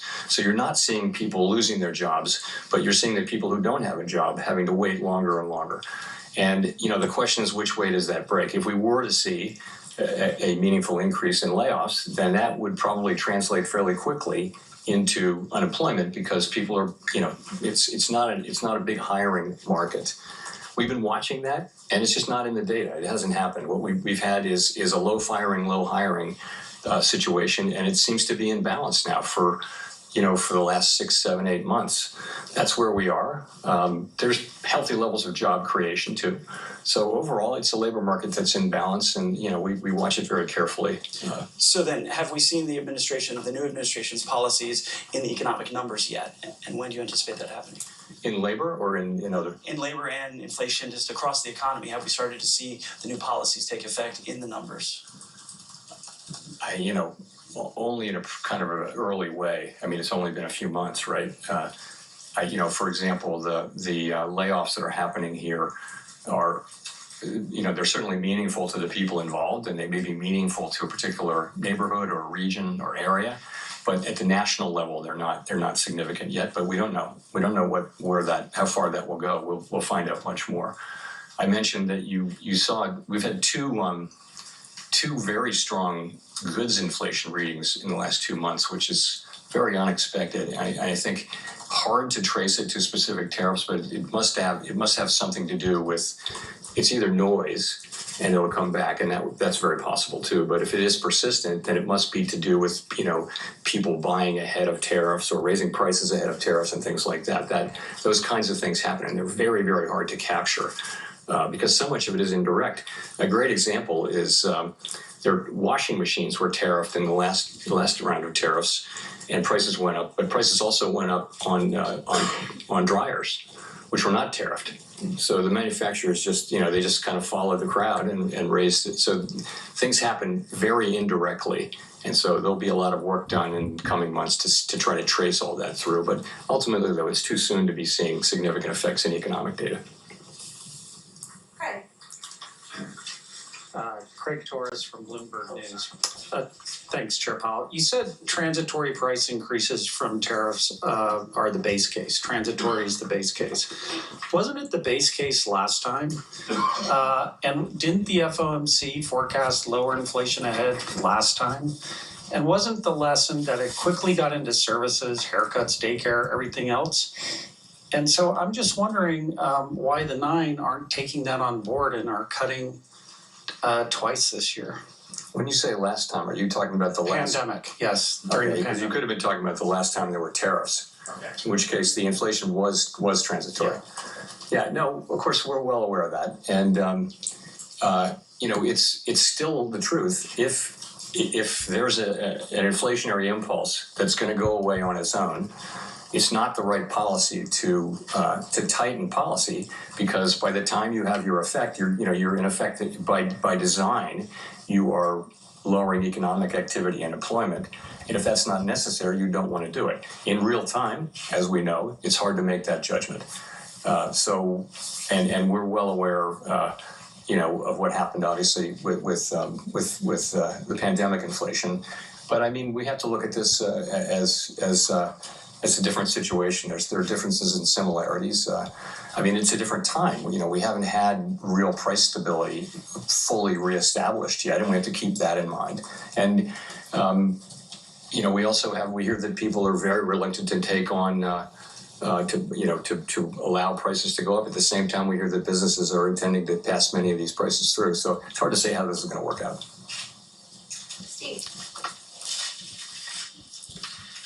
Steve Leisman, CNBC. Thanks for taking my question, Mr. Chairman. The Bank of Canada, in its last policy statement, said monetary policy cannot offset the impacts of a trade war. What it can and must do is ensure that higher prices do not lead to ongoing inflation.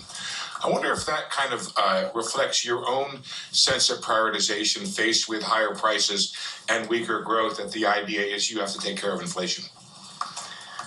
So we have two goals, right? We have maximum employment and price stability, and we have to balance those. And, there can be situations in which they're in tension, right? And we actually have a provision in our consensus statement that says what we should do in that case. That's a very challenging, situation for any central bank, and certainly for us. And so what we say that we'll do is we'll look how far each of those two goals is from each of those two measures is from its goal. And then we'll ask how long we think it might take to get back to the goal for each of them, and we'll make a judgment, because our tools work in one direction. We're either tightening or loosening. So it's a very challenging situation. Let me say, we don't have that situation right now. That's not where the economy is at all. It's also not where the forecast is. I don't know any mainstream forecast that really shows significant problems like that. Well, just to follow up, yesterday, the UCLA Anderson forecast said there's a high probability of a recession. Where do you stand on whether or not the slowdown you're seeing creates a higher probability or concern that you may have on recession? Thank you. There's always an unconditional possibility of a recession. It might be broadly in the range of 1 in 4 at any time. If you look back through the years, it could be within 12 months, a 1 in 4 chance of a recession. So the question is whether this current situation, those possibilities are elevated. I will say this: we don't make such a forecast. If you look at outside forecasts, forecasters have generally raised, a number of them have raised their possibility of a recession somewhat, but still at relatively moderate levels, still in the region of the traditional, because they were extremely low. If you go back 2 months, people were saying that the likelihood of a recession was extremely low. So has moved up, but it's not high.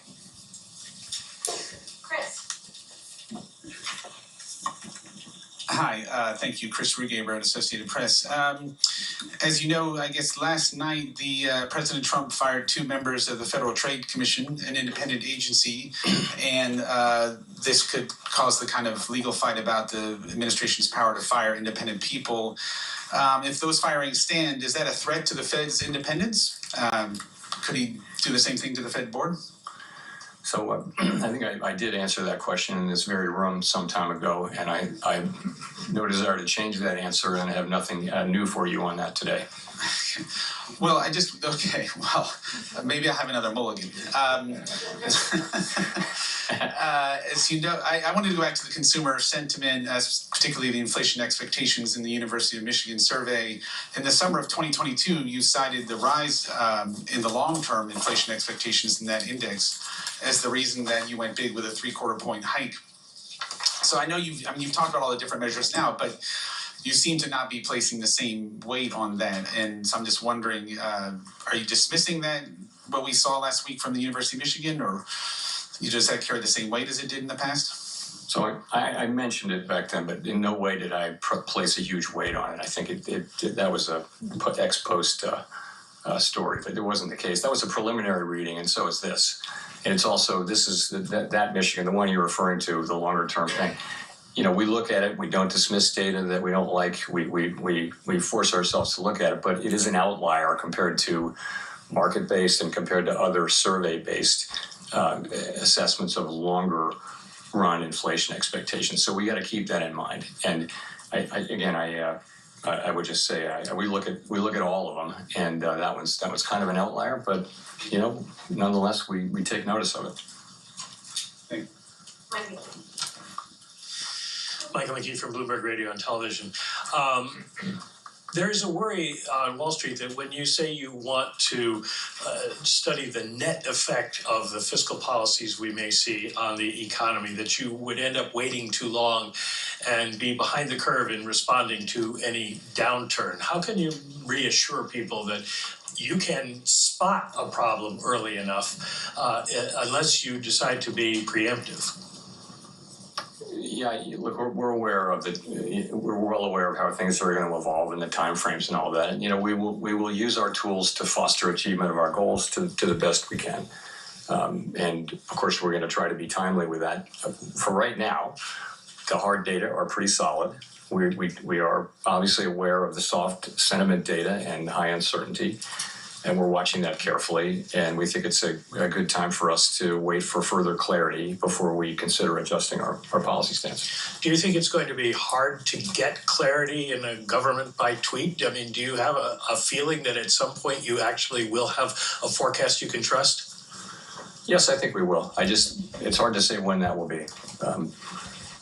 You know, these decisions are going to be made and they're going to be implemented, and then we'll know.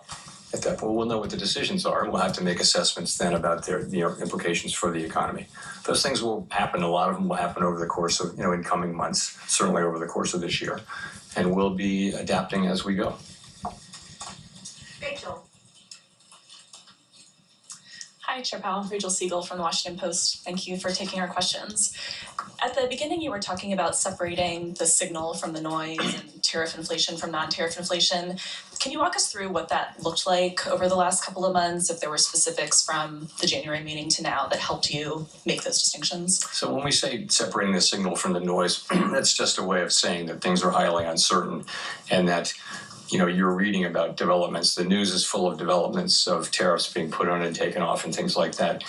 Some of that is noise in the sense that it's not really telling you anything.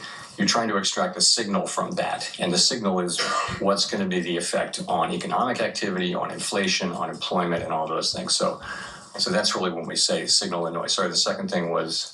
Or similarly for tariff inflation, non-tariff inflation, ways that you're making the distinction. That's sort of a special case of that. The idea being, and I do think that the first 2 months of this year are a great example. You've got high readings for goods inflation after a string of readings that average close to zero, and you have to ask, it's coming during tariffs, but you can't. It's very hard to actually scientifically go back and match up those increases and say, yes, I can prove that that's from tariffs, but it kind of has to be to some extent.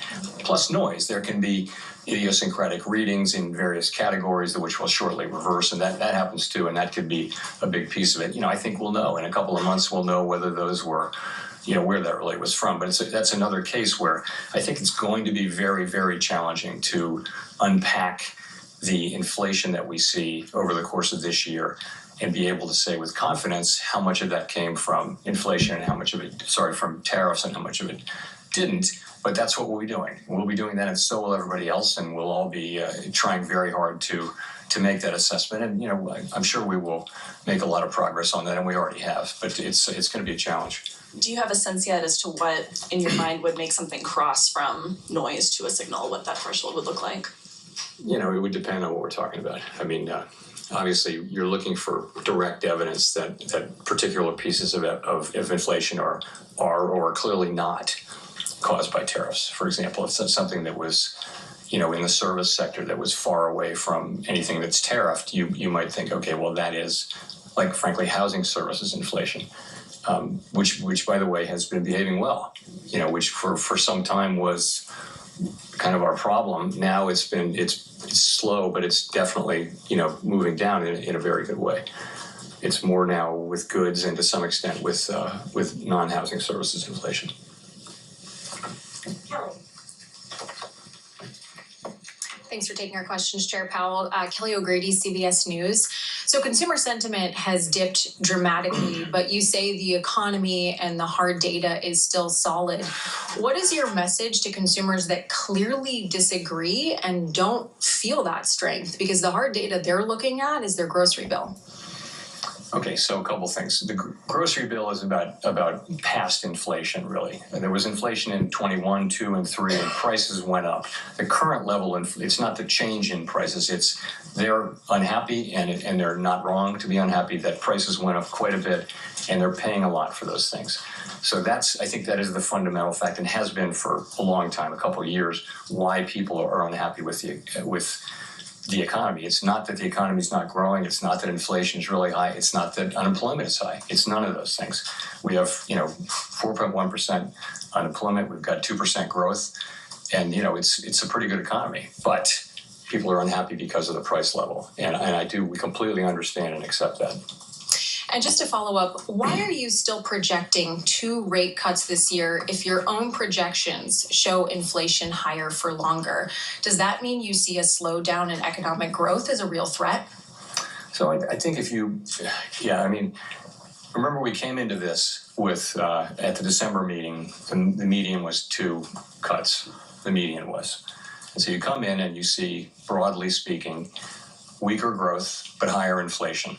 And they kind of balance each other out. So you think, and unemployment is really only a 1/10 change. So there's just not a big change in the forecast. There really isn't. Modest, meaningfully higher growth and meaningfully higher inflation, which call for different responses, right? So they cancel each other out, and people just said, okay, I'm going to stay here. But the second factor is it's so highly uncertain. Is just, we're sitting here thinking, and we obviously are in touch with businesses and households all over the country. We have an extraordinary network of contacts that come in through the reserve banks and put in the beige book, and also through contacts at the board. And we get all that. And we do understand that sentiment has fallen off pretty sharply, but economic activity has not yet. And so we're watching carefully. So I would tell people that the economy seems to be healthy. We understand that sentiment is quite negative at this time, and that probably has to do with turmoil at the beginning of an administration that's making big changes in areas of policy, and that's probably part of it. I do think the underlying unhappiness people have about the economy, though, is more about the price level. Victoria. Hi, Victoria Guido with Politico. I wanted to ask, first of all, if you could clarify. You were talking about how tariffs were a good part of the uptick in the inflation forecast, and I was just wondering what that specifically refers to. Is that the tariffs that have already been put in place? Is that anticipating some of the tariffs that might be coming on April 2nd? And then also, if you wouldn't mind, talking a little more about the balance sheet decision and what drove that. Did that have anything to do with expectations of how the debt ceiling, raising the debt ceiling, might affect the reserve supply? Yeah, so in the SEP, you'll see that there's not further progress on core inflation this year. We're kind of flatlining, going sideways. We don't ask people to write down how much of this is from tariffs and how much of it is not, but some of it is from tariffs. We know that tariffs are coming in. We know that they're probably already, all forecasters have tariff inflation affecting core PCE inflation, core CPI inflation this year, without exception. I'm not aware of an exception. So it's in there. I can't tell you how much of that it is. In terms of the balance sheet, so yeah, I think, I guess the way I'd say it is, it was the flows in and out of the TGA that got us thinking about it. But as we thought about it, we really came to the view that this was a good time to make the move that we made. And broadly committee that came around to the view that we would do the same thing we'd already done, which is once I guess in June, was it June, whenever it was, we lowered the pace of QT, and we're just going to do that again. We're going to cut it roughly in half. And the sense of that is, if you're cutting the pace of QT roughly in half, then the runway is probably doubled. Okay, so it's going to be slower for longer. And people really like that. People thought that's a good idea. It's like a plane. You can think of it like a plane coming in for a landing. As we get closer, and we by the way, we still think that reserves are abundant, although you begin to see some of the things we look at begin to react a little bit. OK， 好，兄弟们，我觉得讲的差不多了啊。我们现在没有必要去听了，这个基本上我觉得就差不多了啊。整体的这个情况啊，从头听到尾。那么其实记者的提问呢，也都是回答前面的一些疑问啊。那现在我觉得差不多了啊。那大概的跟大家总结一下，那目前的情况呢，就是维持利率不变啊。但是呢，鲍威尔刚刚讲话的时候说，2025年年底的利率可能要到4.9%。那么我们现在看是4.9了，3.9啊，要降到3.9。那么从现在看的话是大概70个基点吧，70个基点2次降息，我不知道能不能达到啊。那么另外呢，说2026年年底的利率呢应该在3.4%，也就是说2026年要降50个基点，那应该是我不知道它这个怎么算的啊，反正刚刚点阵图是显示25年是降息2次，26年是降息4次。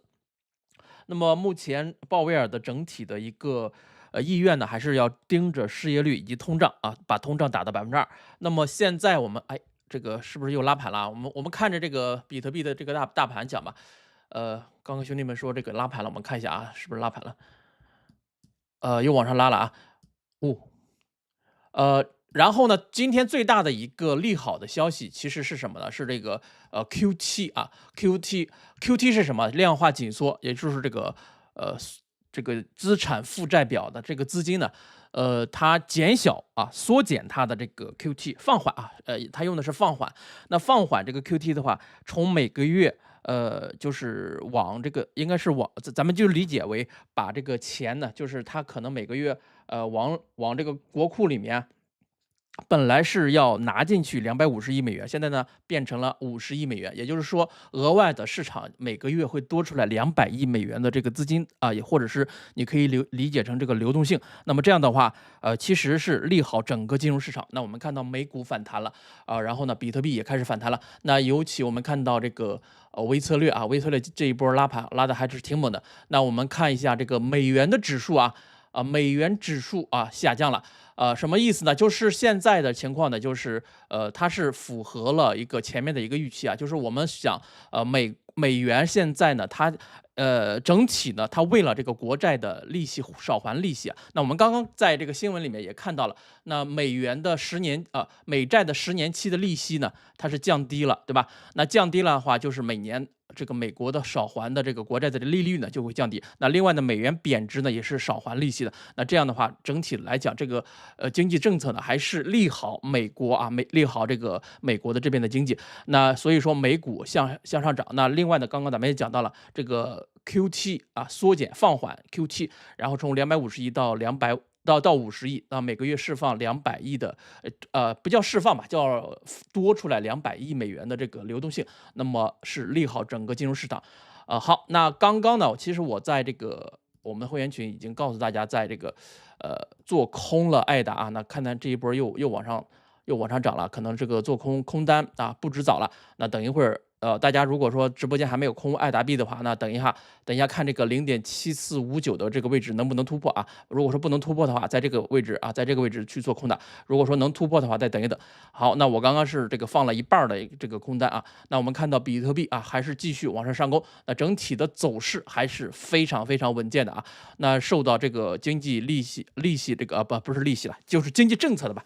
那鲍威尔其实刚刚没有讲太多啊，没有讲太多特别明显的，所以说我们看到评论区说，哎，他这个活我也能干，确实实啊，但是呢，你真的能干吗？就是你要不要觉得这个鲍师傅没有用啊？鲍师傅还是挺有用的啊。就是我们感觉到他没有讲什么东西，但是呢，我们看这个记者提问还是挺刁钻的，各个角度来问他啊。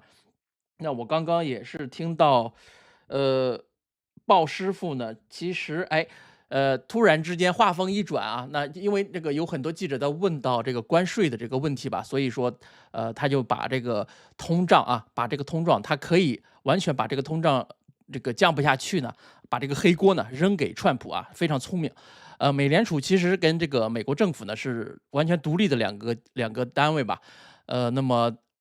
我突然意识到啊，这个川普现在乱打一通，可能会给美国很多的部门，找一个台阶，非常有意思啊，那有点像这个孙悟空大闹天宫啊，然后呢，大家把黑锅都扔给他，对吧？有点这个意思啊，突然之间想到这个挺有意思的啊。好，那么咱们直播间现在有多少人？我看一下，看错了啊，直播间现在有1200人啊，直播间1222个兄弟们啊。兄弟们点一波赞啊，点一波赞，这个订阅一波，咱们这个频道，本次直播呢，总的观看人数已经是14000多了，大家支持一下咱们这个频道啊。那每次遇到这种重大的这种开会啊，或者是这种会议的时候啊，那咱们都会跟大家直播啊。那我们看看鲍师傅现在还有什么话在讲啊？如果说In the current situation, I just think 他还是那套话术啊，就是说这个预测是特别难的一件事情啊。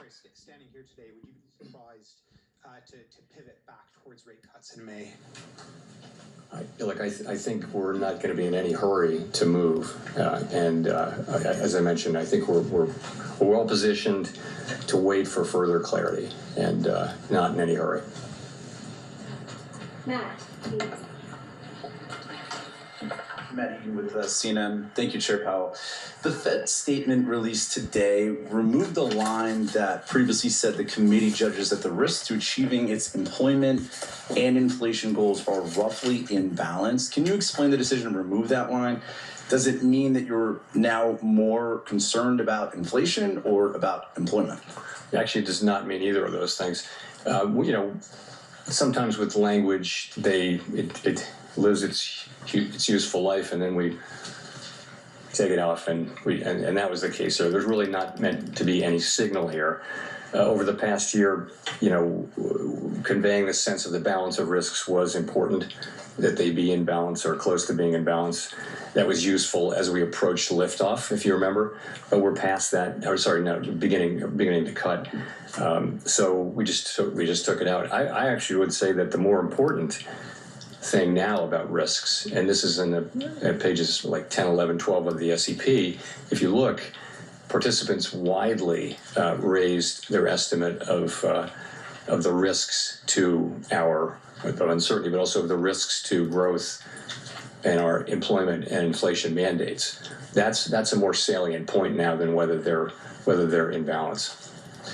Just on the stock market has obviously declined significantly since the Fed last met. Are you concerned at all about some of the market volatility having a real economic impact in terms of hurting business spending or consumer spending, especially among higher income households? So financial conditions matter to us because, financial conditions are the main channel to the real economy through which our policy has its effects. So they're important.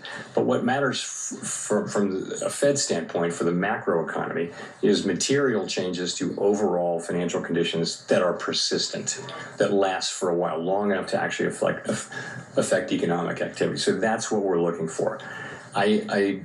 I'm not going to opine on the appropriate level of any market, equity, debt, commodities, or anything like that. And I would just point you to the bigger picture again.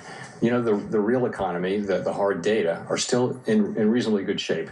It's the soft data, it's the surveys that are showing, significant concerns, downside risks, and those kind of things. We don't dismiss that. We're watching it carefully, but, we don't want to get ahead of that. We want to focus on the hard data. If that's going to affect the hard data, we should know it very quickly. And of course, we'll understand that. But you don't see that yet. Jennifer. Thank you, Chair Powell. Jennifer Schonberger with Yahoo Finance. As you look to navigate higher inflation and lower growth, the Fed has talked about heeding the lessons from the 1970s. Is the Fed willing to have a recession if it means breaking the back of inflation? Well, fortunately, we're in a situation where we have seen inflation move down from, higher levels to pretty close to 2%, while the unemployment rate has remained very consistent with full employment, 4.1%. So we now have inflation coming in from an exogenous source, but the underlying inflationary picture before that was, basically 2.5% inflation, I would say, and 2% growth and 4% unemployment. So that's what we did. That's what together the economy accomplished. So I don't see any reason to think that we're looking at a replay of the 70s or anything like that. Underlying inflation is still running in the twos, with probably a little bit of a pickup associated with tariffs. So I don't think we're facing, I wouldn't say we're in a situation that's remotely comparable to that. And last month, the idea of a Doge dividend was proposed, which would send $5,000 checks to every taxpayer from Doge savings. President Trump and Elon Musk have supported this. There's reports there could be a bill introduced on Capitol Hill. What impact might that have on household savings and spending in terms of your growth and outlook for inflation? It's not appropriate for me to speculate on political ideas or fiscal policy for that matter. So I'm gonna pass on that one. Thank you. Daniel. Hi, Chair Powell. Daniel Davis from Agence France Presse. You mentioned that tariffs are already having at least some impact on inflation. I'm just wondering how you and your colleagues on the FOMC have been thinking about the possibility of retaliatory tariffs from other countries, especially with April the 2nd coming up. Was it something you considered during this meeting? Thanks. So since the very beginning, we've had kind of a placeholder. The staff has a placeholder of a range of possible outcomes from tariffs and from trade policy generally, and they generally assume full retaliation in those, and so that's kind of baked into the numbers. What happens? It will be complicated, and there will be some retaliation and some not, and all that. But ultimately, they're trying to, with the placeholder, give us a broad sense of what this might look like. When we actually know the specifics, we'll be able to have still uncertain, but better informed forecasts. So yes, that's in there. Last question goes to Jean. 最后一个问题了啊。 Hi, Chair Powell. Jean Young with M&I Market News. Had a couple questions on the balance sheet change that you made. So the minutes had initially described your discussion on slowing QT as temporary until the debt ceiling is resolved. But from what you said earlier, it doesn't sound like there's a desire to kind of regain the pace of QT that we have at the moment after the debt ceiling is resolved. Is that the case? Yeah, so we looked at pausing and we looked at slowing, and really people came together very strongly behind slowing, not pausing, for a variety of reasons. And so people really came to be, pretty strongly in favor of this move. Slows down the path and probably lengthens it, doubles it effectively by slowing it by half. That people thought that's a good place to be. It'll help us assure that this path is a smooth one as we get closer and closer to that. So that's how that came about. Well, I guess my question is more, was that meant to be a temporary measure during the debt ceiling episode, or? It was the TGA flows, Treasury General Account flows, that got us thinking about this. But the more we thought about it, we came around to this.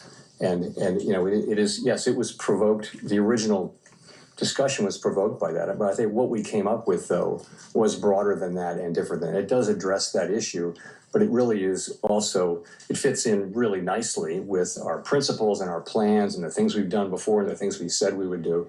So that's why, pretty strong support. I just say it's nothing to do with monetary policy, nothing to do with the size of the balance sheet. It's just kind of a common sense adjustment as you get closer and closer. Let's slow down a little bit again. And that way we'll be more and more confident that we're getting where we need to get. You can take our time getting there. We're shrinking the balance sheet every month. And we think it was a good play. And as I mentioned, well supported. Thanks very much. OK， He can't wait to get out of there. Chairman Powell, fascinating news conference, the most interesting. OK， 好，刚刚给咱们讲的还是这个差不多的啊。那我觉得今天的直播应该差不多了。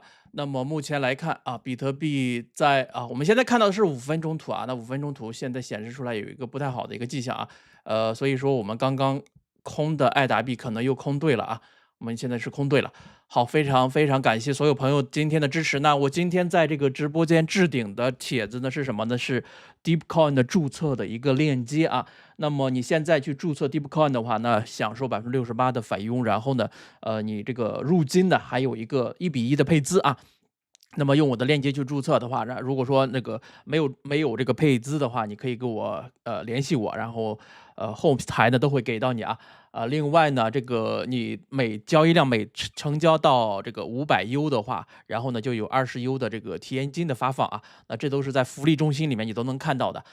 那目前来看啊，那整体的一个情况，刚刚最后一个问题问到的还是这个资产负债表。那问到它就是怎么看这个资产负债表？那鲍威尔说这个市场上都是说能不能暂停啊？都猜测能不能暂停，但是目前来看呢，不是暂停，是放缓。放缓的，然后还提到了这个 TGA 啊，国库的这个资金的一个情况啊。那关于这些事情呢，咱们网上之前的都讨论过很多次了啊。好，那非常非常感谢今天朋友们的一个陪伴啊。那么我们今天这个直播已经10个小时了嘛，吓我一跳。咱们今天直播了多长时间了？让我看一眼啊，哪里看？我应该4个小时了吧？有4个小时了。好，然后呢，非常非常感谢大家的陪伴。那么我看一下直播间还有什么问题啊？有个人问 XRP 空它啊，空它娘的，这肯定涨不上去了啊，空。然后这种垃圾币都给它空啊。现在我觉得就是该空的时候了啊。刚刚就是这个大家所讲的，就是这个市场啊，这一波涨势其实已经很给力了啊，已经很给力了。就是每个月仅多出来200亿美元的这个资金而已啊。那我觉得这个预期已经差不多了啊。那如果说涨得差不多涨不动的时候，就给它空啊。比特币不要空啊，我是从来不敢空比特币的。那么垃圾币就给它使劲的给它空死的。爱达币看到多少啊？爱达币，我操，爱达币跌的真爽，我操！我们即便我自己空进去的早，然后现在也是赚钱了。爱达币看到上一次的这个起点啊，这个地方吧，0.6吧，0.64这个附近，然后我长线的一个空单是看到0.34啊。之前这个咱们做直播的时候也讲过啊。好，那今天就不过多讲这些事情了啊。那么因为今天咱们主要是关注在这个美联储的这个利率的会议啊，议息的会议。那刚刚鲍威尔也讲话了，那等一下呢，我会做一期视频来总结一下今天的这个会议的内容，以及到底这个后市怎么看啊？那其实，在咱们直播间的朋友也非常有福气啊！我刚刚在这个讲话刚开始的时候，我就让你们去做多了，对吧？那比特币涨了1000多，至少1000点吧。83800涨到其实又涨了2000点啊。然后呢，我现在就告诉大家去空这个垃圾币啊。我觉得这个时机非常非常重要。那看我的录播的视频的话，可能就有一个时间上的一个滞后性了。好，那大家点波赞啊，再点波赞啊。最后请求大家再关注一下咱们这个频道啊。咱们这个频道呢是主要呢是以这个比特币为基础，然后呢然后我会发现这个，如果说我发现一些好的项目的话，推荐给大家。如果说我发现这个项目很垃圾，比如说爱达币啊很垃圾啊，我就告诉大家，只要它敢涨，那我就敢空啊。像这种垃圾项目咱毫不客气啊。好，那咱们现在目前的频道的关注的总人数是37194啊。那咱们今年的目标呢是10万。刚刚在直播间也讲到了啊，如果说到10万的之后啊，给所有的朋友空投100U啊，100U。OK， 好，那么我们今天的这个直播呢，先到这儿结束了啊，感谢大家的收看。好，我们下一次再见，拜拜。